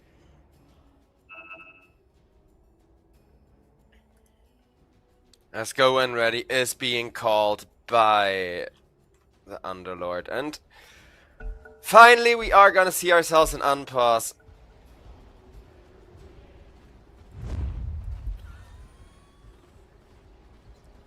And an instant 5-man smoke from the side of Syntax. They're not even gonna wait for the timer so that you're on time for the rune spawn. No, they want to smoke right now. They want to find the bounty hunter. And guess what they do?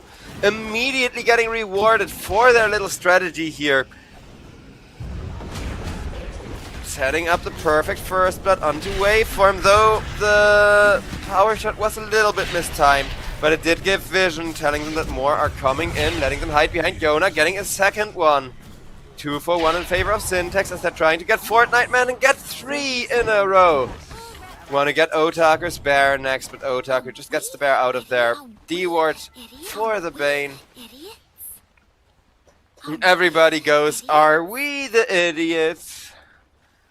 Are we the idiots? Or are we the idiots? Or are we the idiots?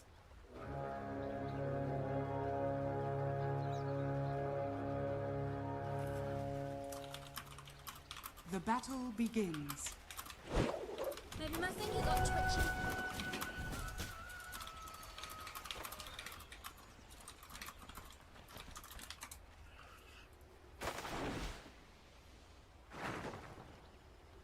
Should be... Ooh, 2 for 2 runes, but still good vision for the Dire. So the Dire come out ahead with 1 ward of vision advantage. But they could have had a rune instead. So, do you think an early bounty rune is worth more than a really good ward for the mid lane or not? Because, there's good wards for the mid lane, there's bad wards for the mid lane, and there's these really good wards for the mid lane that's going to give him 6 minutes of reliable vision without any dewarding or anything. But that's going to be Geo taken down by Otaker. A Summer Bear. They're named after bears, they have a bear in their team. That alone should tell you that they're definitely not without a fighting chance here, especially once Waveform gets a few levels, once Waveform starts printing massive amounts of money. It's gonna take a bit till we are gonna reach that point.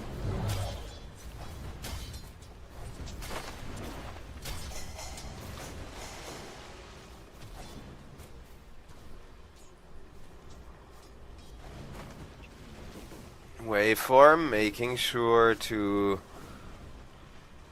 not get himself caught out of position too much.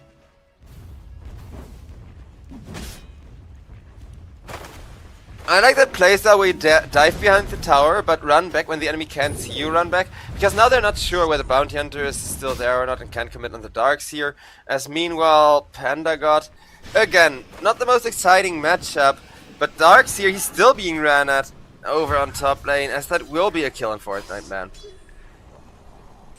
So the first time it went really well, and he got back around, and it was fine. He just took like a little bit of harass damage, but then the second time around, he's gonna be just a little bit too deep out of position.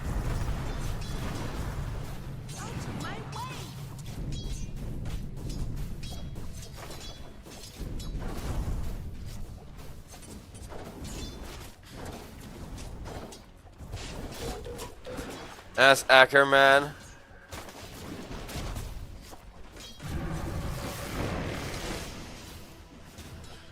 Taking stacks, getting poked back a little. That magical damage from the bear is really gonna add up to a lot, so even if you do have the atrophy aura, which people don't even max nowadays anymore, I don't think that alone is gonna carry you.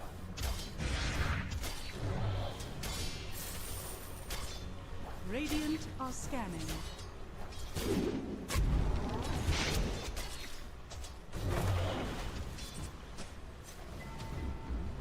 Play hard. Getting pressured hard.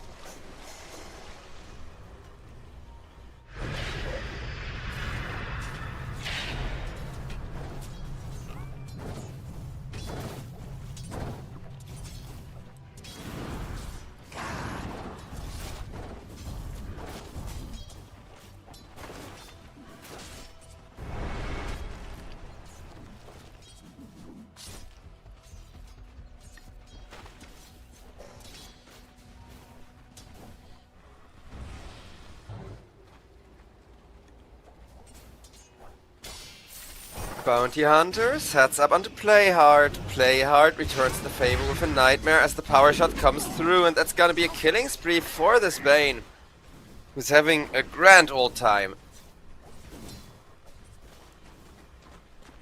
Full stick, blood grenade, everything ready to go. Play Hard wants to be even more aggressive onto Fortnite, man. Team Syntax definitely coming in hot for the first game of EPL Masters 2. Not to say that Summer Bear, once they start printing money with the Bounty Hunter, if they keep their Lone Druid farming like this, aren't gonna be absolute beasts, but, you know. Syntax are getting some tempo. Now they just gotta kill the Lone Druid a few times. But I don't think that's gonna be so easy, because look at this insane amount of damage. Ackerman goes down, Otaker killing spree. Otaker is an LD spammer. Like, one of the reasons why he's such high MMR is that he spams LD a lot. And LD, of course, is an absolute pub dominator.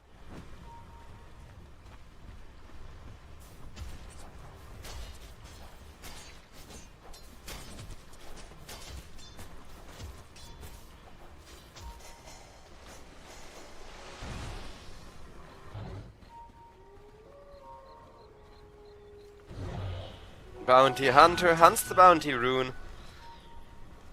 And then also hunts Earth Spirit, who's coming in to refill his bottle, realizes that he got screwed over. As Bounty with the Iron Shell, now wants Bane, Blood Grenade is there. Brain Sap is there to buy a little bit more time, but he even makes sure to try and give the kill to the Darkseer, but won't quite succeed as the Blood Grenade damage over time stole it anyways. And that's gonna be the Underlord getting ran down once again. Underlord, the moment that the Root procs, it's like 1/10 of his health pool just melting away in magical damage that he cannot resist. Lone Druid put to sleep, will let himself be arrowed so that the bear can instead wreak havoc onto Mirana. And Mirana barely able to get away, but so is the Lone Druid. And it was Team Syntax that brought in the aggression and that tried to shut down this Summer Bear carry. Lone Druid living with just a sliver of HP. Is gonna heal up again when the bear gets to attack, while over on mid lane, Bounty Hunter comes in, and he will die before the Earth Spirit, so no XP for Waveform there. Even if Ember is really happy about support for a mid laner kill. Still not that great. Ooh, wait, as I say that, CJ kills our Fortnite man as well with a power shot. That long range power shot snipe, absolutely obnoxious.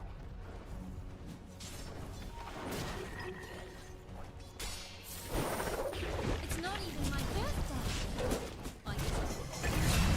Radiant's top tower. Oof, under attack. Ackerman gets destroyed, and Summer Bear 2 levels away on the Bounty Hunter, close to be 1 level away on the Bounty Hunter to have that money printer up and running. Waveform, he's even given the enemy wisdom. Generously so. The other wisdom, though, still getting contested, will be stolen by Playart, so it is 1-for-1 wisdoms. Great XP advantage, though, for the Bounty Hunter as Summer Bear. They're named Summer Bear. All you gotta do is kill the bear. You wanna shut them down? Kill the bear. Kill the bear.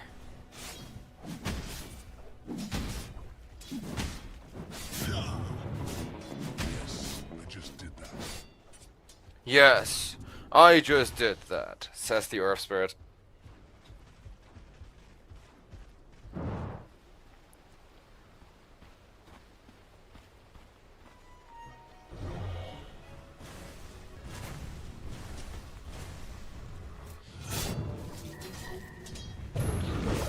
Panda God gets on top of the Earth Spirit once again, and Earth Spirit. Oof. Yona has just been giving so much XP away to the Bounty Hunter. Dire's middle tower is The under mission attack. remains the same for Team Syntax. top Just tower you is gotta under get the attack. Fiend Script first, then you got a Nightmare Arrow into Fiend Script, this freaking Lone Druid, because he's starting to get really hard to kill. And the game is kinda feeling actually quite difficult by now. CJ's courier will get poked at by the Bounty Hunter, destroying that one. Dire's middle tower is under attack.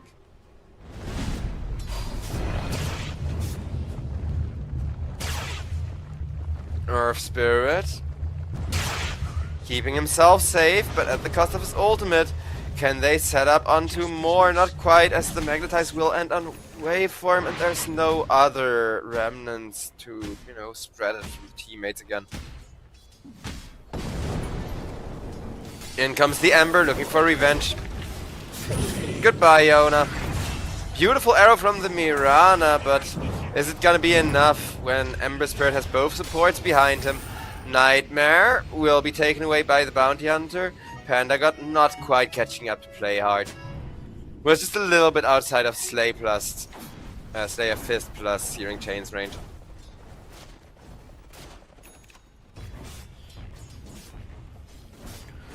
Underlord at least getting some solo XP so that his ultimate isn't gonna be further delayed. Dire's middle tower is under attack. Dire's middle tower has fallen. Well, the mid tier 1 tower is gonna get taken down.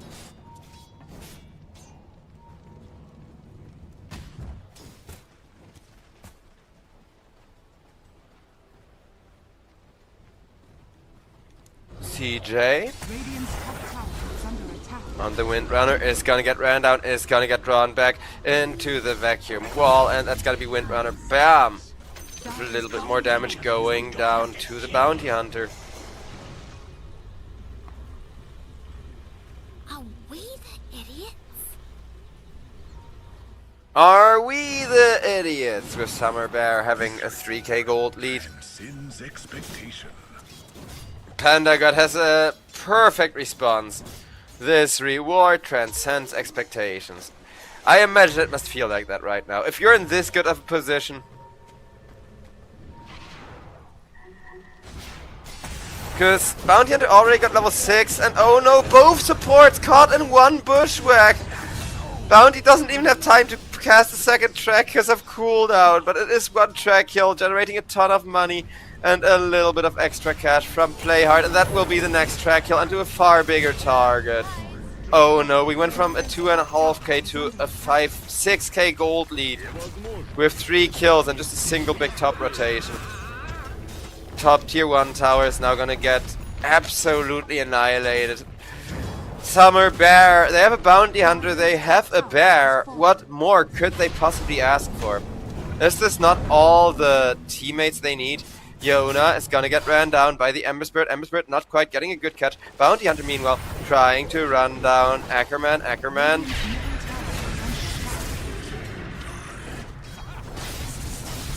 manages to kill off the Lone Druid. But that's gonna be delayed.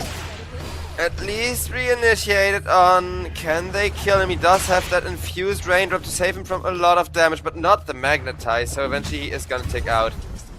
Look at you. You are most welcome. Yona finally getting some return impact. Refilling his urn charges as well, giving him some much needed extra resources. Now that Spirit Vessel is coming in, and Spirit Vessel for a hero that lacks damage like Earth Spirit, it's kinda quintessential.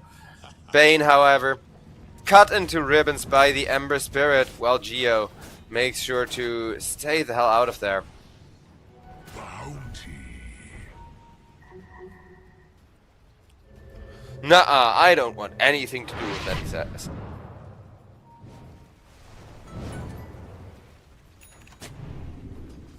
Radiant's courier has been killed.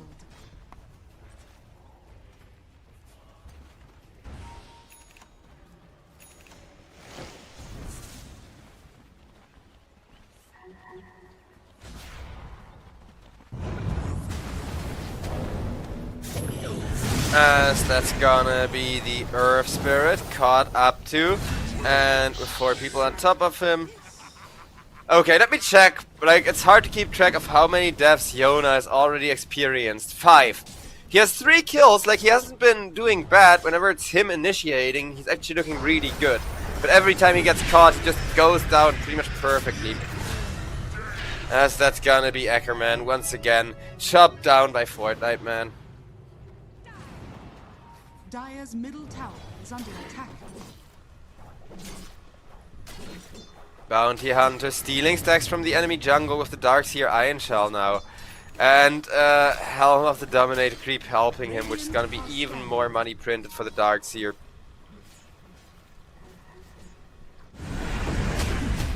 Over on bottom, meanwhile, Hoodwink is gonna die, so we're finally gonna see a return support pickup.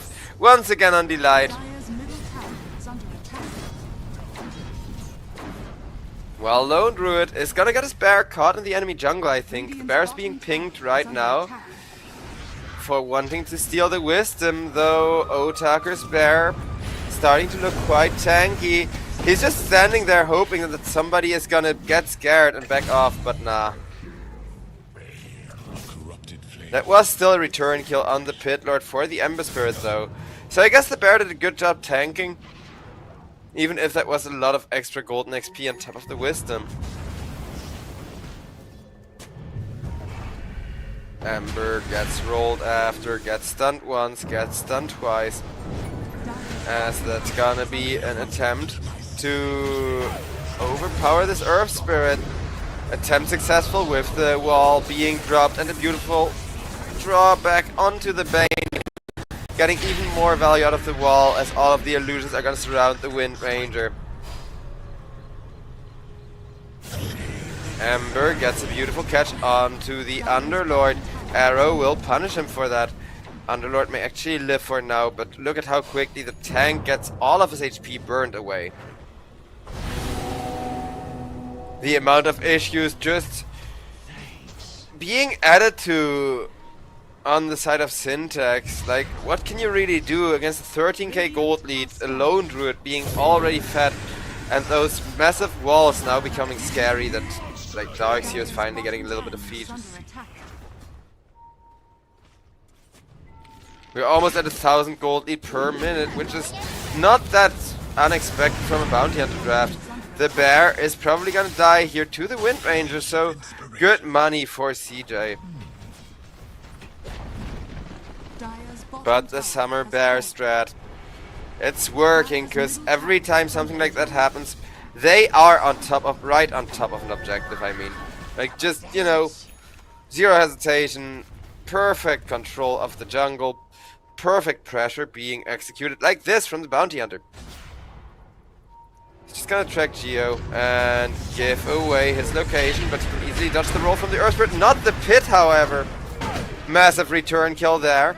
Beautiful bushwhack from Delight. Delight also has any Yules, keeping 3 people off of him single-handedly. Setting Ember Spirit up for a beautiful turnaround onto the Bane. Bane not quite dead.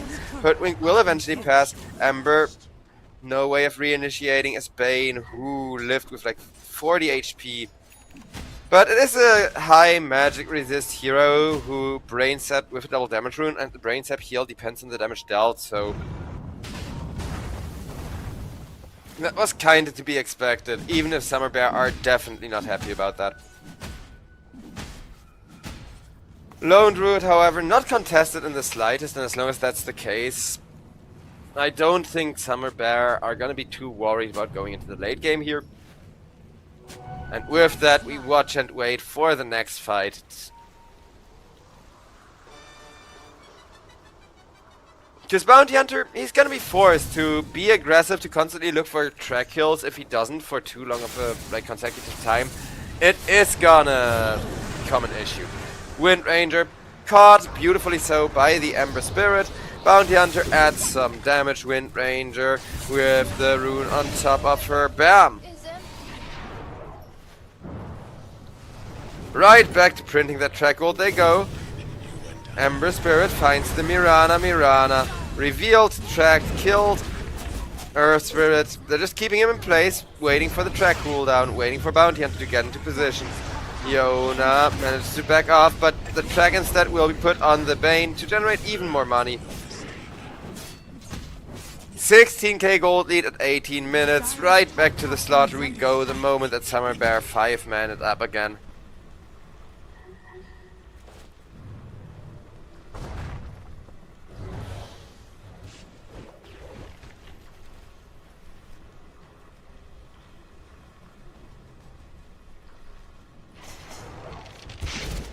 Bounty Hunter looking to fight it up against the Wind Ranger.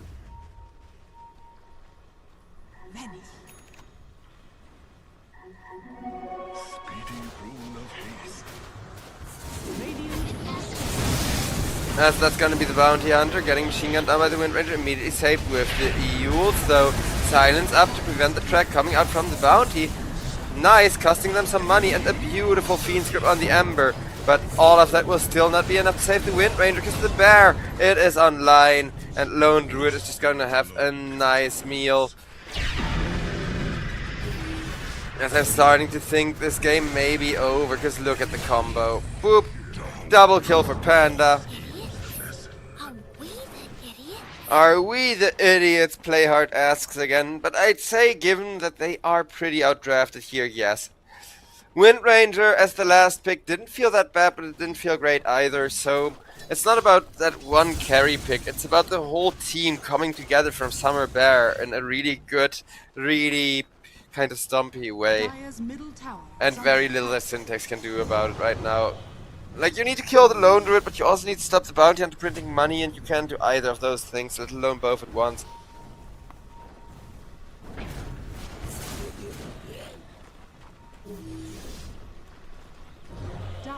Scan. 20 minutes, time for a free Tormentor.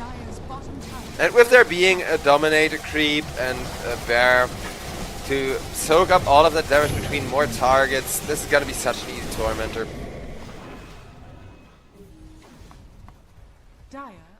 A quick and mellow rune for the light as the smoke is gonna be broken by the Bear, and the Bear just barely not getting the Earth Spirit will be focus fired. Not that much damage from the Wind Ranger. It will be enough to bring down the Bear, but look at that return damage from just a Mjolnir being put on the Bear. Now, with all of their heroes low, Syntax find themselves in a pretty awkward position. And there's the reinitiation with a beautiful vacuum wall. Lone Druid has second Bear for the damage. Ember secures the last track kill.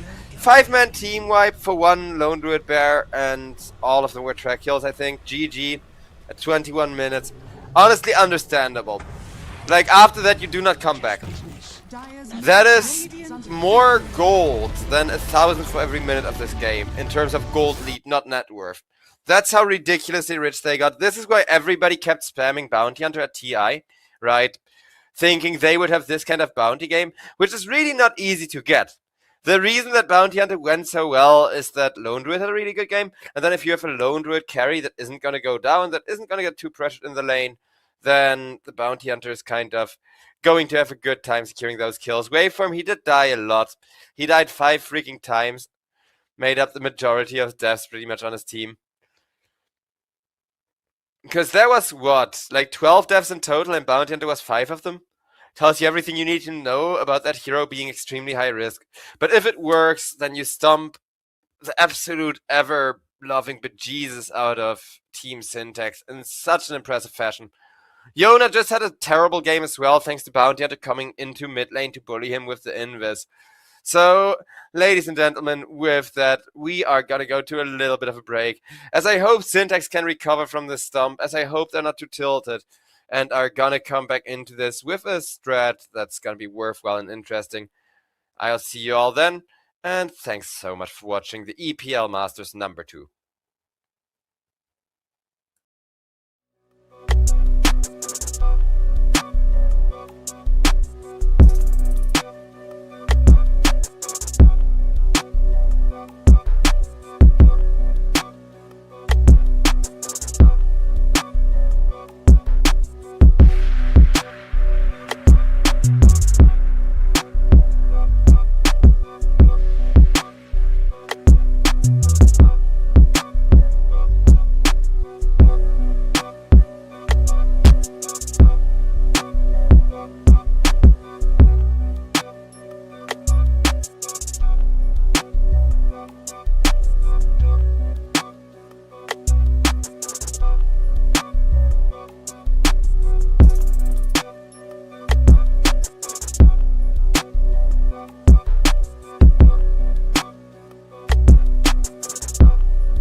And ladies and gentlemen, with that, hello and welcome back once again. We got ourselves the second game of Summer Bear up against Team Syntax. After Summer Bear have proven that bears, they're a lot scarier in summer than they are in winter, because in winter they enter the state called torpor, so even if they don't hibernate all winter, they're just going to be very chill and non-aggressive. Whereas in summer, a bear will freaking maul you.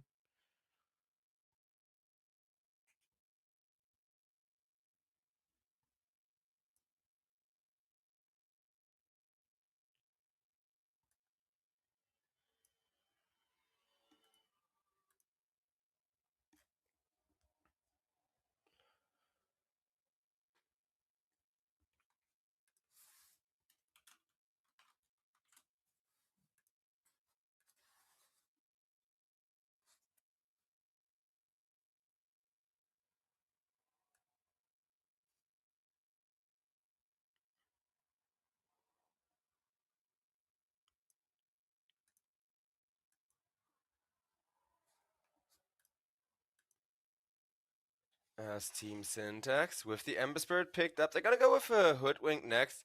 So a lot of good lockdown, a lot of good AoE teamfight initiation. Well, I gotta defend myself from my cat trying to attack my headset cables. But Summer Bear, well, the Lone Druid has been instant respect banned against them, and the same goes for the Slark, which is more of a situational hero, but really good whenever Summer Bear get their hands on it. They got a Bounty Hunter, and they're gonna pair the Bounty Hunter instead with a Lina for extra aggression. Also, guess who has been a little bit too annoying as the techies gets picked up? Now I got you. No, I got you. This is what you get. This is what you get for being annoying. You guys have no idea the amount of bullshit I have to put up from this little thing.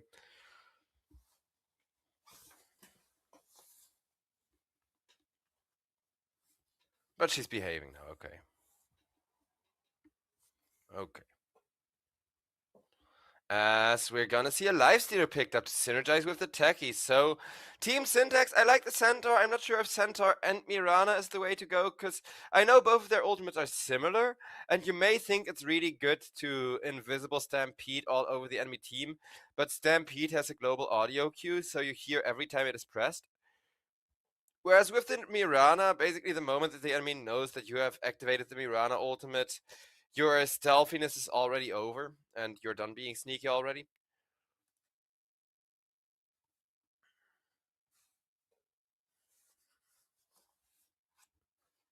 Little kitten, can you stop being annoying? I need to work. Your food is not free. If it was up to her, I would not be working, so she screams at me. Then she's also the most spoiled as far as treats and food goes kitten you can ever imagine. Meow, meow, meow, meow, meow.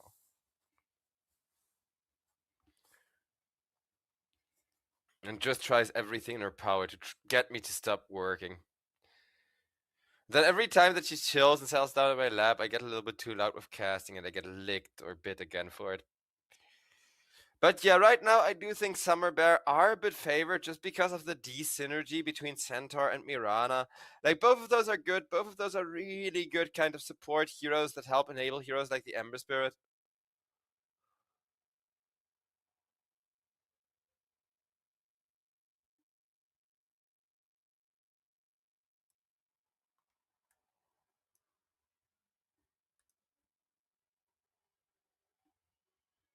Darkseer taken away. Luna taken away as well, and the Wind Ranger will be the last ban. Makes sense. I mean, Darkseer, I would have really liked to see. I think he would have had a lot of potential. As that's gonna be the Underlord banned out.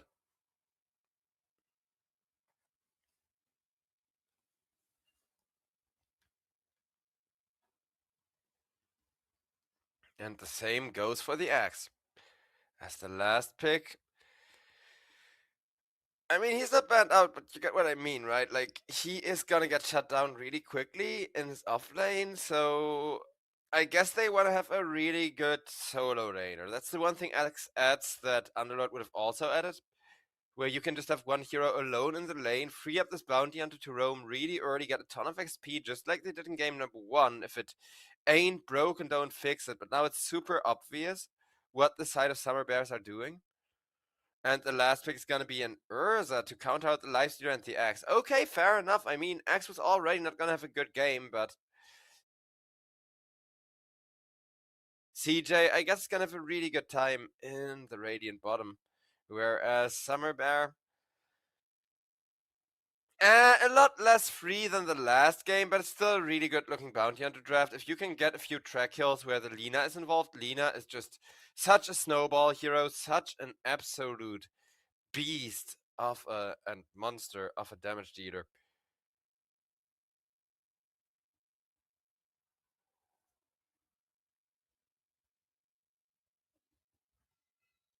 As ladies and gentlemen, we're getting ready to load on in.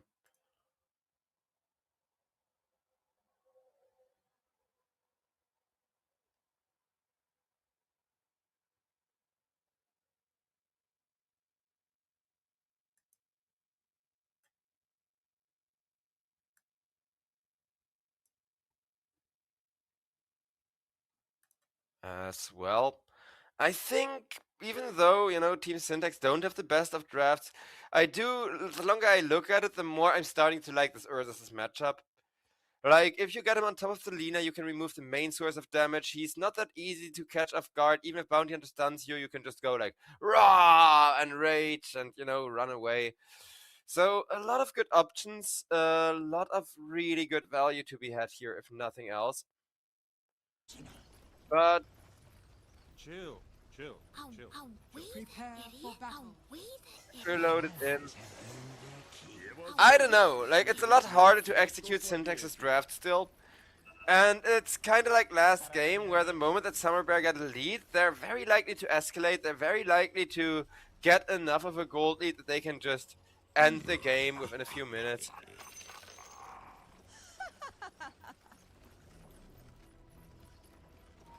That wasn't too bright. Are we the idiots? Воу, найс! Оце потужно!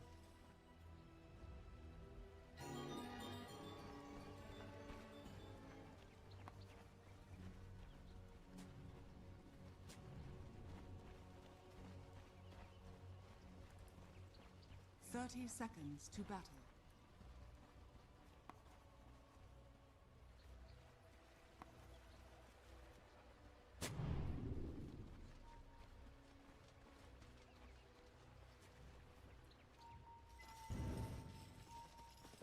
And in comes the first blood attempt. Otaker, a very hard target to catch though, so I don't think this is too worrying for Summer Bear yet. The catch will land, however, and if the arrow connects, then even a Lifestealer with that rage available could go down. He makes it under the tier 2, has a Fairy Fire. Is it gonna be enough? It looks like it will. Otaker lives on 24 HP. Walks out of there, is actually just gonna head into the lane instead of back, which may be a risk because there's still 3 people hunting for him. Geo, he knows how close they came to killing this Lifestealer, and he will not let go of the first blood. Smart move from Syntax.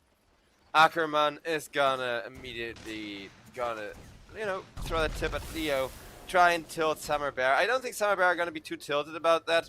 I think Otaker, if anything, it was really cocky and underestimating really hard to not immediately go for the kill attempt there.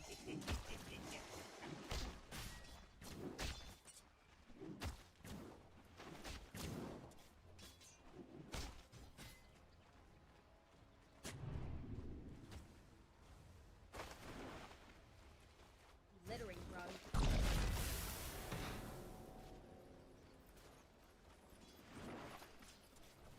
And with that first blood, I mean, Centaur, let Otaker get like 2 or 3 levels and he's gonna have a very rough lane, but missing out on the feast at level 1 always feels bad. So this is actually just kinda slightly chopping down the Lifestealer by a pack.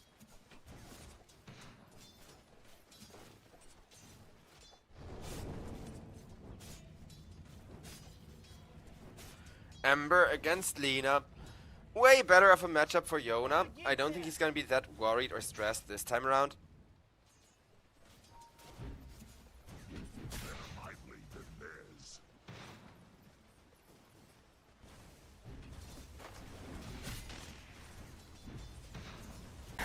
As once again he does get pinned to a tree, though the blast off is there.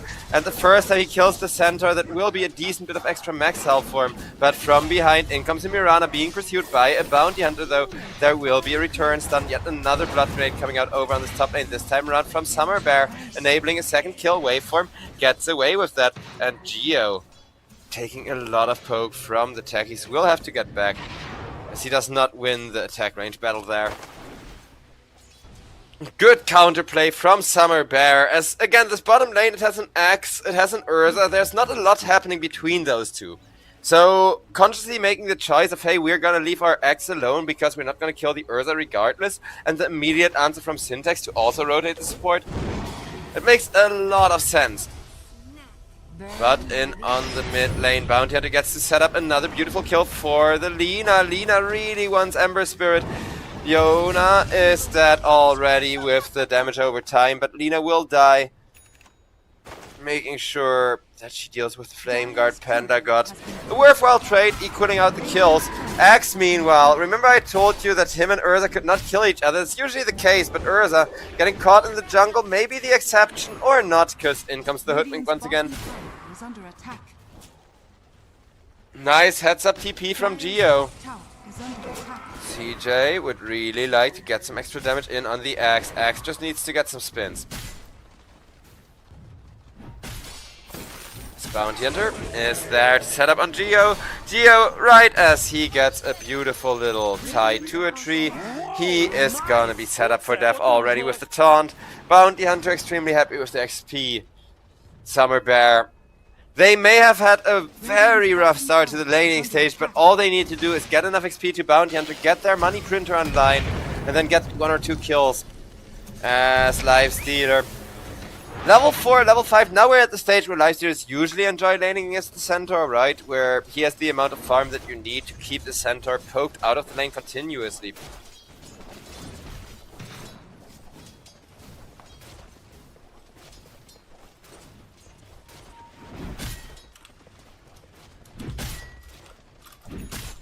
Radiant are scanning.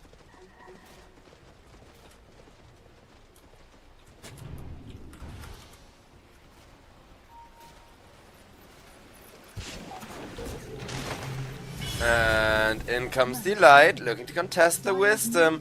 Bounty decides not to reveal his presence, lets the Wisdom slide. That means both of the Wisdoms are gonna go Syntax's way. The gold lead may favor Summer Bear, but Summer Bear, they're the ones that really want the level 6 on the Bounty Hunter.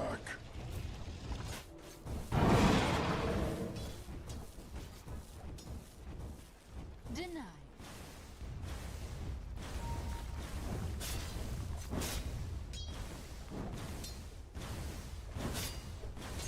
Radiant's courier has been killed. Flames will spread thrice. Flames will spread thrice.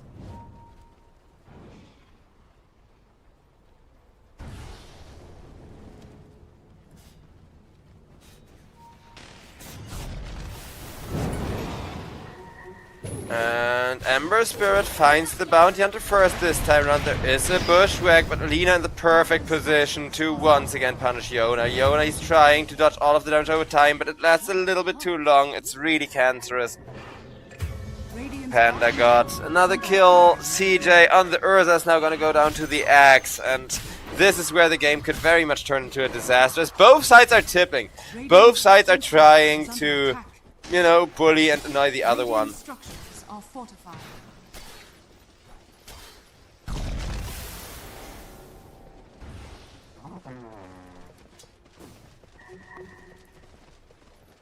Fart noises. Radiant's bottom tower is under attack. And that's gonna be Ackerman pressing the ultimate so that he is not gonna burn to a crisp. No fried horse sausage here. Dire's middle tower is under attack. Dire's courier has been killed.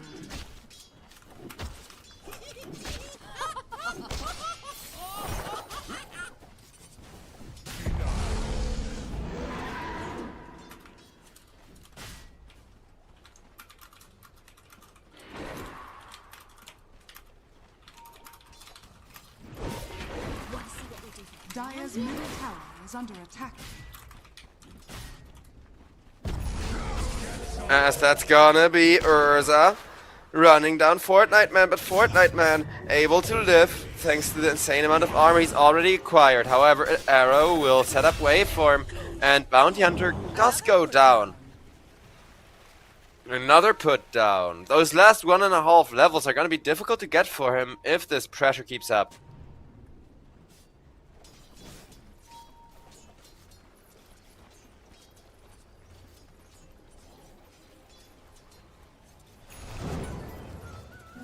Speedy roll of haste.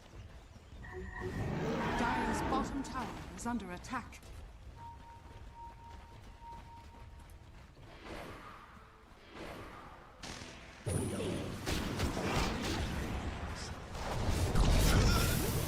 As Delight. No chance in hell to get out, Techies. Definitely another hero that doesn't really pay off for picking him as your support until he has his level 6 online, until he is gonna start snowballing.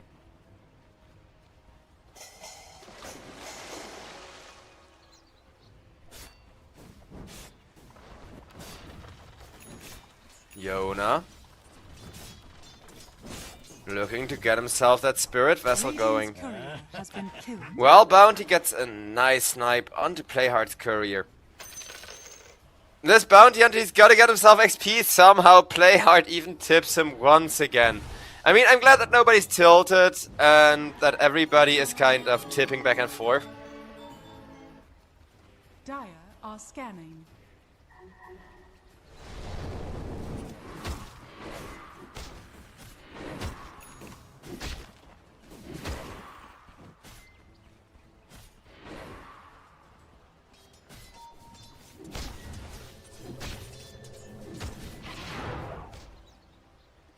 As Waveform makes sure to stay out of harm's way and scout out just how many they're dealing with over on bottom lane.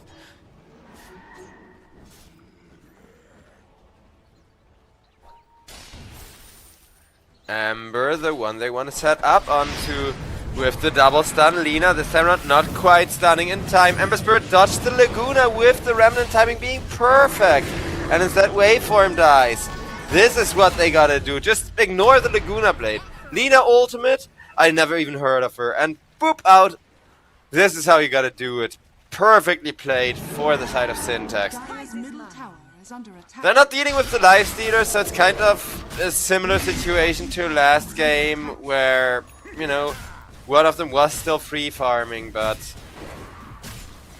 Dire's middle tower is under attack. Radiant's bottom tower. Radiant's bottom tower. bottom tier 1 is gonna get destroyed. Techies jumps in onto 2. Out comes a nice disarm, and Lina will keep everybody alive. Geo instead the one to die, as now Mirana should not have gone in. Oof. Instant regret for Syntax. And guess what? 3k gold lead before the Bounty Hunter is even online, mostly from Axe having stolen those stacks, and a massive amount of gold in the jungle being generated.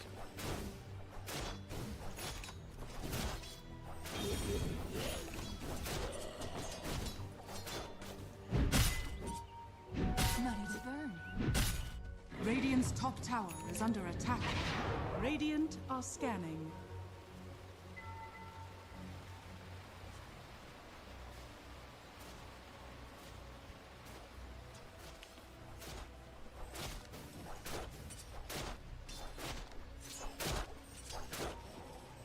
Radiant are scanning.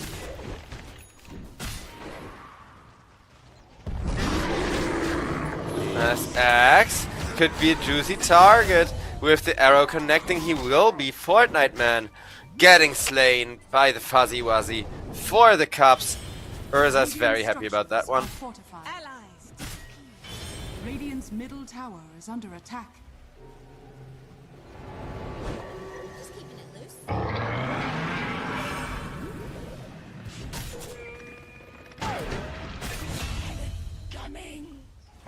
As that's gonna be Ackerman killing off Waveform. Last game, Bounty Hunter was having the freest game ever, the time of his life. This time around, he's just absolutely suffering.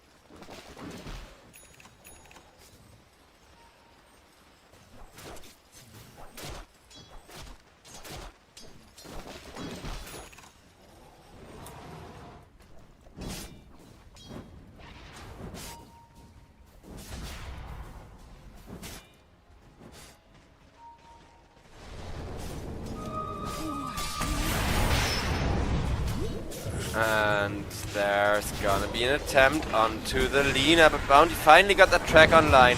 And with that, team fighting is gonna be a lot easier and more lucrative for the side of Summer Bears to take down Yona and play hard. Running for his life, Dragon Slave will finish him off. 2 track kills in a row, already another 1,000 gold generated. Hoodwing gets her ultimate completely ignored, another 1,000 gold generated with yet another track kill. Even the supports now completely make Summer Bear rich. And Livesteer is meanwhile just getting those stacks of additional little farm going for himself. Radiant's middle tower is under attack.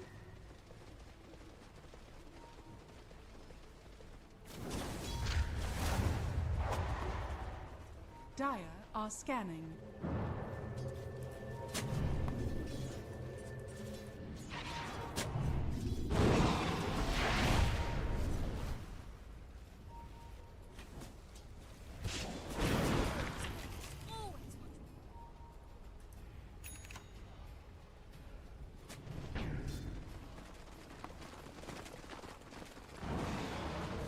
Radiant's top tower is under attack. And in comes the jump onto the Centaur Warrunner. Centaur Warrunner with the ultimate and the Mirana ult, he does live. But again, this is not as good of an ultimate combo as you think, because this is 2 huge ultimates down just to save 1 hero. Yeah, this combo is a reliable save once, but the cooldown to what it gets done combo is just not as good.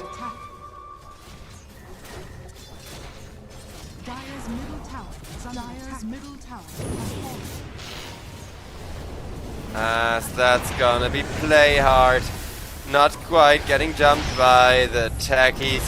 And Ember Spirit also annihilated.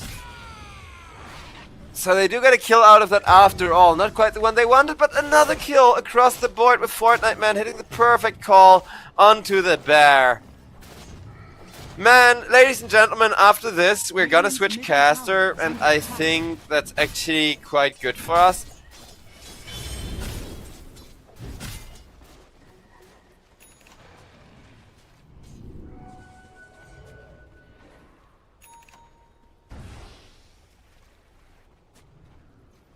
Radiant's bottom tower is under attack.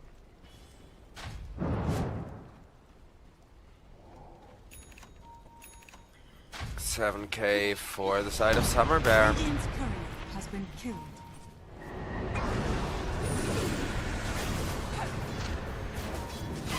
And Waveform, the one that got himself obliterated in service to the realm. Axe, however, looking for revenge, gets a call onto Mirana. Mirana running out of there, but it's already dead thanks to the Blade Mail still being active when the Starstorm goes off. Well, Yona ticking out, doing his best to remnant out of it, and ooh, perfectly played. Again, it's not like Syntax are completely skillless, it's just that Summer Bear, they have been getting into the best shape of their life. Now you gotta deal with that. Radiant's middle tower has fallen. As Geo goes down.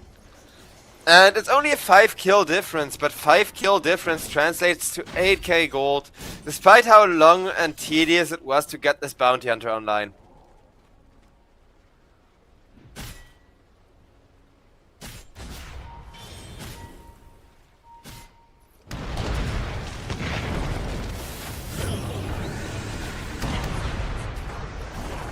As with all the Techies' minds going off, once again Yona, very low health, but so is Delight, and Delight is going to be the first one to die. Traded for an Ember Spirit as a track kill though, still a massive profit for Summer Bear, and that's kind of where the issues keep repeating and repeating and repeating themselves, basically.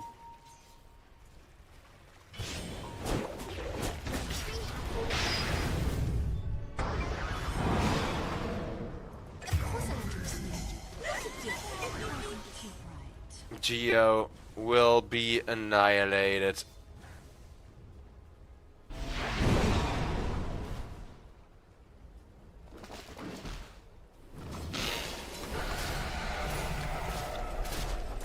As Ackerman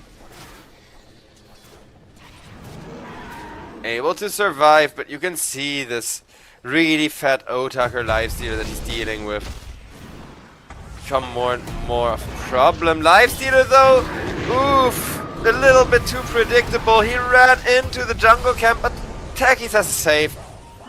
Have faith in your support. Takis has a save. He will not run away from the infest. Gets a perfect little 1-2 combo off with the lifestealer, as Geo will be number 3. And if they GG out in another few minutes from now, at least they lasted longer than last game. But Syntax, the moment that this money printer comes online, it's kind of exponential and you can't kill the carry anymore. Yona doing his best to stay alive, doing his best to stay in this game, but look at the gold difference already.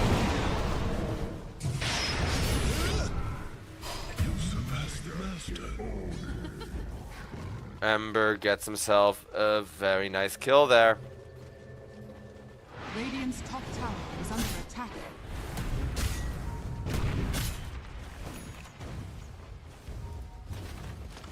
Let it burn. Dire are scanning.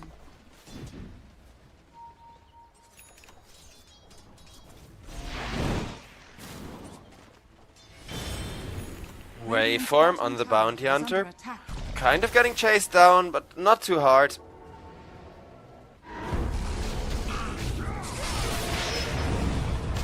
And in comes a good jump onto CJ. CJ is going to get himself destroyed. We're deep into ownage territory at this point.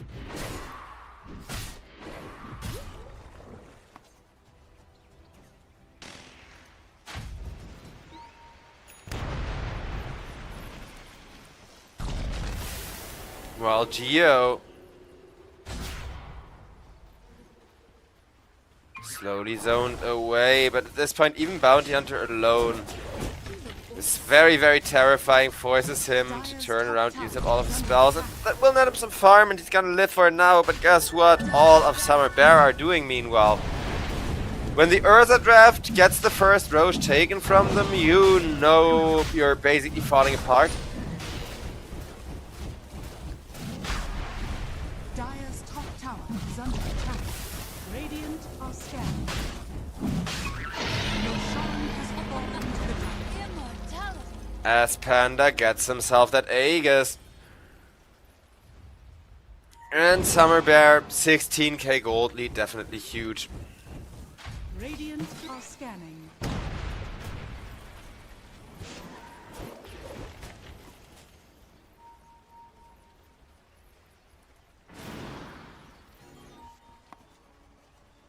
Dire's top tower is under attack.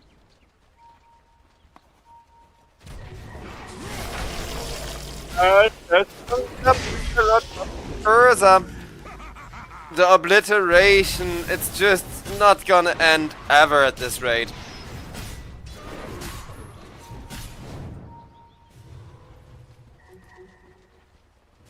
Dire's top tower is under attack. Dire's top tower has fallen.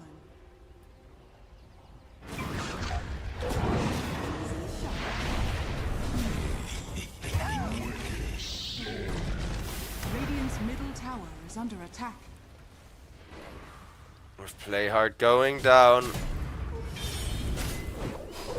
Radiant's bottom tower is under attack. And that's gonna be delight. Are fortified. Radiant's bottom tower is under attack.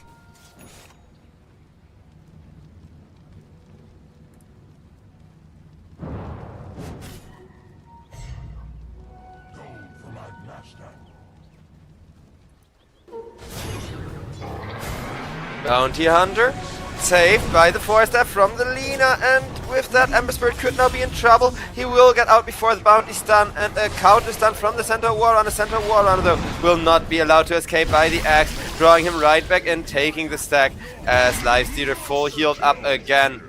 2 very beautiful return kills for Syntax, but if you're trading 2 for 2 and 2 of those are track kills and you're not the one having like those track kills in your favor, then you know it's gonna be GG in absolutely no time. Radiant's bottom tower is under attack. Radiant's bottom tower has fallen.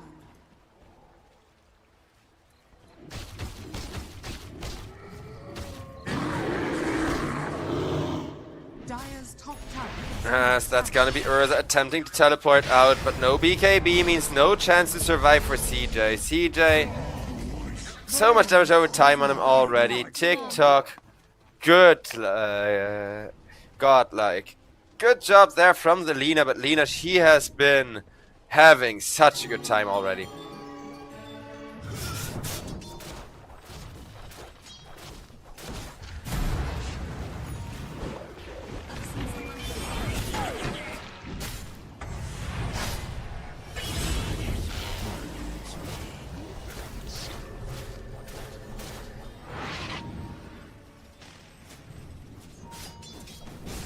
As Waveform taken down by the Centaur.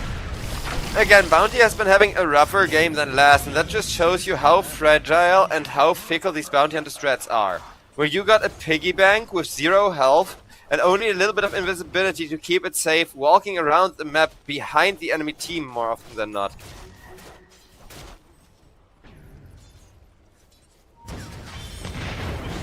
But a beautiful jump in from the Techies, as that's gonna be Centaur Warrunner. Almost completely obliterated. Ackerman though still alive, and Geo with the rapid fire from the Lina taken down. Tier 2 on mid is gonna follow. Otaker, thanks to the armlet and being able to toggle it actually, is instead just gonna claim the Lina to hit the tier 3 tower with him. 26 minutes.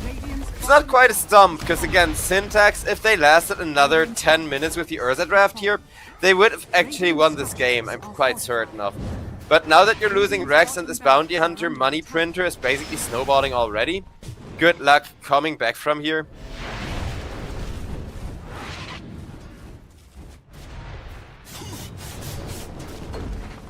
Radiant's bottom barracks has fallen.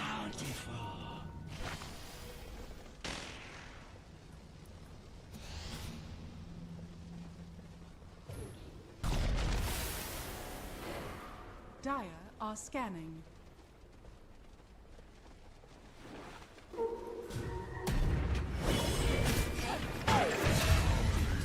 And Yona gets taken down by Otaker over on the bottom lane. Well, Waveform, again, the piggy bank dies, but for the piggy bank, your mid laner going down, Lifestealer already surpassing 350 max health.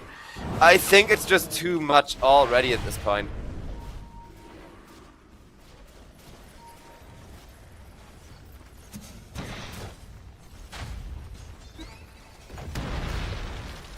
As the mid tier 2 tower is gonna get destroyed by the Lifestealer. Radiant's middle tower has fallen. Only one tier 2 remains. Ackerman though, forced to ult out immediately. And that's gonna be a nice turnaround for the Centaur. Lina caught in a bit of a bad spot. BKB activated, forcing Urza to BKB himself. Ember Spirit will be used as he does not have a BKB. Ackerman though taken down with the Culling Blade. Ember Spirit taken down. Ember Spirit no buyback. Instant buyback out from the Centaur at least to keep the line held for a little while longer. Hammer Bear. The gold difference is already way too huge.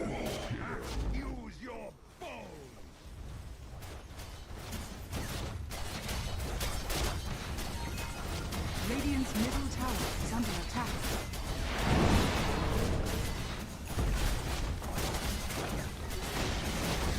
Radiant's middle tower has I'm starting to think this is over, though technically there's even a tier 2 still alive on top. But it's not like any heroes can live to defend it or even leave the base that far. Second Radiant's middle barracks has lane of Rex taken down. Lifestealer already dealing with the buffer buildings. Techie's already getting to work on the tier 4s with his mines. Syntax, do keep in mind they're a tier 3 team. Like, they do okay in EPL, Southeast Asia, but this is the Masters. And they don't quite seem on the tier of an EPL Masters team just yet in terms of skill level. At least not if these are their performances against this bounty. Urza comes in and does something at least. But it's not like CJ really has the resources when everybody is a whole item ahead of him already. Thanks to all of those track kills. Lina pushing down the top tier 2 while all of this is happening. Mirana, meanwhile, may not be dying this time with Waveform kind of helping out. But I'm not sure how much better that's gonna be as Mirana taken down. Play hard. Will give the GG. I will say game number 2 actually kind of was a good game from Syntax. They gave it their all. They had a strategy where the win rate was, you know, recognizable, let's say. I'm not saying like, oh yeah, they almost won. Again, lasting 10 minutes longer against the Lifestealer who's been free farming all game would have been impossible anyways. But there was an attempt. They just need to also check the carry, like also keep the 1 position in check while doing everything they did this game, and then you can win against these top tier teams. So the potential is there, and I do really want to believe that Team Syntax are at least going to give us a few good series, but apparently not today and not against Summer Bears. But guess what, ladies and gentlemen? We're going to head to a little bit of a long break, like a little over an hour before the next series, but there is still more series and more Dota 2 action coming up today. And we are going to try something where we're going to switch the caster, because maybe it's just been all 2-0s because of me caster cursing it, right? By wanting a 3rd game. So we're going to see how it'll be when play takes over. I'll be watching from the chat and kind of talking trash. As I'll see you guys around. Thanks so much for watching. Have a good time though. And yeah, 2 more best of 3s coming up an hour and 15 minutes from now. See y'all then. Peace out. Have a great one.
5 seconds remaining.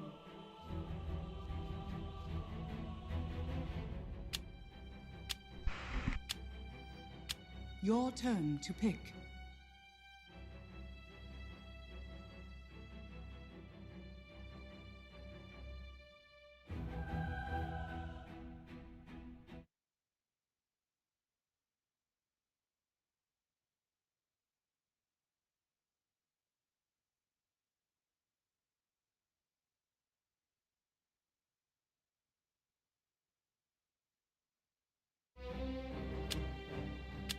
Your turn to pick.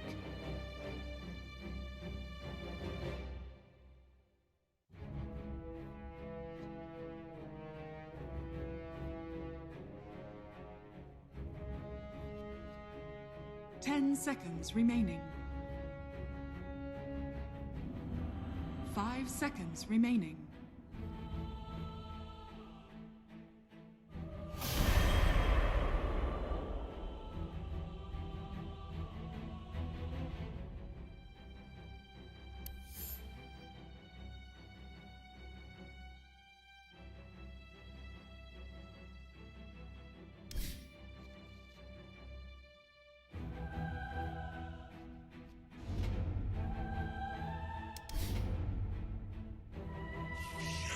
Is my dominion.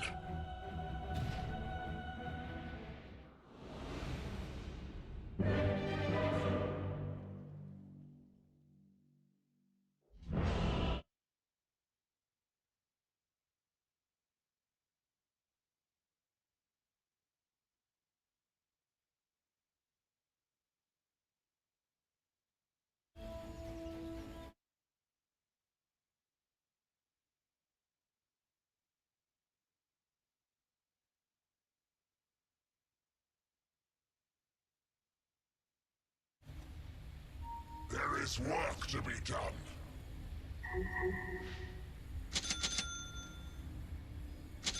Without mercy.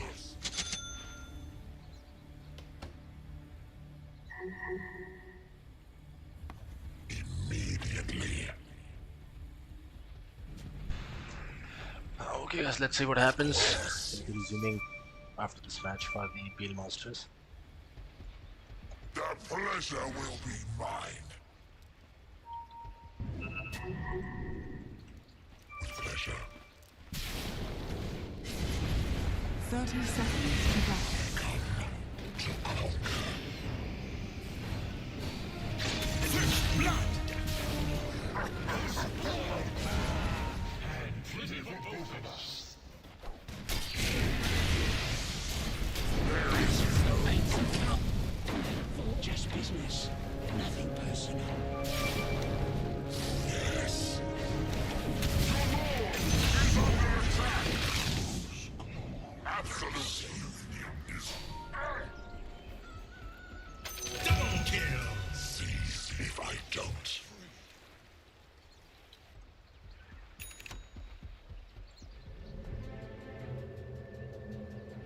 I bring darkness.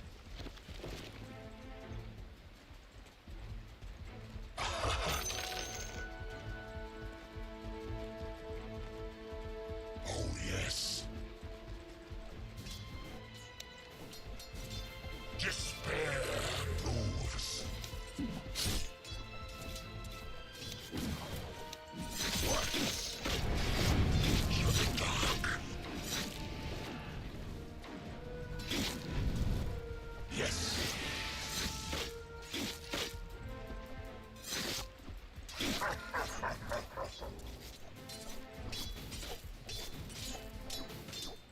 I bring darkness. Oh yes. The pleasure will be mine.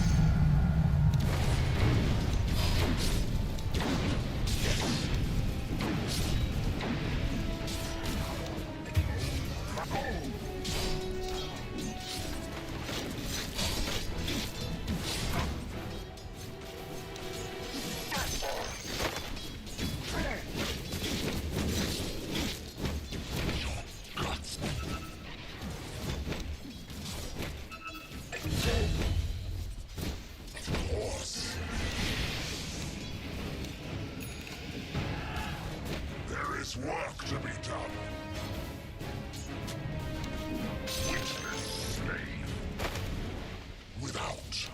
mercy. To the dark.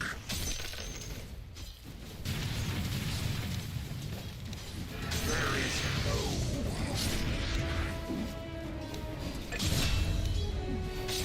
Oh yes. Darkness. I come to conquer.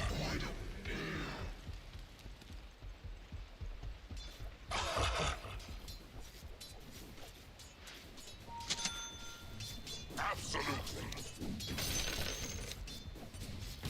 Your lord is under attack.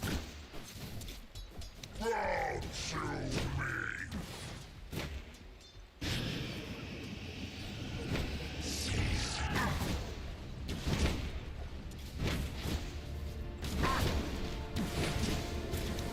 Killing spree.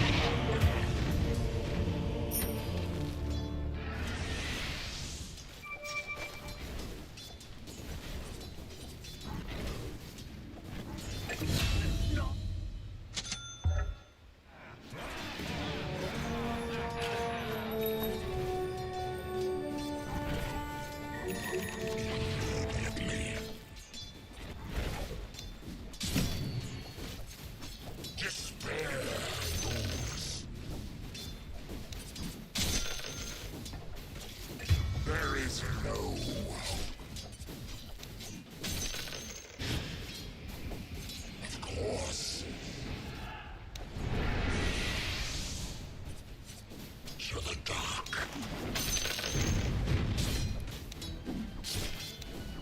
Despair moves. That's not yours.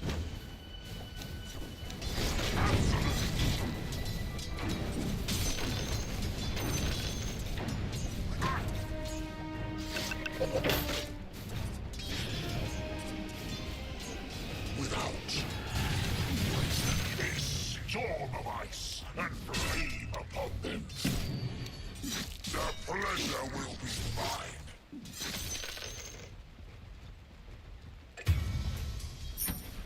There is work to be done. Radiant structures are fortified. Your middle tower is under attack.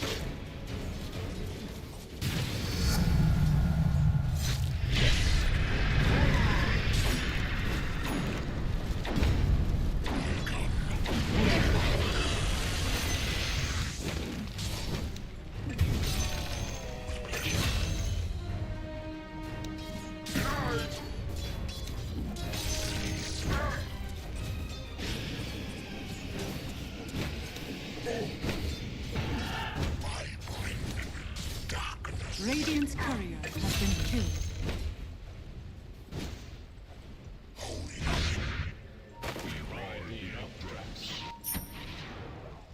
Immediately.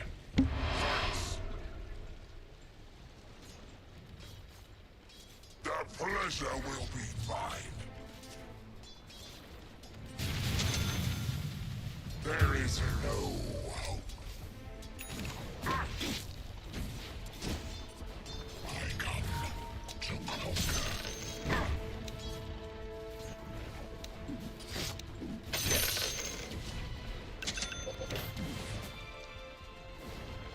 Oh yes. Your lord is under attack. Despair moves. Double kill. Oh yes. To the dark.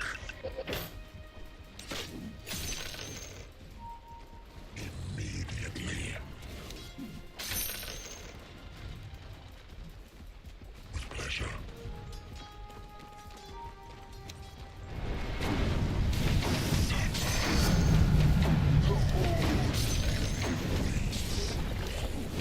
Force.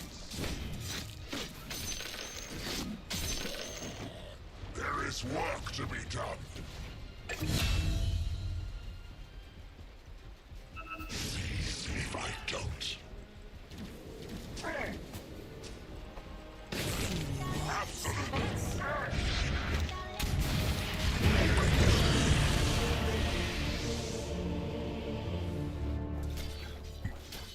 bad, man.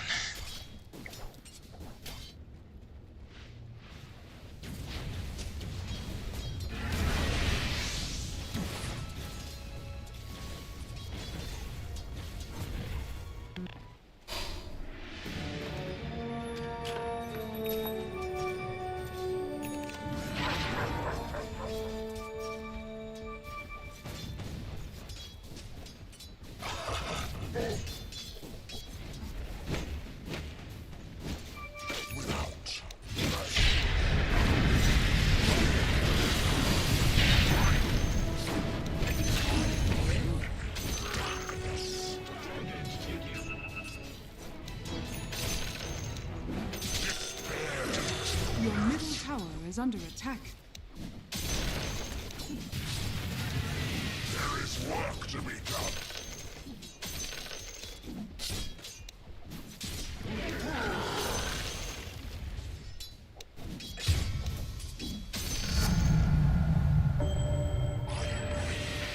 Darkness. Killing spree. Killing spree. Dire's structures are fortified.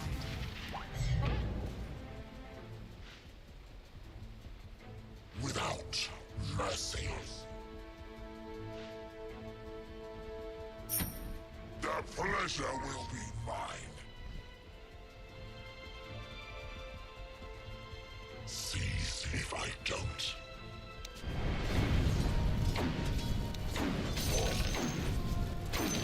Yes.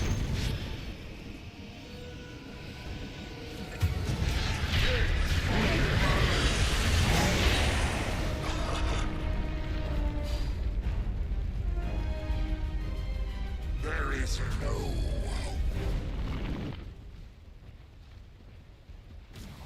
Of course.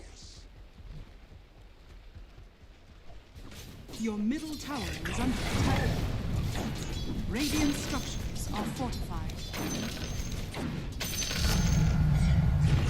Your middle tower is under attack. To the dark.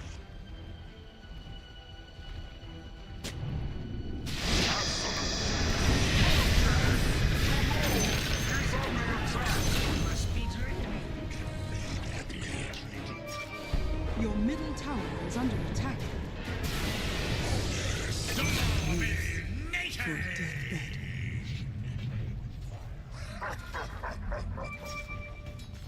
Your middle tower is under attack.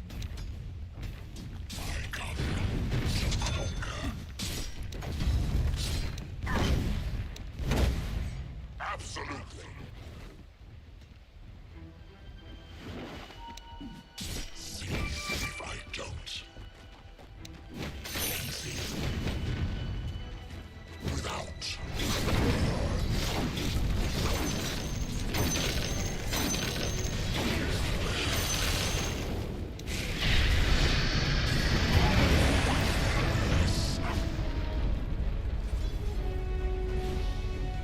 To the dark. Killing spree. Double kill. Yes.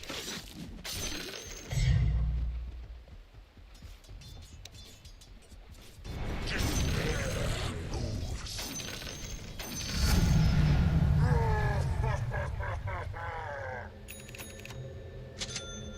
The pleasure will be mine.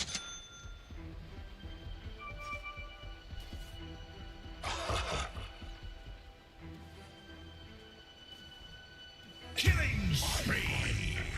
Darkness. The enemy's bottom tower has fallen. Your middle tower is under attack. Compared to where I will send you. There is no Your middle tower is under attack. Dire structures are fortified.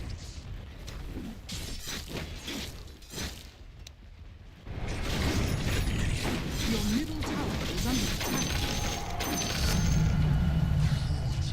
is its own reward. The enemy's top tower has your middle tower has fallen.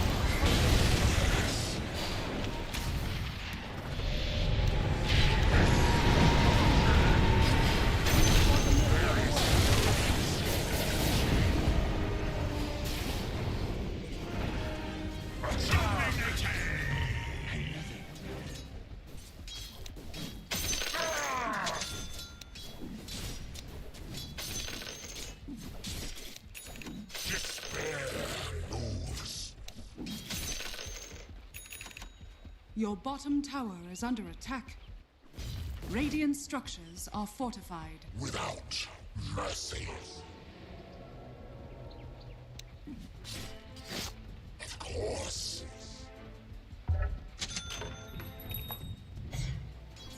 To the dark.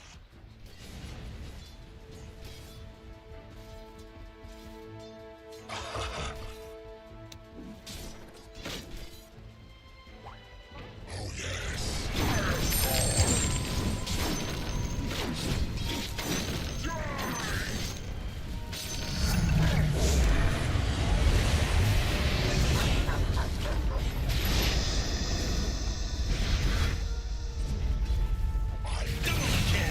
Darkness.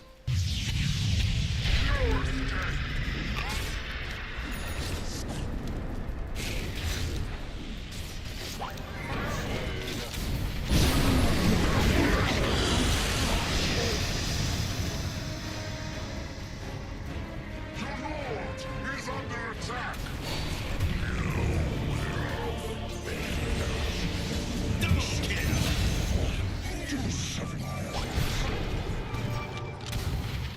That's one way to cash in. Feel death's cold embrace.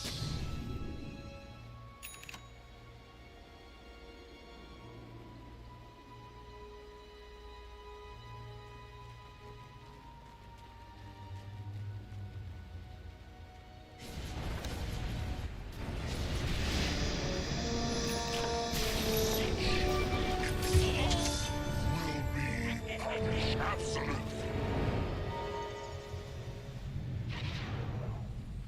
There is work to be done. Oh, yes.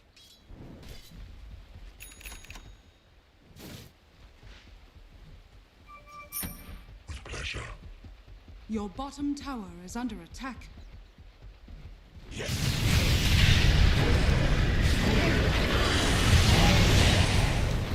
Your middle tower is under attack.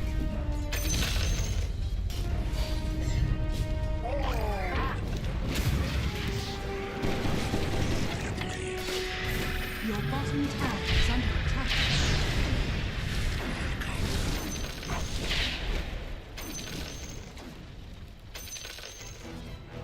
I come to conquer.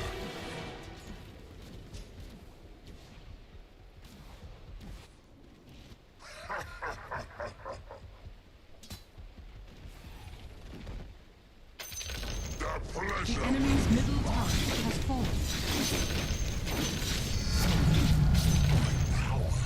Their misfortune. There is no hope.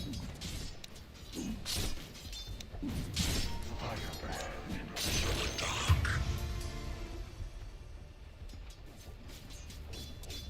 Lead. With pleasure. There is work to be done. Cease if I don't.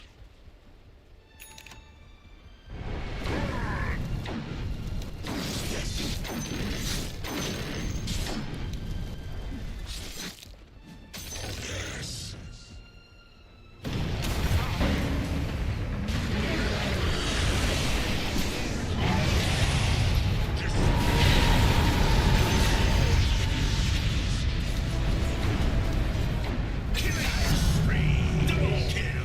Will suffer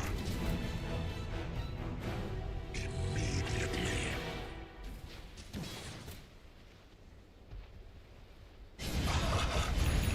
Your bottom tower is under attack.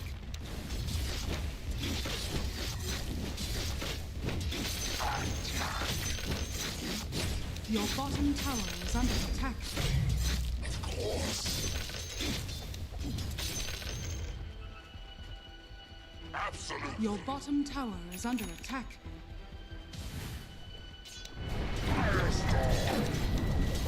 Your bottom tower has fallen.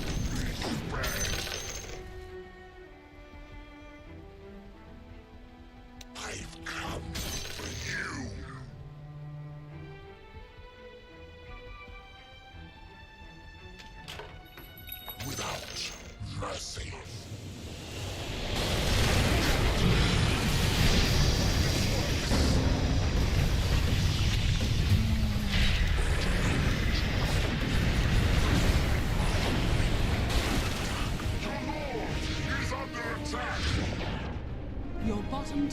under attack.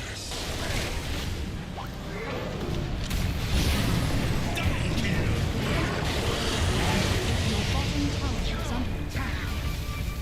Killing spree! Triple kill! And cauterized. Dominating! Ultra kill! Orge.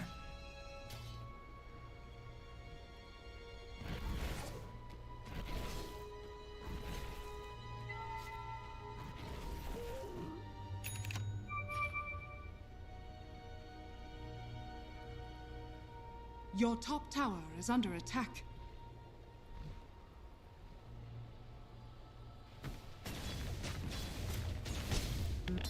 Radiant structures are fortified. I do not fail. I am only delayed.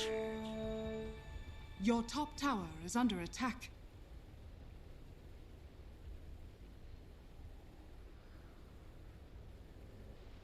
Your top tower is under attack. Despair. Your top tower has fallen. Oh yes.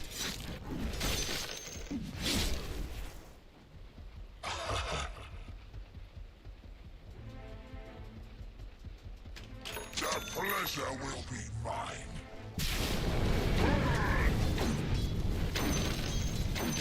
Immediately. Seize if I don't.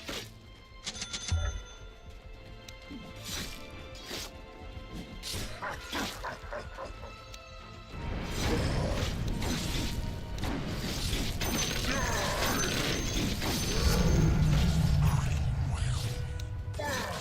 come to conquer. I bring darkness.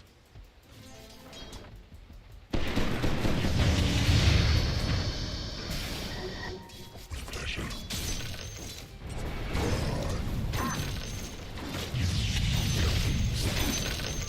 To the dark.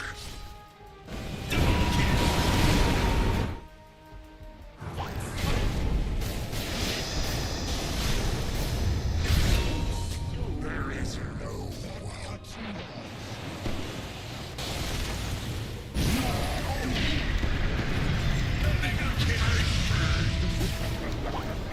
Killing spree.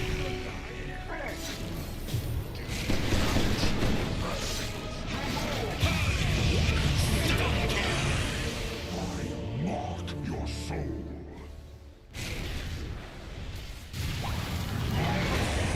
Your bottom tower is under attack.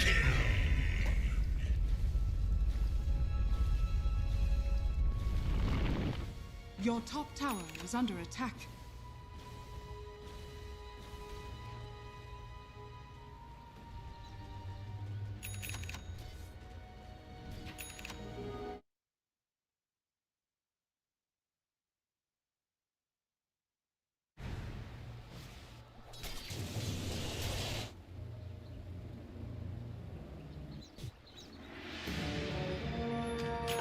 I will burn their plans to cinder.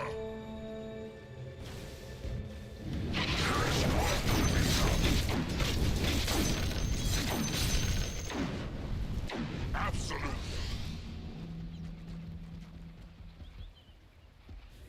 Of course. Despair moves.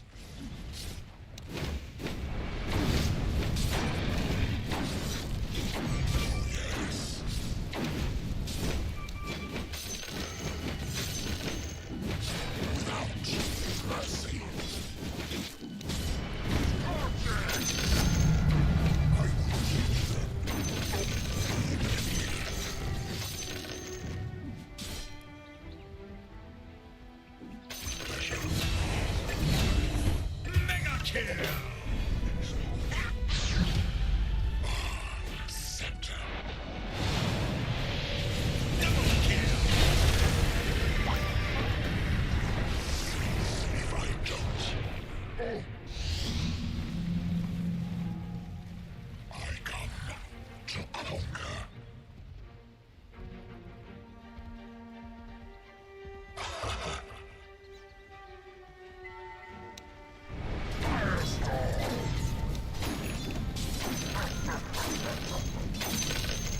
The pleasure will be mine.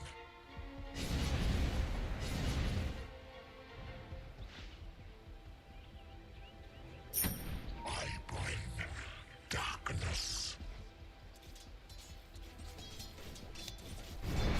Absolutely.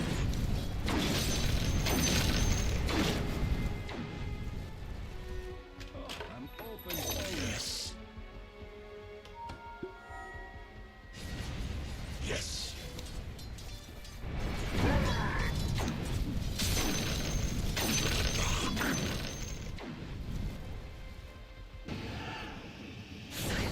There is no hope.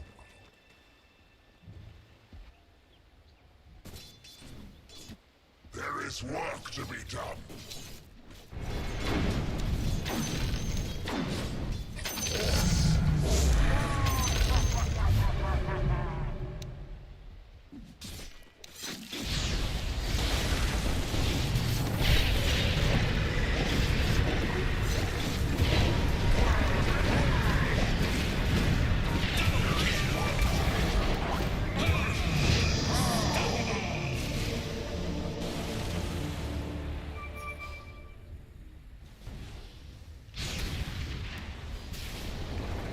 Your middle tower is under attack.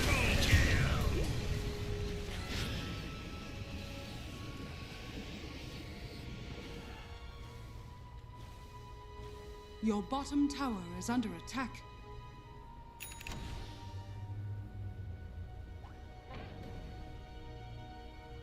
Your bottom tower is under attack.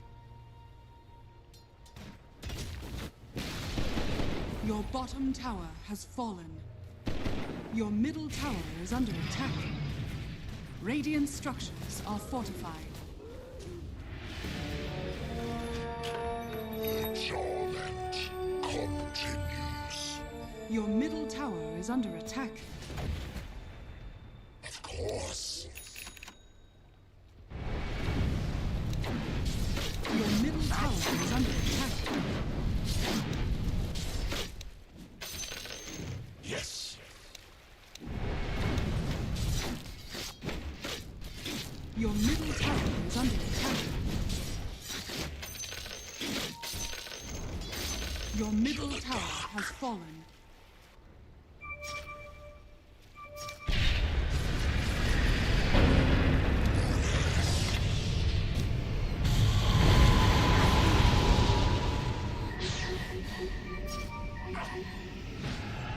There is no hope. Drown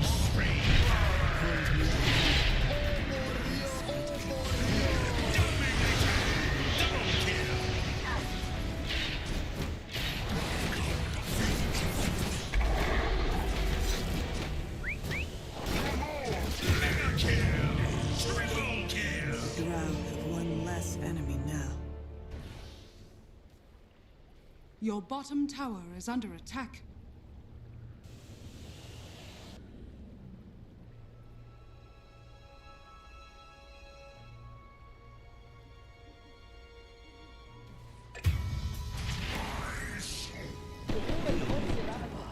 Your top tower is under attack.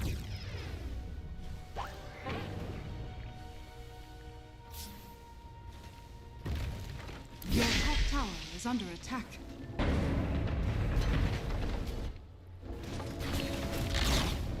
Your top tower has fallen.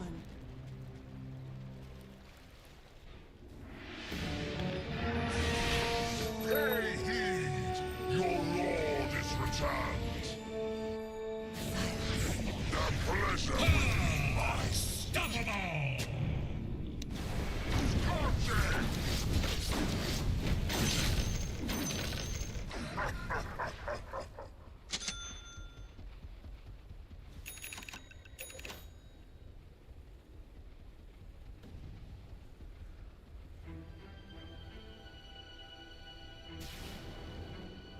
Seize if I don't.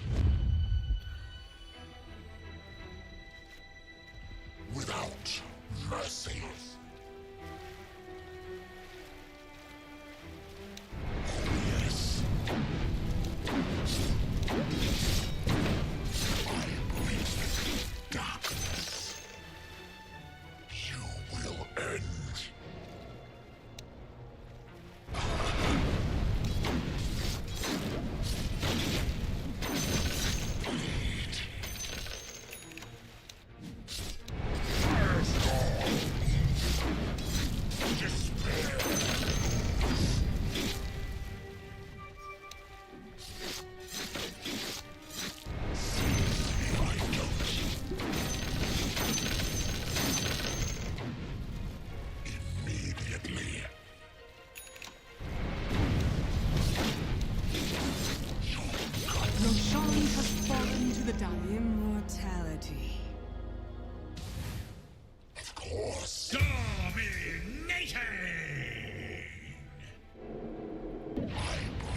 Your top tower is under attack. There is work to be done. Is my dominion. Oh yes. Oh yes.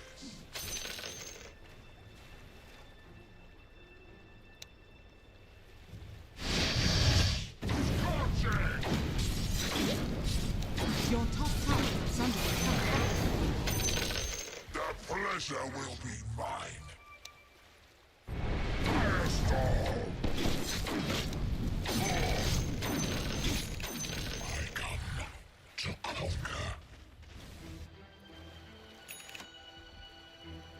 With pleasure.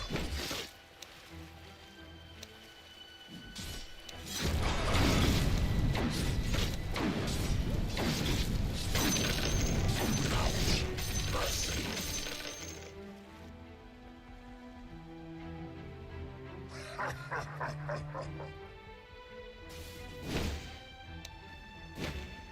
Come to die!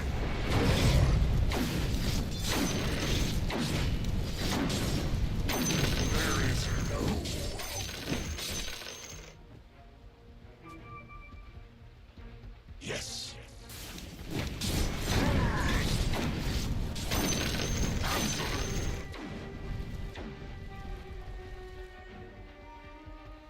To the dark. Ah!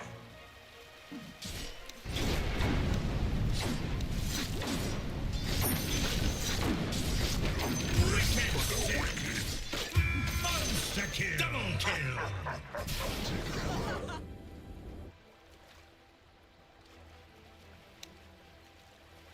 Without Radiant structures are fortified. to the dark.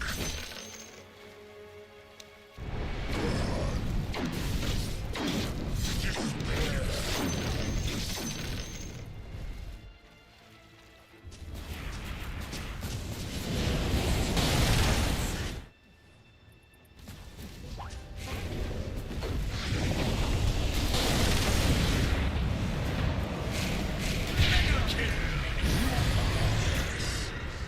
Your bottom tower is under attack.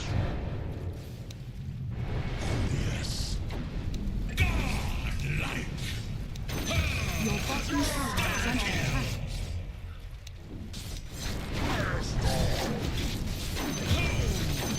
Double kill! Your bottom tower is under attack. There is no. Your bottom tower has fallen. Your bottom barracks has fallen. Your bottom barracks has fallen. Your lord is under attack. Your middle tower has fallen. Force. Your middle barracks are under attack. Your middle barracks has fallen. You're a beautiful person with a charming personality. Your middle barracks has fallen.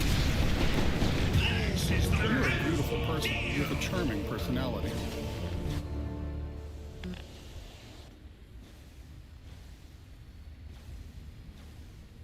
Your top tower is under attack.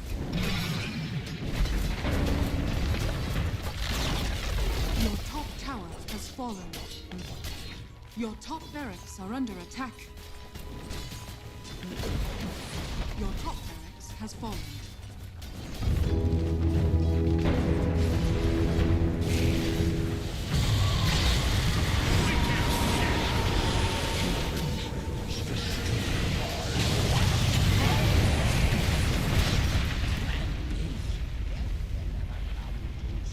Money and bombs! Money and bombs! Your middle tower is under attack.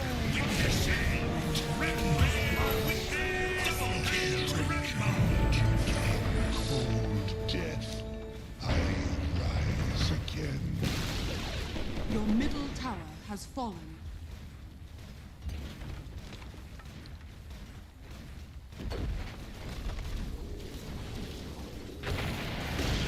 Your ancient is under attack.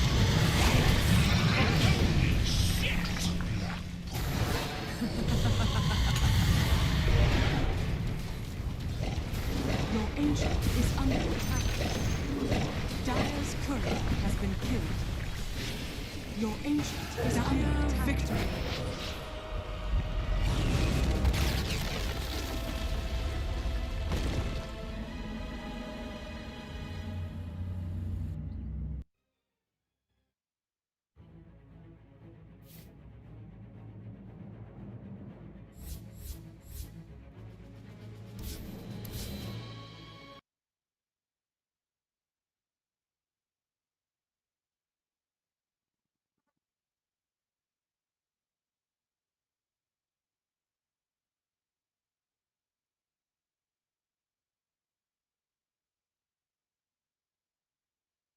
Faz o quê?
Welcome to this edition of the EPL Masters, the second time around that we have the absolute honor of bringing you some more Dota in this level of play. Now, obviously, TI has ended. There's been a lot to the meta. Congratulations to Team Spirit, of course, the first time ever. Three Peters to ever do it, the best team. However, we've got ourselves a bit of an interesting one here today. This is the tail end of the day, of course. We've got Team LYNX up against RE.ARISE here. I am Plate bringing you this series and the last one, Dynasty against FTS, later on tonight. Now, what I'm really curious about is how the meta is going to shift in terms of this tournament and the next one, right? Like, well, not just the next one, but this is the first tournament that we are seeing post TI, right? So a lot of the heroes, a lot of the meta, a lot of what people have brought to the table at the highest level is going to be coming in here too. And, you know, until we get a patch, it's really going to be a lot of the same. So we're seeing the Bounty Hunters, the Maranas coming out here.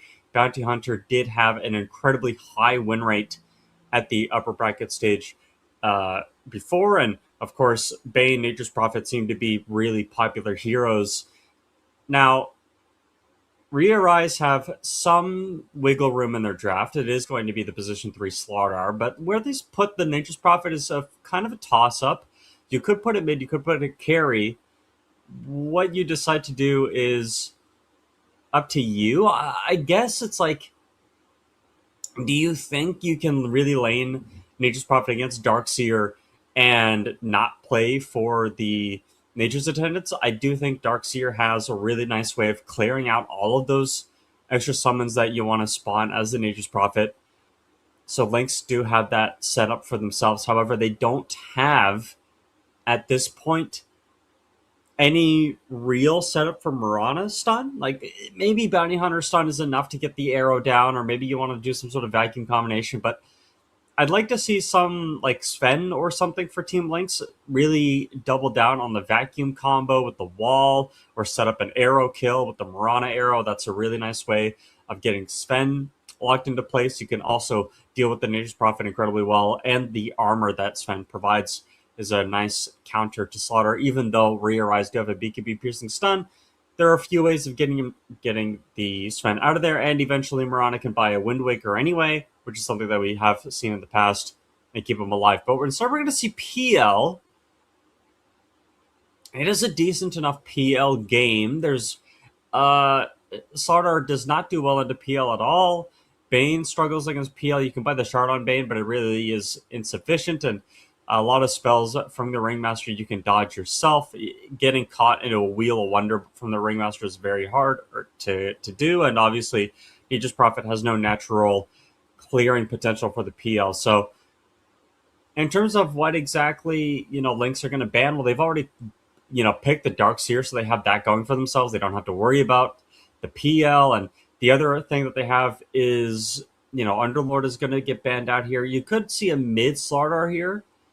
Ember Spirit's been banned out. Some other possible mids, maybe the Lina is an option, right? We haven't, it's kind of fallen out of favor, but in terms of like turret heroes, you do have some LSA set up with Darkseer. Magical Burst is going to be really required. Apologies. And maybe you just need to get some sort of burst down and like actually kill people. The PL and the Darkseer are going to be really, really nice for these long drawn out fights, but at some point, maybe getting a little bit of help in terms of the burst would be nice. So, again, the Lina is something that I'm considering about. Maybe you can go for Invoker as an option here. As another hero that we have seen in the past. Rift Spirit and the Ember are banned out. So, in terms of other mids, Puck has been removed from the game as well. I'm thinking you do want some sort of melee.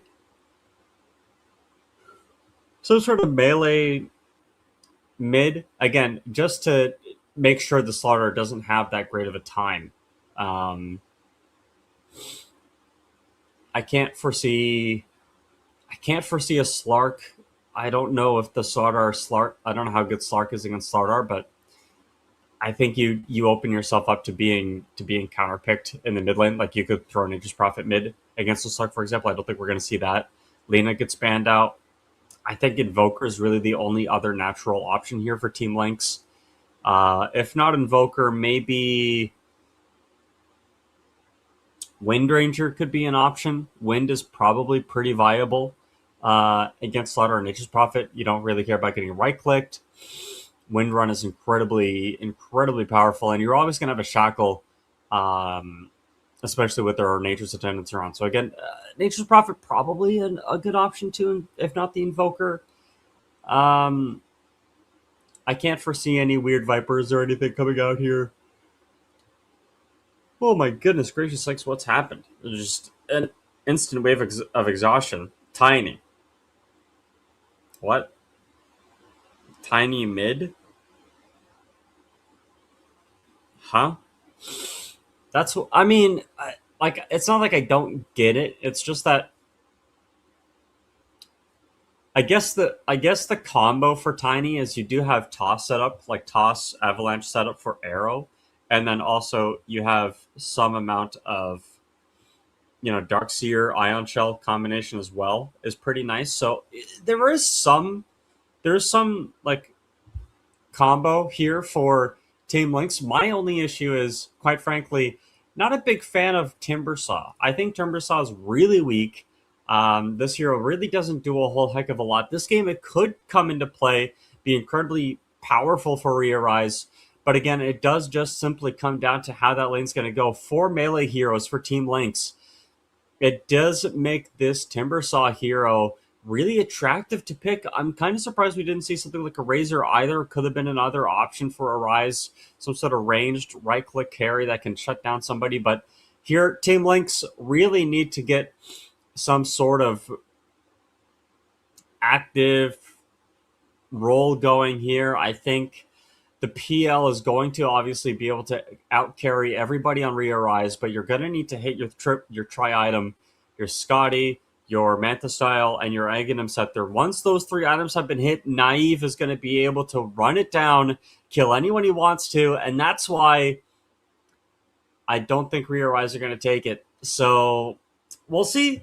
I've been wrong before. I'm not going to say that I haven't been right either. I mean, obviously, you have to be right. A broken clock strikes right twice a day, but I just really think that this Team LYNX draft, if you don't get overrun completely, you're going to have a good time.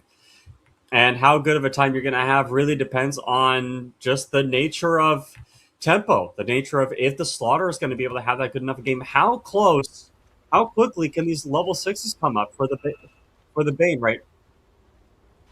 Can Vanilla get the level 6 early, right? Are we going to be able to see a quick level 6 from Mani-san and the Ringmaster, right? Like, these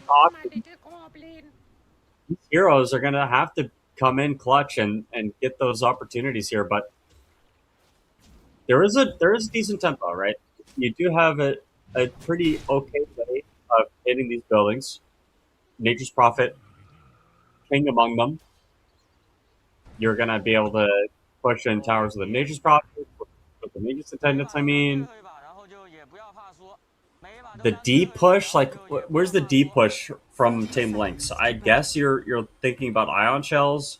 Maybe Mirana Starstorm is going to be the other option, but it's not like you have a Hoodwink position 5, right? Like, if you had the Hoodwink 5, maybe it's a lot easier, but you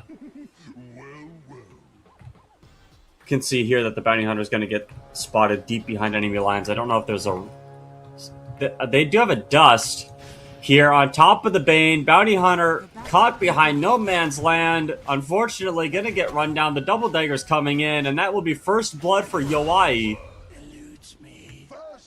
As that comes pretty quick, pretty clean, and pretty fierce. If you ask me, Dota 2 is a game of pushing the limits, and I think Bounty pushes limits a little bit too hard. Nice play from the supports to be able to get the detection deep in behind. And obviously, the Courier is going to be able to come out here for the Nature's Prophet as well. We'll see what item he wants to go for, just straight treads. But in the meantime, the mid lane matchup here.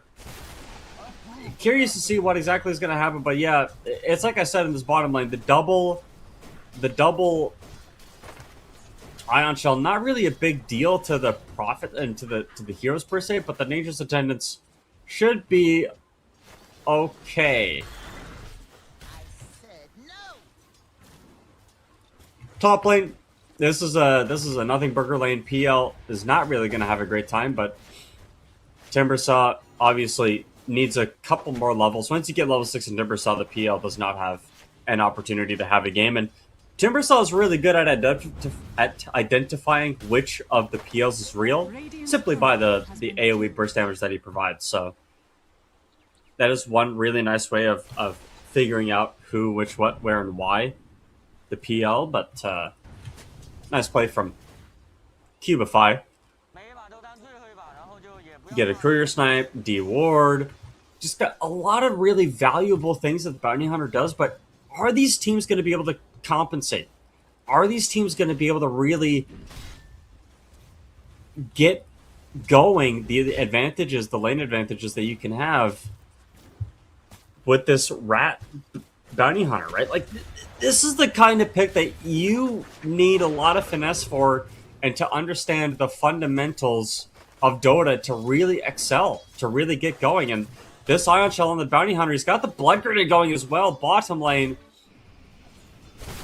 Yowe got really close to dying, and maybe he might even die again. They're just going to pull him in with the vacuum. One right click from the stun is going to be enough. The Ion Shell's coming in, but no, the body blocks are there from the Nature's Attendant, stopping the Darkseer from getting the gap closed, and Vanilla's going to be able to pick up that kill. Body blocking in the tree line, but the Ion Shell's doing a bit too much work here. He's going to go down eventually to the Ion Shell burn, but no, never mind. Maybe this is a bait. Nightmare gets set up here. There is a Brain Sap after a Mango, and I think that this poor Darkseer is just going to get right-clicked down here. Now, they have to let him go. It's not going to be enough here, but again, it's just a lot of pressure in this bottom lane. Really nice plays, but again, it's just the Bounty Hunter that dies. Did try to push a little bit too hard, but that's all right. This mid lane matchup is even Steven as well.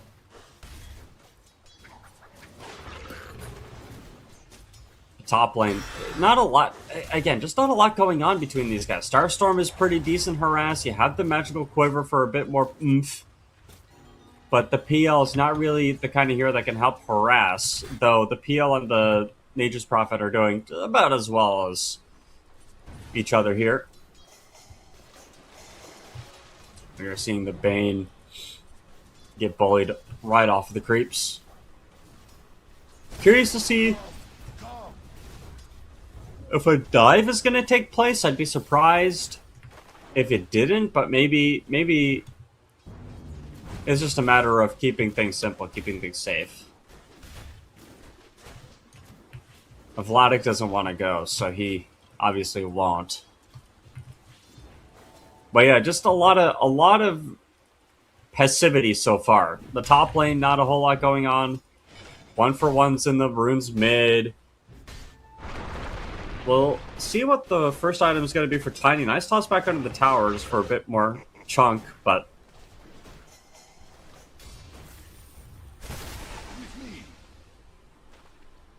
against Slider up against these mid heroes. The only difference is Slider doesn't really farm the greatest. It is a big deal, right? Like you have Crush as your farming tool, but that's literally it. It's not a lot. Not really convincing of something, so you really need to get this tempo going on the mid lane here. Dire structures are fortified. Dire fortification used, trying to keep the Bounty Hunter alive with the tree, but he's able to get away. What have we here?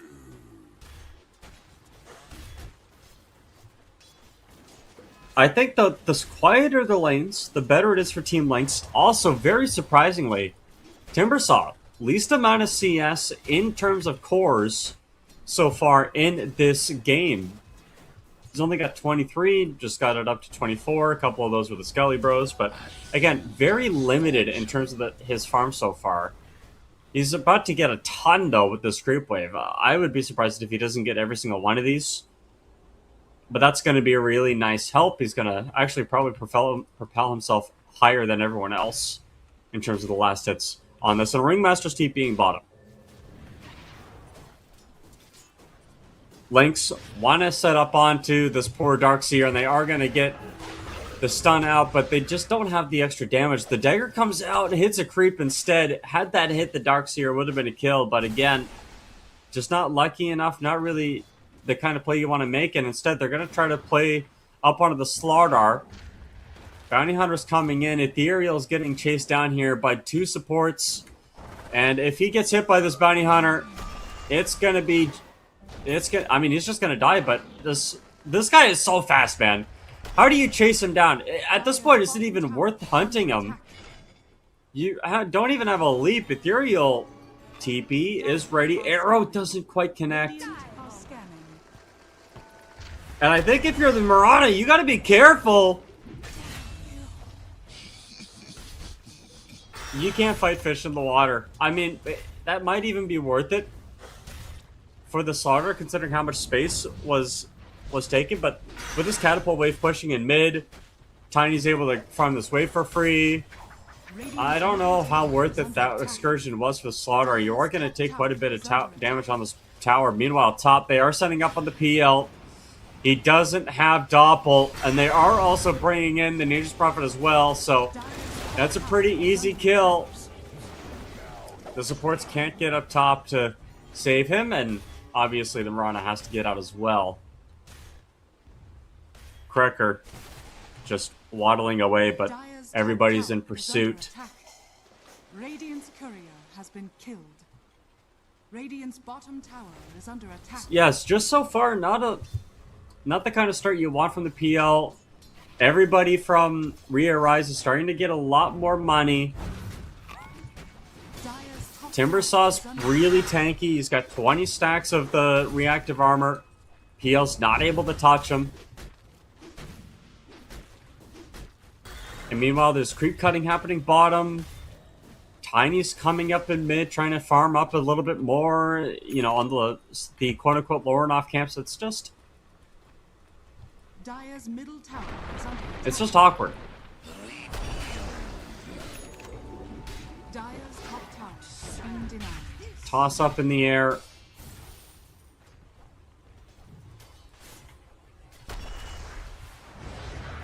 Avalanche down, arrow as well, but the Nightmare's coming out on top of the Tiny. It doesn't matter, the bounty will still die. As Kirker and Maluj, they make their play over towards the Bane. One more Avalanche would probably get it done. Oh, they went up! But that's okay, Ringmaster's going to be the target instead. Never mind, it seems like the target prioritization seems to be a little bit hit or miss. Arrow doesn't land.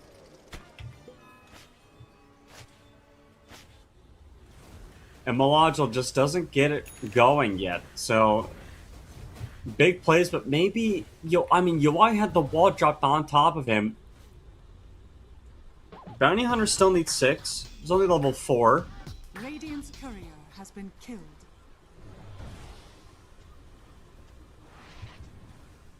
Dire are scanning. Get another courier snipe.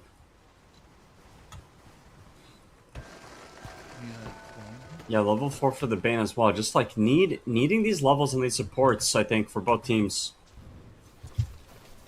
And now Slaughter comes in with the minus armor. UI, block the Slaughter in a little bit. They're gonna have to settle for this bounty hunter here. Tried to get the kill onto the Ringmaster, doesn't quite get it done, but Darkseer going for the neutral deny. It doesn't work. Uh-oh.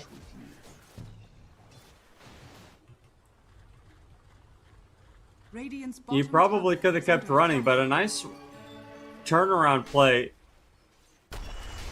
coming up from RE.ARISE. Again, just continued efforts. Continued pressure, continued problems.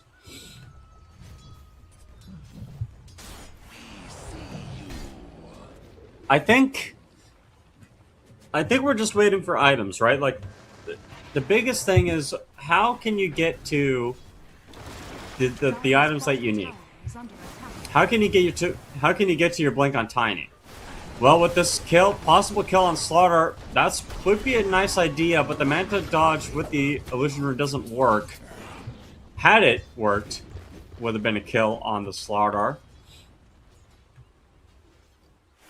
Maybe this is why we're just not seeing Tiny as much anymore. Just the right click, the burst damage isn't the same as it once was. It's a free kill on the Bounty Hunter bottom, but this Maelstrom finished on the Nature's Prophet. It's a pretty easy way to get some more money, and another possible kill on this neutral creep here. Just like so much extra value, so much extra money coming in. I think that this game is really just going to turn into, hey, how do you open the game up for LYNX, right? They've been bleeding. They haven't been doing a whole heck of a lot. It's just been one death after another.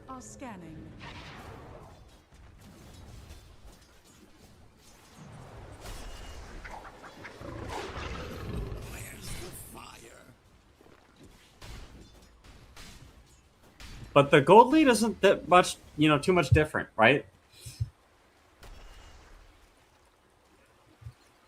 It is going to be really hard to get these grips off this game, though. I will say. I don't know how Bane's going to do it, just because there's a bounty hunter that's going to be on top of you the whole time.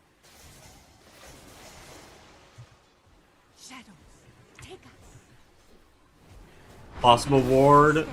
Avalanche on the Bane up top. That'll be a kill, but they are going to look towards the Nature's Prophet instead. Right-clicking in, they got the arrow, and that's an easy double. Team LYNX, they make the move, they make the pressure, and they make the play. Getting this tower would be a really good opportunity of opening up the map, but I think they have to defend the middle tier 1 tower instead here. PL going for the Manta style, of course. So, again, those wondering, PL will be going Manta, Aghanim Scepter, very likely Scotty.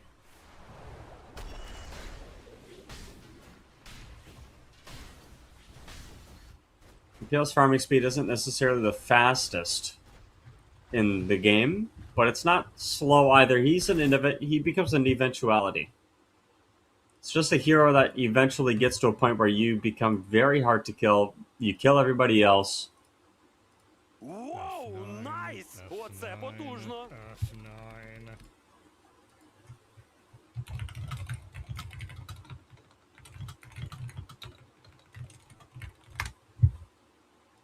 And there's just like some green diamonds missing, right? Level 6 missing on the Bane, level 6 missing on the Ringmaster. In fact, the only support that has the only support that has level 6 is the Mirana. And Mirana's level 6 obviously was just used to great effect. Got a pick off on the Nature's Prophet. Anku, Timbersaw is in fact a little goblin.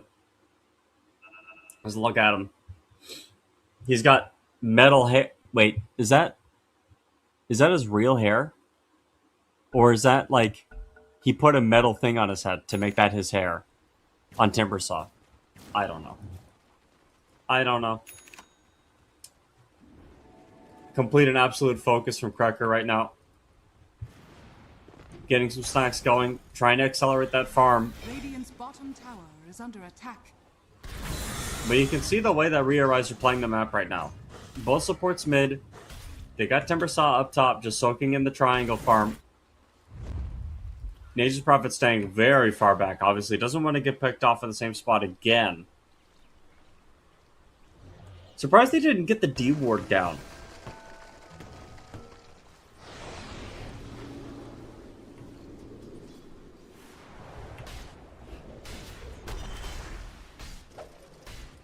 That might have been a really nice idea. And you can see Bounty Hunter setting up for this.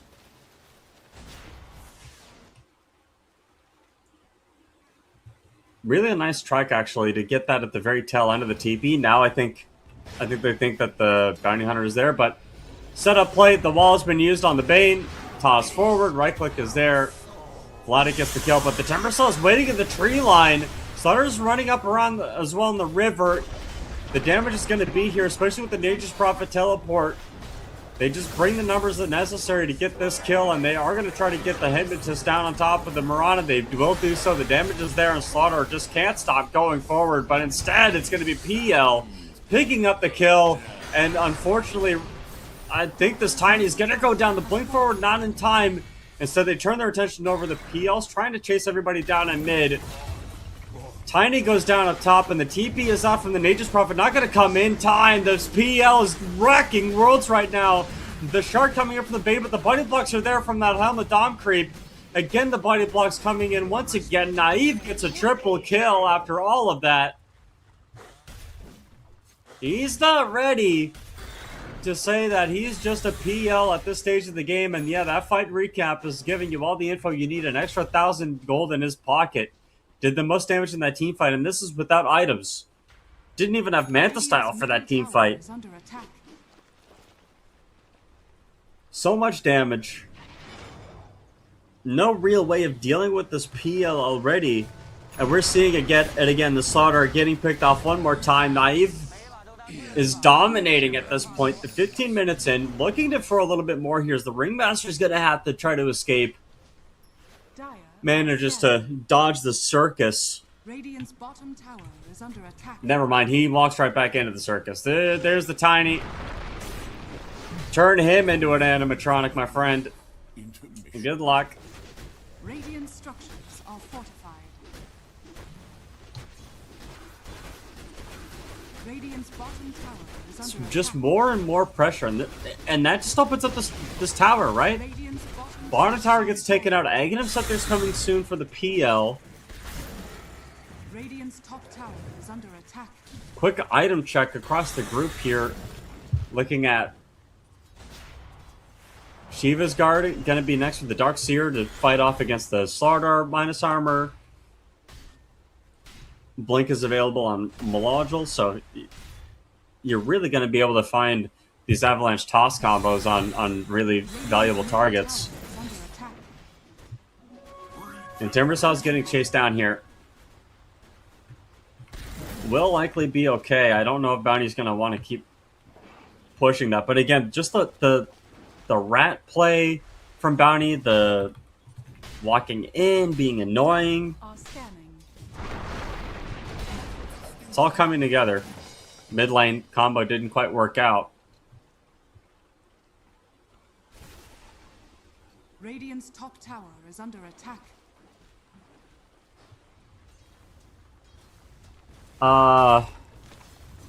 Yeah, I think at this point, if you weren't ahead on RE.ARISE, it's going to be really hard. The game, like the scaling on LYNX is quite insane.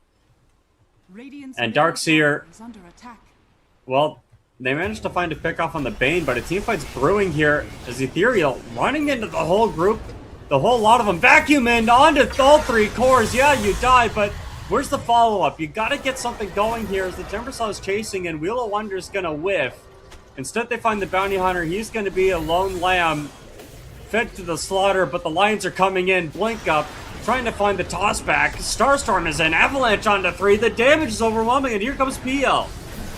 No threat to his life whatsoever. He's going to run in, try to find the Timbersaw. Timber Chain away is good. The Bane comes in after getting picked up, but the Tiny's managed to come in, find an angle. The Nightmare comes out, toss back onto the Screep. And I think this Timbersaw wants to find a little bit more, but he may be caught in a very unwanted place here.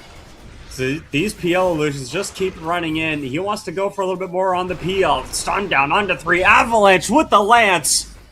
The Ringmaster doesn't have the HP to deal with this burst damage. And the fights just keep brewing this way. They don't have the lockdown. At least the lockdown isn't there.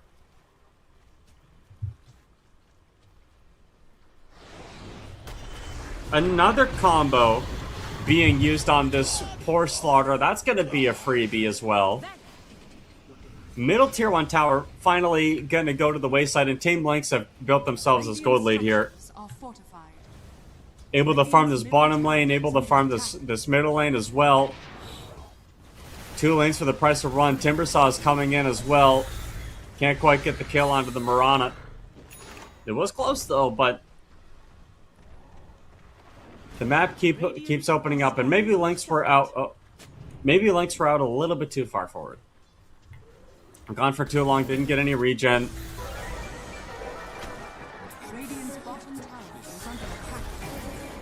wheel for the Helm of Domcrete.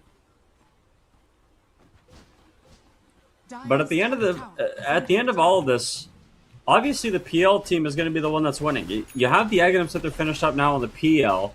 Slaughter's going to have a really hard time getting away, but not only if you can't get any damage to stop the blink up, but there's some opportunities here to continue to get the kill onto the Slaughter. Just cannot run away from the damage. The PL illusions are stacking up, and again, this Ringmaster has to box himself, get away, and PL's coming in, but I think this is just a feint. Begging their high ground to be sieged here. Begging for a response, begging for something to happen. Blink in, looking at the PL, walking forward, has himself that Manta Stop, but he's in pretty deep. And not only that, but he's in next to a bunch of trees. He's getting really low. Ends up going down to the chakra, and that's going to be it. Definitely a little bit overzealous, diving past the tier 2 tower. And here comes the blink from Slaughter. Wants a little bit of revenge. Nice toss. Avalanche is down as well. He can't quite get the stuns in. Chakra canceled by the stun as well. With the Moonlight Shadow coming in. LYNX don't feel like they have to give up a position just yet. Instead, they actually want to go in. They feel like they're strong enough. They have a ward down. They see this Timber Saw, but they don't have the burst damage. Tiny's not here. All this while, the whole time that this fighting has been going on, Yowai has been in the sidelines, keeping the lanes pushed in, farming up this Mjolnir. He's got himself the BKB. Dragonlance is finished as well. They're going to go for this Torn push as well. Dire are scanning. Radiant's middle tower. Bounty. We'll try to get something going here, but obviously doesn't live to tell a tale. And that will be a free Torm as well. Radiant's middle tower is under attack. PL inching ever closer to that Scotty timing. Still the offlane tier 1 tower alive. Both middle tier 1 towers and the safe lane tier 1 towers have been taken. Just continued pressure from both sides, but again, I can't help but feel this PL scaling is going to overcome that of the Nature's Prophet. Going for a butterfly, that can be incredibly helpful, but again, once the sky is completed, I mean, PL has his option of MKB. Bloodthorn is incredible on this hero. I'd be surprised if we didn't see a Bloodthorn, considering BKB seemed to be the only purchase available on the side of RE.ARISE, sorry. Smile. They find the Bounty Hunter, though, in the mid lane. But the Avalanche toss combo down onto 2 with the arrow follow-up vacuum. Is it going to be able to come in time? No, but the Hypnotist is out with the Fiend's Grip as well. They don't have any way of saving the Darkseer. Counter initiation. Everybody was ready, except for the team that tried to go for that play. Arrow was down, but the Mirana picked apart. And this PL has to try to fend off this Aegis take with Team LYNX dead, almost all of them not around. Looks like RE.ARISE will back it up and give it away. They don't want to go for this Roshan take. Feel a little bit too squishy, a little bit too weak. But these team fights have been going their way for sure. The damage is starting to come in. Shiva's Guard is going to be finished on Timbersaw soon. Level 18, again, a pretty big power spike for the ulti.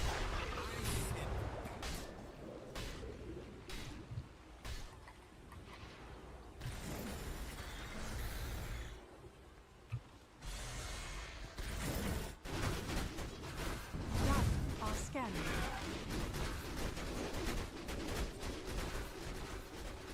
2,600 gold for Scotty. Top tower is under attack.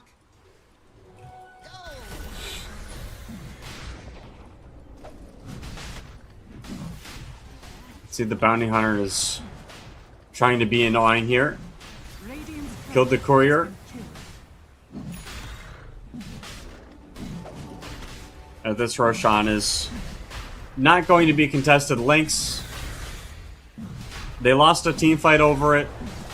They say it's yours. And YE ends up picking this up. Will not have the butterfly for another minute and a half. But his farm is accelerated quite extensively.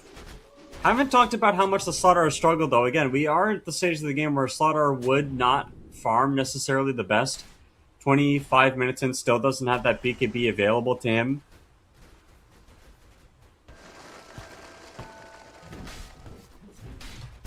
Tiny's farm, again, also surprisingly pretty low. Has a Shiva's Guard actually completed. They have 2 Shiva's Guards. No Assault Cuirass. I wonder who's... I think probably Darkseer built an AC. Dire's top tower is under attack. YE. Radiant are scared. There are PL illusions here. Arrow's gonna land. I think those PL illusions are enough. And the real PL isn't even there among them. Radiant's bottom tower is under attack. So YE, losing Aegis off of a really sick just infiltration by the supports. Any opportunity you had of pushing really, I think really, have gone to the wayside. LYNX should feel emboldened to take some team fights. That is a massive avalanche. Holy smokes. Dire's middle tower is under attack. Shiva's Guard Tiny, guys. New tech. Radiant's bottom tower is under attack. Against Stone Shiva's Guard for Timbersaw. Dire's middle Once this Egg I mean, no Egg that they're being built for Bane. It's going to be, I mean, it's going to start now, but I mean, this is going to take a while to get going, to finish up. I don't know if the game's even going to be still going on by the time that this Bane gets the Aghanim's up there, but big tower push happening up top, obviously. As you can see, should be a tower.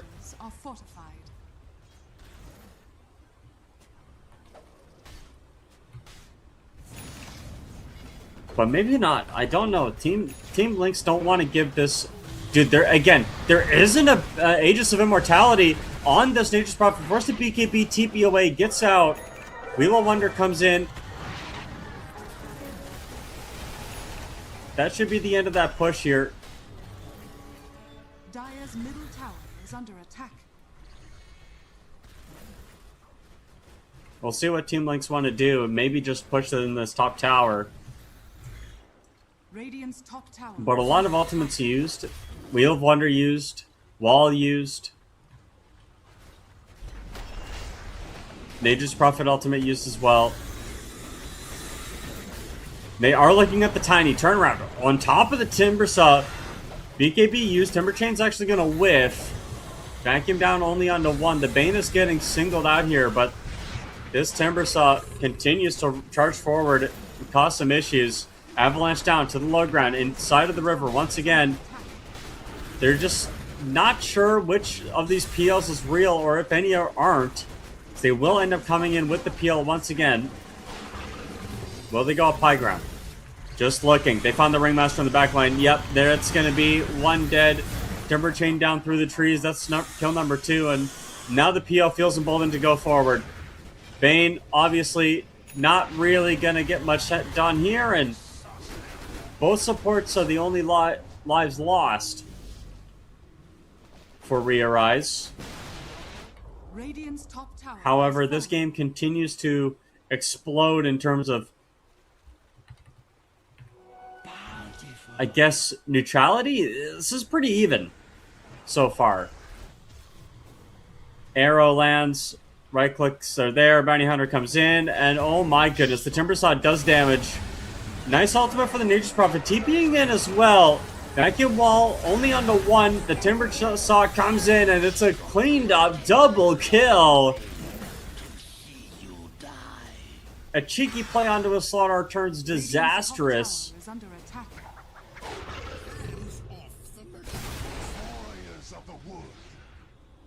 And there's just so much presence of mind.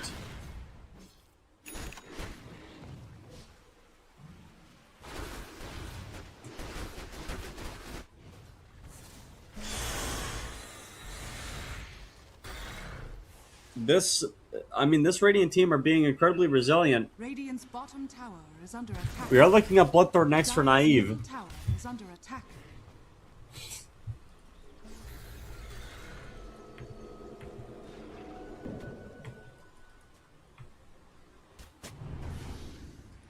Lotus looking to be the purchase for Timbersaw, doesn't want to deal with the tracks anymore.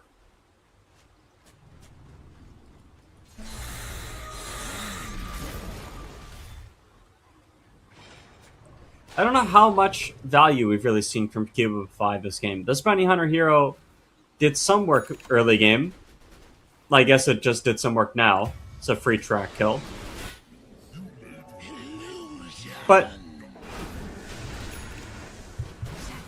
again, it's just awkward. Darkseer ends up getting picked off bottom. Mid lane, BKB forced by the Slardar. And they turn their attention over to Yoai. Oh my gosh. Stunts coming in, arrow lands. That's a free kill on the biggest hero on the map.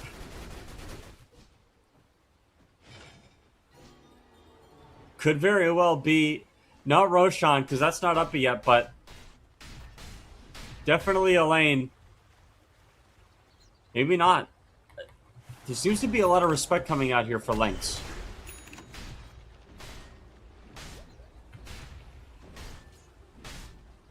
They're not pushing too hard. Dire are scanning.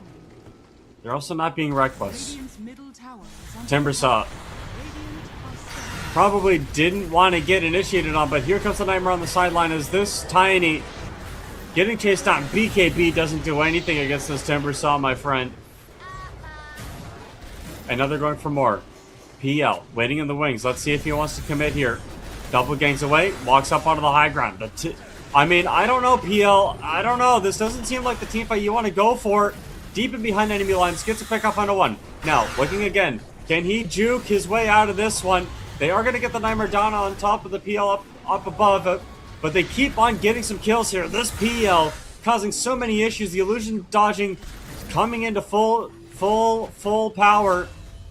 TP's away. The Nature's Prophet able to come in, looking for this Darkseer. They can't quite find him. They don't have the control for him either, even if they could. Dire's bottom tower is under attack.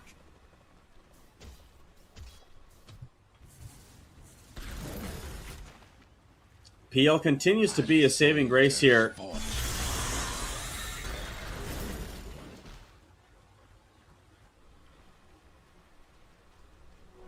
What surge is this? He's not recognizing it's more important to build a heart. Wants to be able to stay in the team fight for as long as possible, but I do think a Bloodthorn would have been better. Storm gets taken.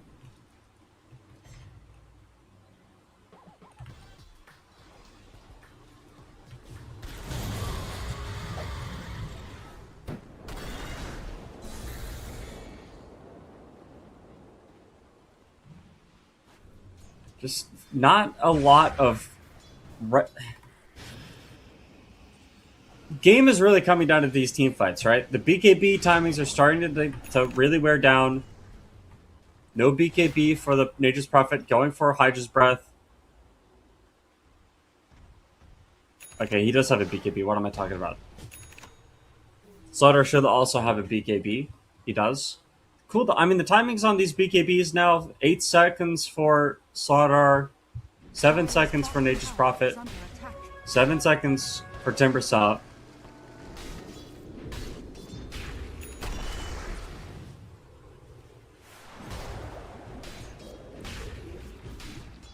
Very difficult situation to be in for both teams, I think. 26 kills to 24. And it's the mids that have really struggled this game.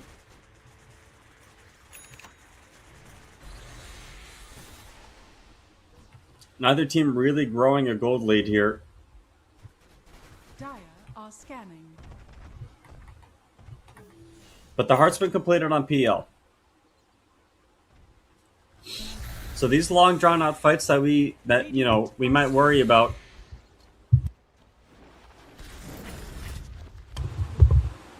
Not going to be a problem. Smoke break on the bounty hunter. Can't quite get away, but maybe a team fight's going to break out here anyway in this triangle.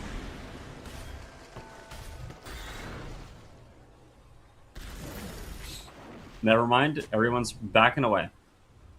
Smoke play coming out from Team LYNX. I don't know if RE.ARISE are going to fall for this.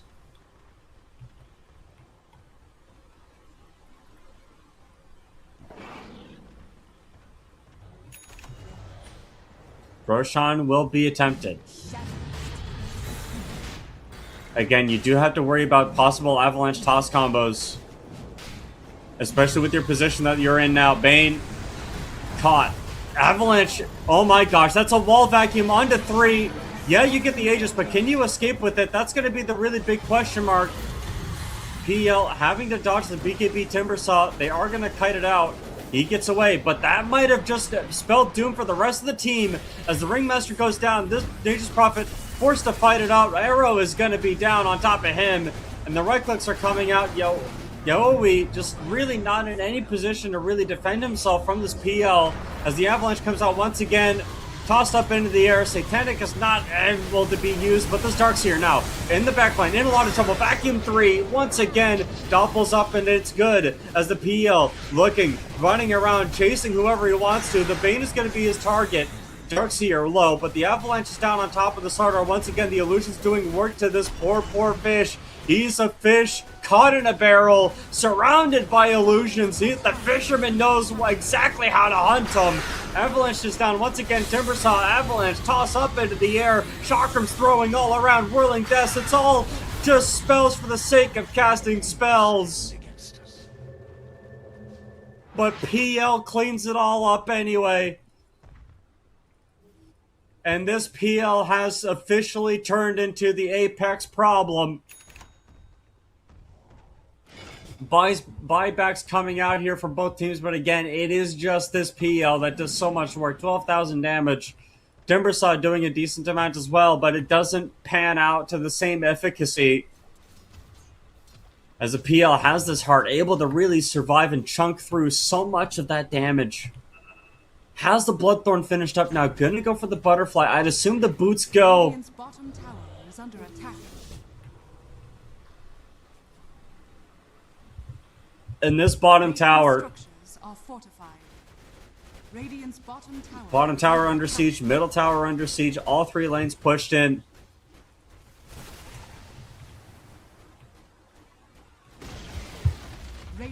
Tier 4 neutrals available as well for both teams.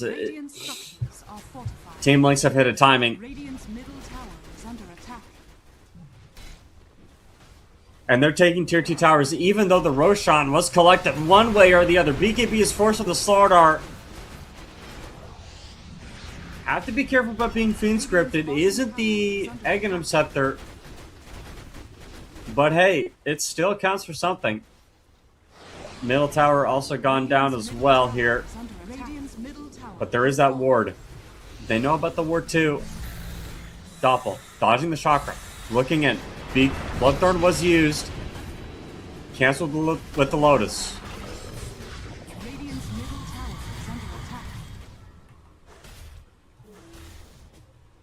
LYNX back away. They want to take over the triangle. Keep burning the map. PL has hit more net worth than the Nature's Prophet. At this point.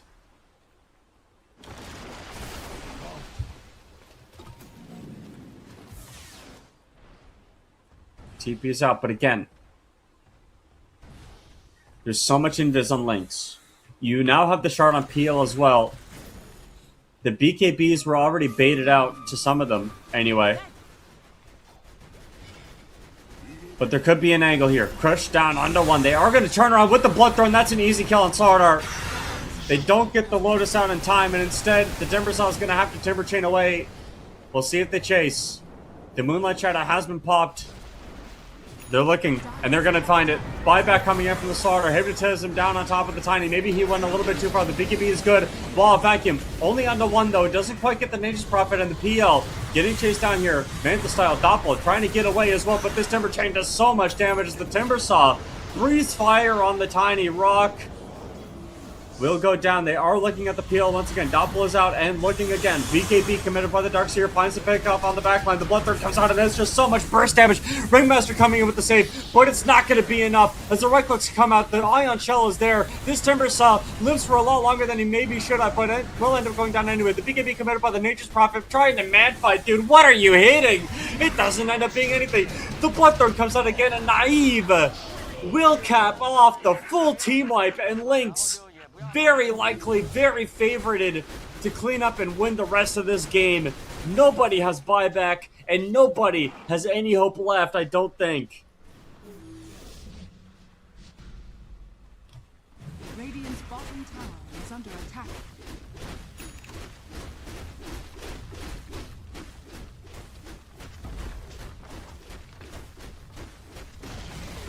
This is absolutely the PL I think that RE.ARISE did not want to play into. He is 6-slotted at this point. The butterflies, or the nullifiers come in, actually.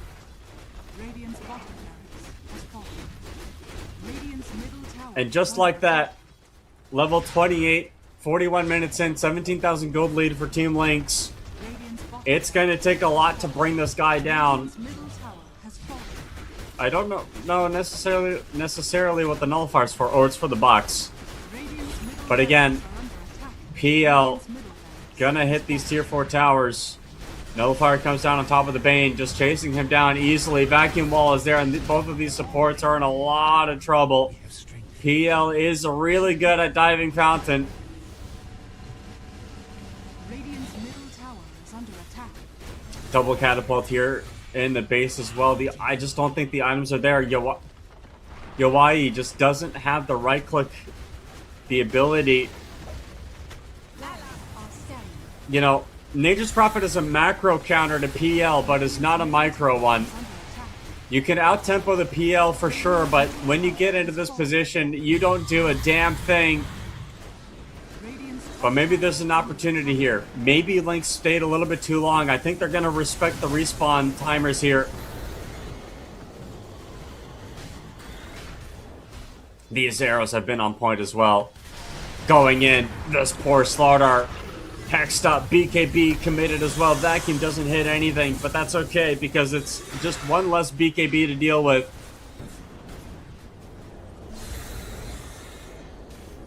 PL staying in the base. It looks like Tiny's pushing in that top tower.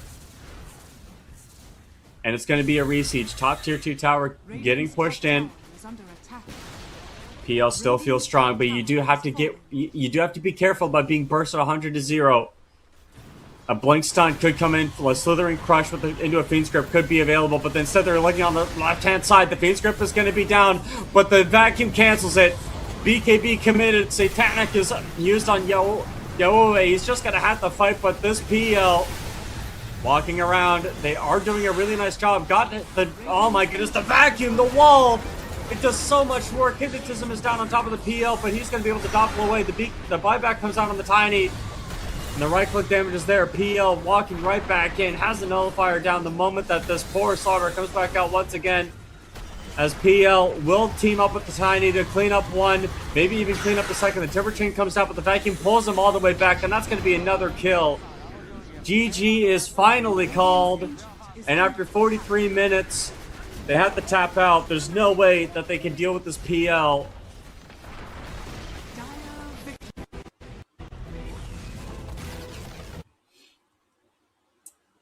An incredible performance, I think, from this PL. LYNX executed on their draft perfectly. Yeah, you bled a little bit. Yeah, you let some stuff go, but at the end of the day, the Roches weren't really that important. They didn't do a whole lot for you on RE.ARISE, and it felt like a couple of those Aegises just didn't pan out the way you wanted them to. not enough damage, in my opinion, that came out from Slaughter of this game. 21,000 damage, died 11 times. Yowai died 7 times. Just a lot of deaths coming out from these guys. And you can see Naive only died twice this game. I think had this game been a little bit different, they probably shut down Naive a bit better. I think you definitely could have just kept TPing Yowai right down on top of this PL, throw the Timber Saw at him, keep the game to a 5v4 for as long as possible, and make sure that LYNX don't have an opportunity to really come back and get the track gold, right? Because that was another thing. Cubify really had a great opportunity with these track kills, keep the net worth for his team well and truly above that of their opponents. And you can see the net worth numbers here, very, very different. 12, 14, 30,000 net worth, right? And when it comes to the flip side here, Ethereal 15.6 thousand net worth, 25,000 net worth for Anku. It was a bit too much. Team LYNX end up picking up game 1. We're gonna see if we continue the 2-0 streak here today, or if RE.ARISE can come back and realize game 3.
welcome to EPL. That's it. This is the Masters, and I'm playing RE.ARISE up against Team LYNX once again. This has been a series. I mean, game one was close. There were a lot of things I think that could have been done differently for RE.ARISE. I think they could have played with a little bit more tempo, a little bit more gumption. Obviously, they didn't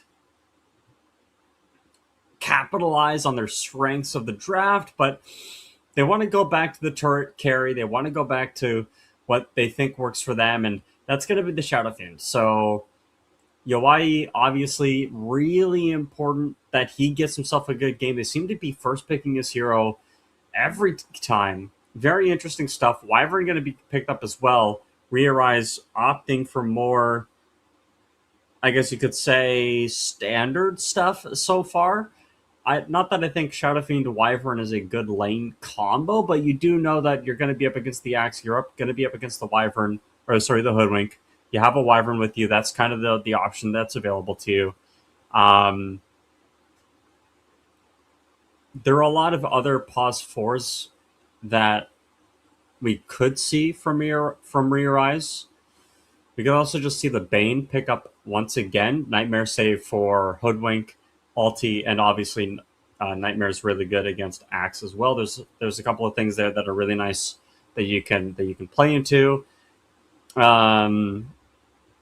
They go for Tusk instead. Tusk does the same thing. Tusk with Snowball save and the Shadow Fiend lane. I'd assume that it's going to be a position. They're at least going to lane the Tusk with the Shadow Fiend. Get the raises going. Right, triple raise.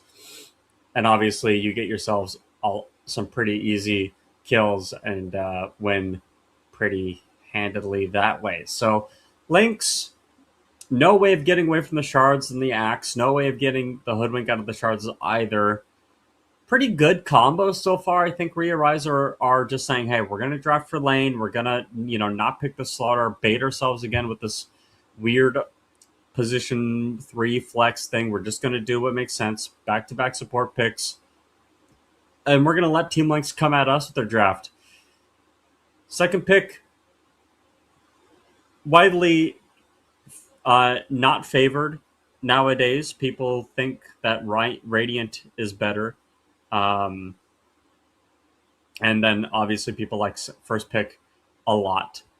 First pick with the 18 gives you a nice pick ban. And also if you just first pick core hero or, first or second phase or core hero, you get yourselves 18 pick, secure what would be a good carry.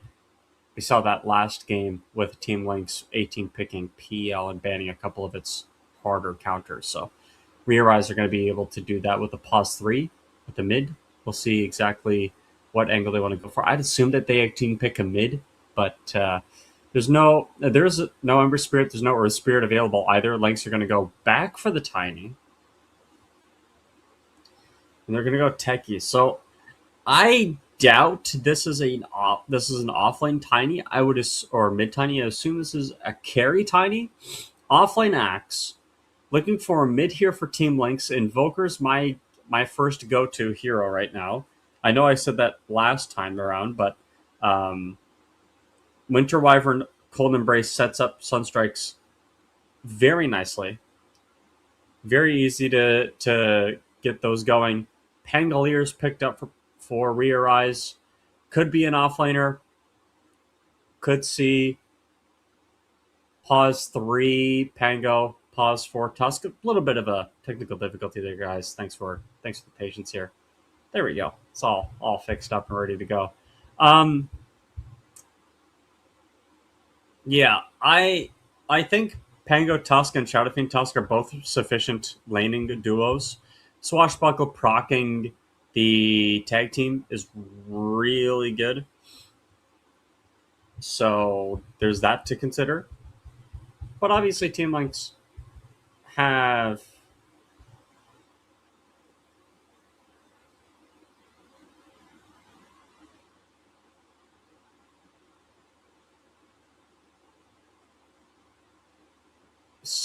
they have a lot of burst potential. I think the way Team LYNX are going to play team fights is they just want to go in blink, kill a target. RE.ARISE have double save support though in Wyvern Tusk, so they've really cut that angle off of the potential angle off pretty well. There's a decent amount of damage from RE.ARISE as well. Maybe the one thing we're missing is stun, because there's only, you don't have stun on Wyvern, you don't have stun on SF. Tusk has a couple of stuns, so he's pretty good. And Pangolier roll is a little bit hit or miss, depending on where you're taking the team fights. So you can stun a couple of people with the Panga roll, obviously, but is this enough for a Shadow Fiend, or do you need your pause 3 to come in with some more control? I think more control would go a long way. I definitely believe that there could be some amount of pause 3, like Sauter was banned. Centaur, is that in the pool? That could be an option. Centaur Warrunner with another save, right? Like you have the cart save for Shadow Fiend if you really need to. Also could use a way to clear out mines. This isn't necessarily maybe Lycan. Lycan isn't necessarily a stun or control hero, but at least you can run down Hoodwink, you can run down Techies, you can use your wolves to, demine. You do need something that has summons to clear out mines. I was going to say maybe Enigma, but clearly that got banned out. Yeah, the Techies mines right now obviously going to be very annoying. I just don't know how you combat that, or maybe you just say, "Hey, forget about it. We're just gonna play our game anyway."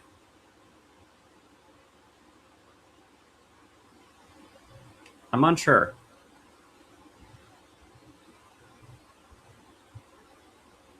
Hopeful that RE.ARISE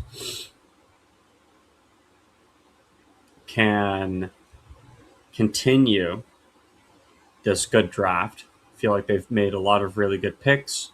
They've set themselves up for some pretty good lanes, but now they need to pause 3, AoE control, and tank. And maybe a save would be nice. So that's why I'm saying Centaur. Yeah, it fits all the boxes pretty well. I think it's exactly what RE.ARISE need. And for LYNX, well, a mid laner at this point, I'd assume. I don't know if Invoker is necessarily the kind of hero you want to pick here, but they're going to go Necrophos. Okay, so carry Necro mid tiny. Some things that I like about this Necro, some things that I don't like about the Necro. What I like about the Necro is the lane is really good. Necro is really good into SF. You can get Cruella's Cruzier, which will completely... If you get Cruella's against Winter Wyvern, you literally stop him from healing.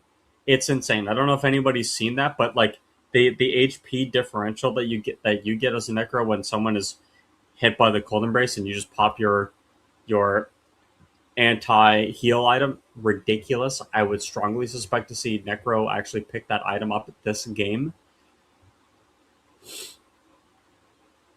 Really tanky heroes that don't want to play into a Necro, right? Centaur is really tanky. Pango gets a lot of tank. Tusk, strength hero. Shadow Fiend builds a lot of stat items as well. But the thing I don't like about Necro is getting your ultimate off is going to be very difficult. Like being able to get a Reaper Scythe kill when there are so many saves. There might be a Centaur.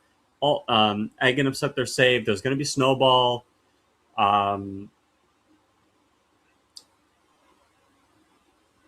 Just really awkward. Really, really awkward. Really hard to play that. But we'll see how things go here. Prepare for battle.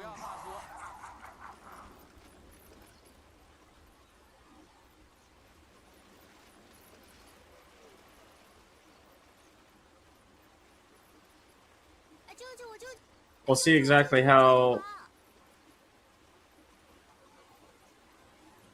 We'll see exactly how things pan out here, though. Is kind of my point. Is because if you get ahead with Tech, I think Techies is one of the most oppressive heroes to get ahead on.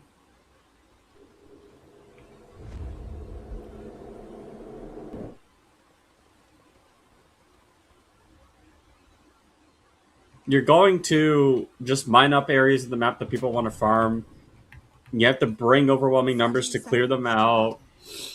There's always going to, like, there's a possible toss play, right? Like, we do have Techies tiny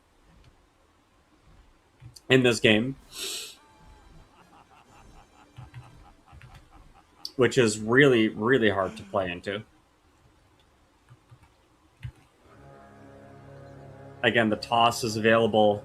Worst case scenario, you can just toss somebody into a mine or something.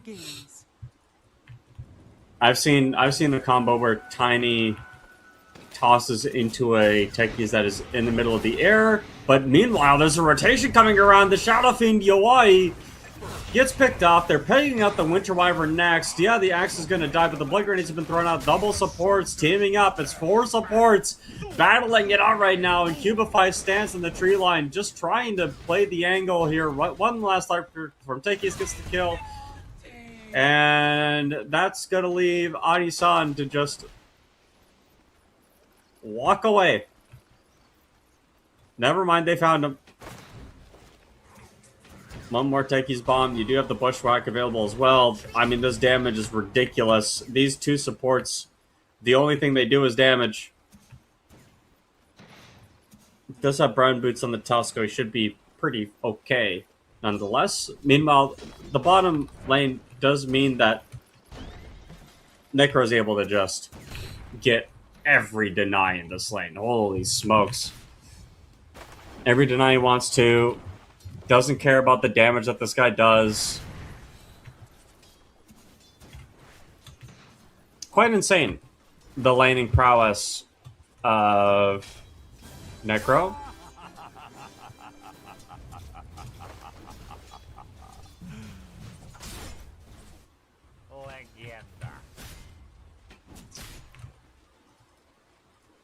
Mid lane.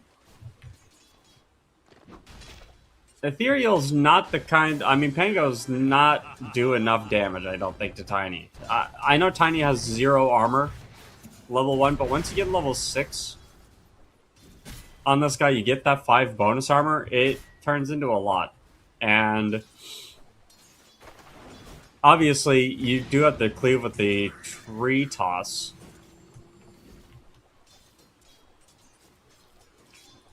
Runes will go down. I don't know what the heck is happening here, but this Tusk trying desperately to get the creep pull off. I don't like it personally. I don't. When you're in a losing lane and you pull your creeps into, or you're trying to pull the enemy creeps and then your creep wave gets pulled into the hard camp, I don't really like that. Give Necro a better avenue of farm. Radiant's bottom tower is under attack. Can see Tusk continue to borrow the creeps. I say borrow, but he ain't borrowing nothing.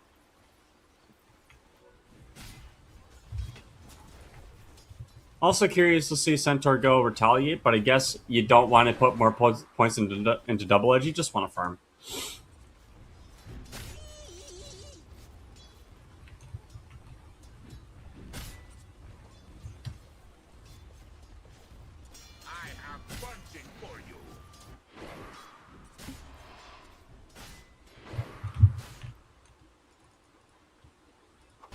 Middle lane, oh, dude, this Pango is taking so much harassment, and I just don't know how. Like when the bottle doesn't look like it's enough.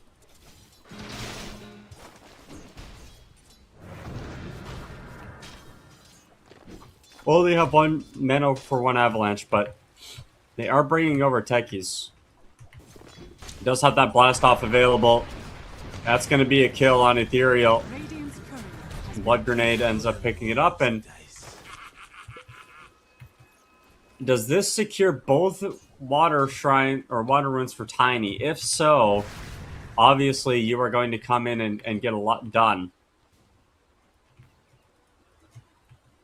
But Necro's having a completely good time free farming.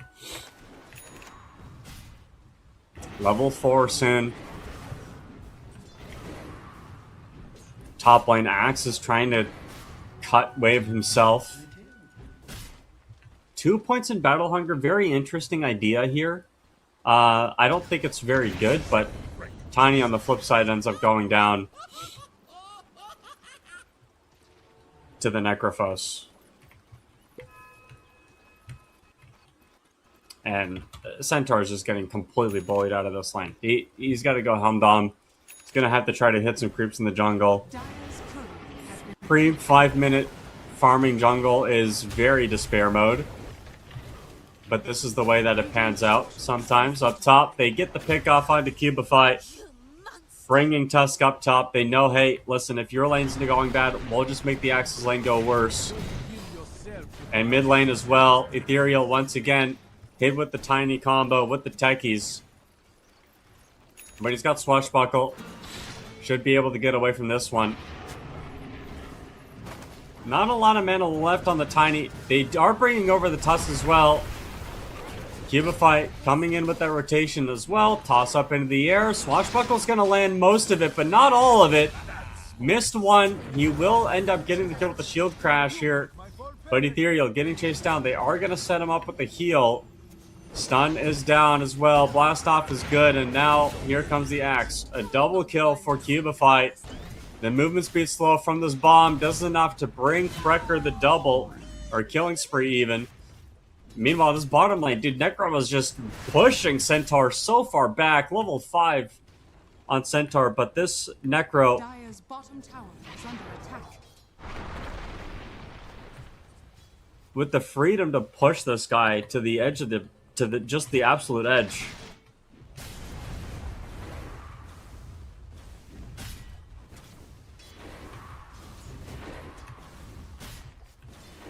Not a lot of pressure being put on SF though. SF untouched so far, I would say. Avalanche mid. Toss. They don't get the kill. But it does keep this Pangolier out of the lane.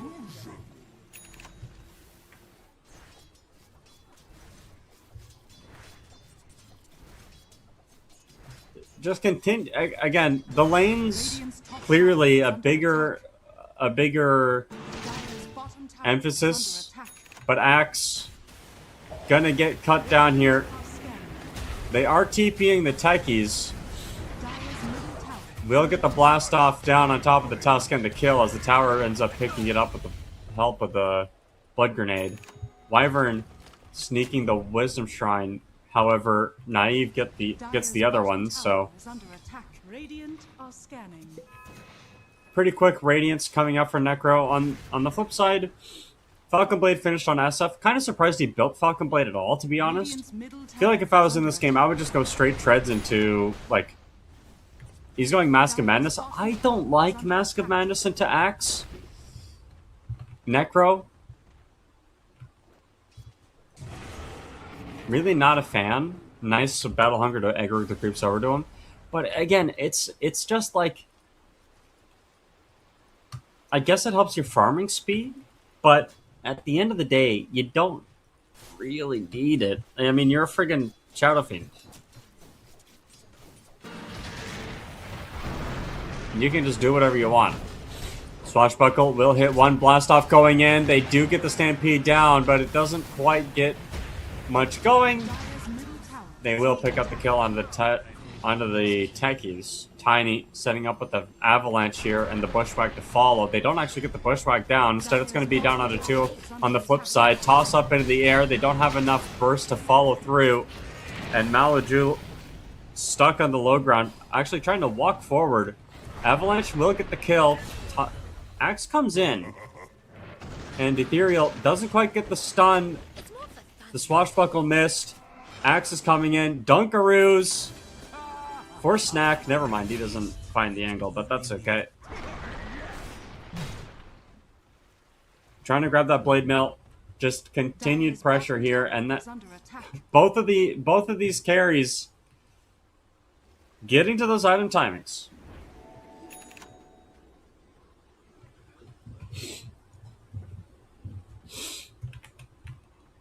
I think you could put more pressure on Necro. Maybe that's wrong. Maybe you don't actually want to bring people to kill the enemy character, like this Necrophos hero.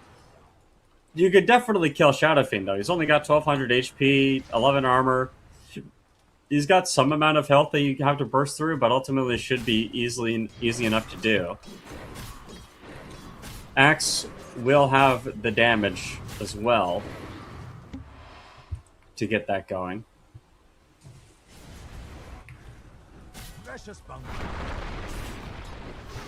On the verge of dying to a stack, by the way. He got there. Stampede committed. This smoke. It was a nice smoke. It was the right time. Middle tower is under attack. But they don't get it. Instead, the blast off in mid finds Ethereal with the help of this Tiny. The burst damage is coming in clutch once again. We'll see what... Again, Tiny, I think, gonna go for that Blink Dagger. Just waiting on some of these clutch items, but yeah, Axe needs to be careful. Avalanche doesn't land. They are going to toss Axe over to the Wyvern. Gets the dunk in, but the right clicks are there from Yawai.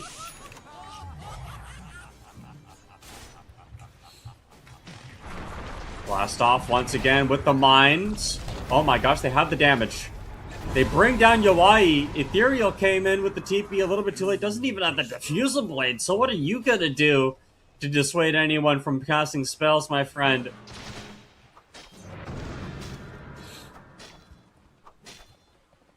Team LYNX. 11-minute Radiance.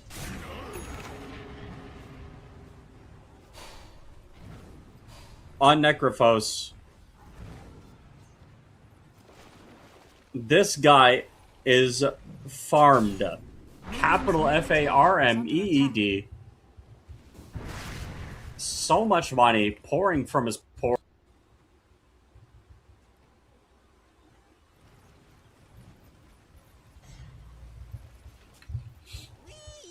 I'm not entirely sure exactly how you slow him down. Probably deep wards, get some vision on him, find his farming places, and I think you have to bring SF. You can ult the Necro with the SF, kill him that way.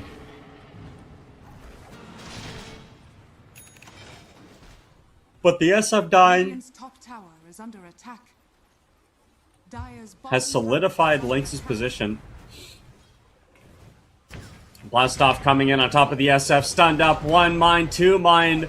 It's Cubify sniping him down with the sharpshooter, the support duo. Getting the pick off. Yeah, you might lose some subs for this, but I think you're going to take that trade. As Snowball goes up, they are setting up some kills here. Blade Mail's not finished on the Axe. He's trying to get away, but there is the Diffusal Blade looking. No blink for Tiny yet. Ethereal just kind of walking through the team. Makes his way back to the tower, but they are going to open up on both of these supports up on the high ground here. Toss in with the call into the middle of the creeps. Nice kill there. Ethereal coming back in. Avalanche down with the blast off. The damage is there. They are going to get the neutral stun. Sets up a double kill. And they are pinging out SF. He got hit with the bushwhack. Unfortunately, this guy is probably dead. Disarmed. The dunk is down. And that's 4 dead. Everybody TPing in one at a time. And I can't help but bring it up once again. This Necrophos has not been touched. Dire's bottom tower has fallen. Dire's top tower is under attack. Like, it's one thing that you keep dying on your heroes, but it's another that this Necro has a 13-minute, pre-14-minute TP boots Radiance. He's gonna get this, Dire are scanning. Aghanim's shard here finished soon. He's been playing so well Radiant are scanning. on Naive. Absolutely phenomenal performance from him so far. Another smoke play into the big jungle. Dire's top tower has fallen. Maybe finding Ethereal. Avalanche, toss up into the air with the blast off. One mine is all that is needed to get the kill.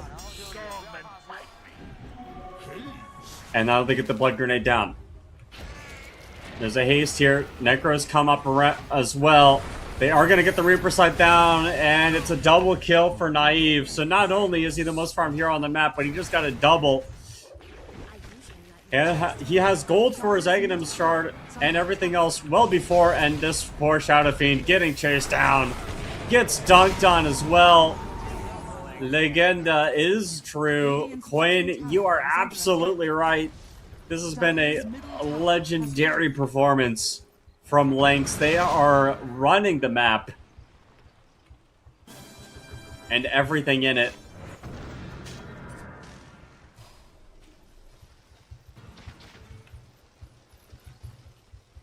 Blank is not completed on the axe. That's on the courier coming up soon.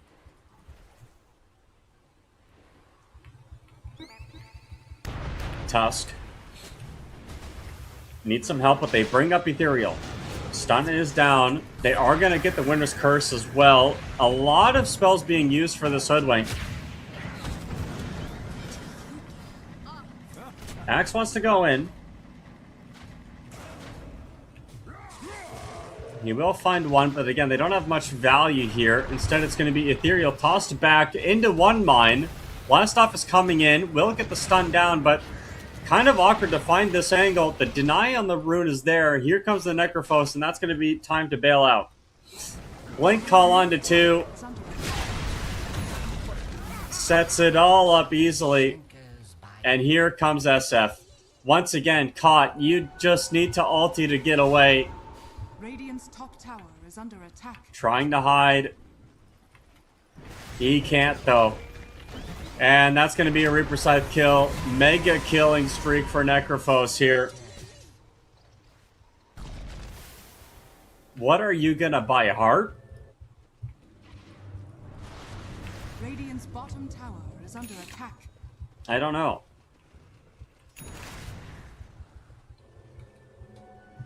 I don't know, dude.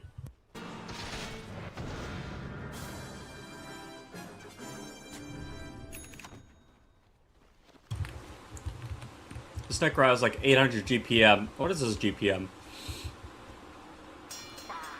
700 GPM Necro, 17 minutes in. Is under attack. This is a lot of network. This is a lot of GPM. Meanwhile, Tiny, with the stun, they don't have a lot of follow-up for him. They are actually going to bring him down here. They get the call. Numbers are coming in. They want to get this team fight. The Blastoff is down, and the mines just play all over the place. Axe getting chased down. One more spin is going to do it, but instead they're going to turn their attention over. The SF got disarmed. Axe is ready, waiting with that blink. He's going to get the call once again. Stuns are there. They will find this poor SF once again on the backline. He's got nothing to do. Nothing, absolutely, to get going here. The TP is out for this Centaur, but unfortunately the Pango blasted off once again. It's a double kill for the Necrophos, and the Axe didn't even die. You lose a Tiny, but you get 4 killed.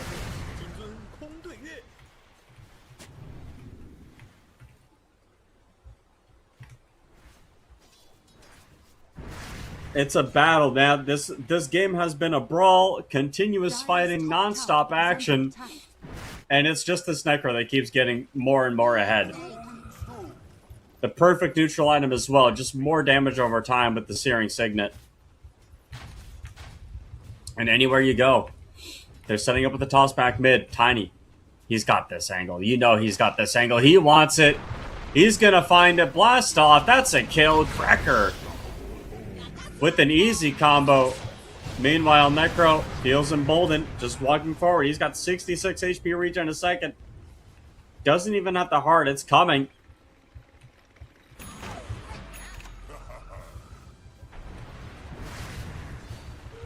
SF, level 14. 24 souls.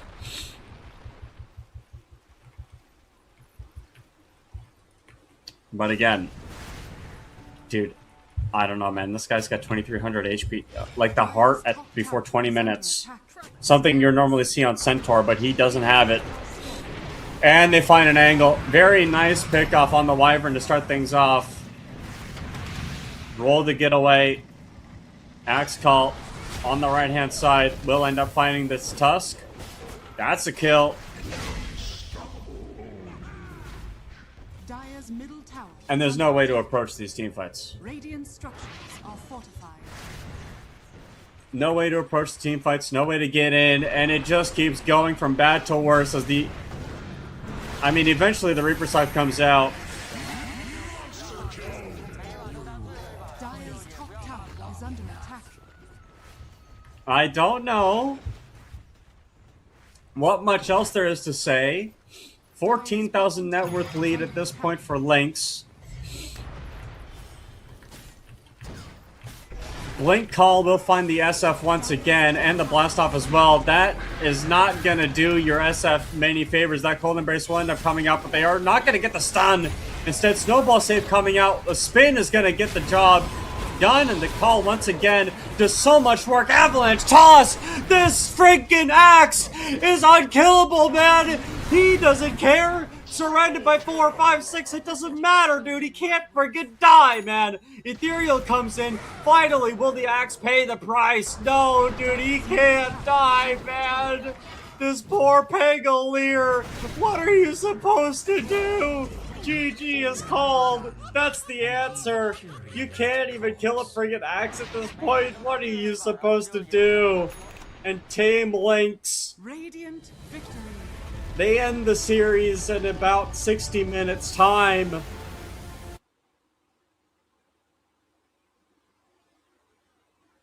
Holy smokes. That was not close. Talk about limit testing. Am I right, dude? Axe absolutely performing at the highest level there. One of the greatest Axe performances I think that we've seen. And a good Axe performance because look at how dominant this game was. The damage numbers from RE.ARISE, like 2 heroes that barely eclipsed 10k. Meanwhile, if you look at Team LYNX, everybody participating, everybody getting to dip their toes into the fray. And Naive with 17,000 net worth at 21 minutes. Just, it was too much.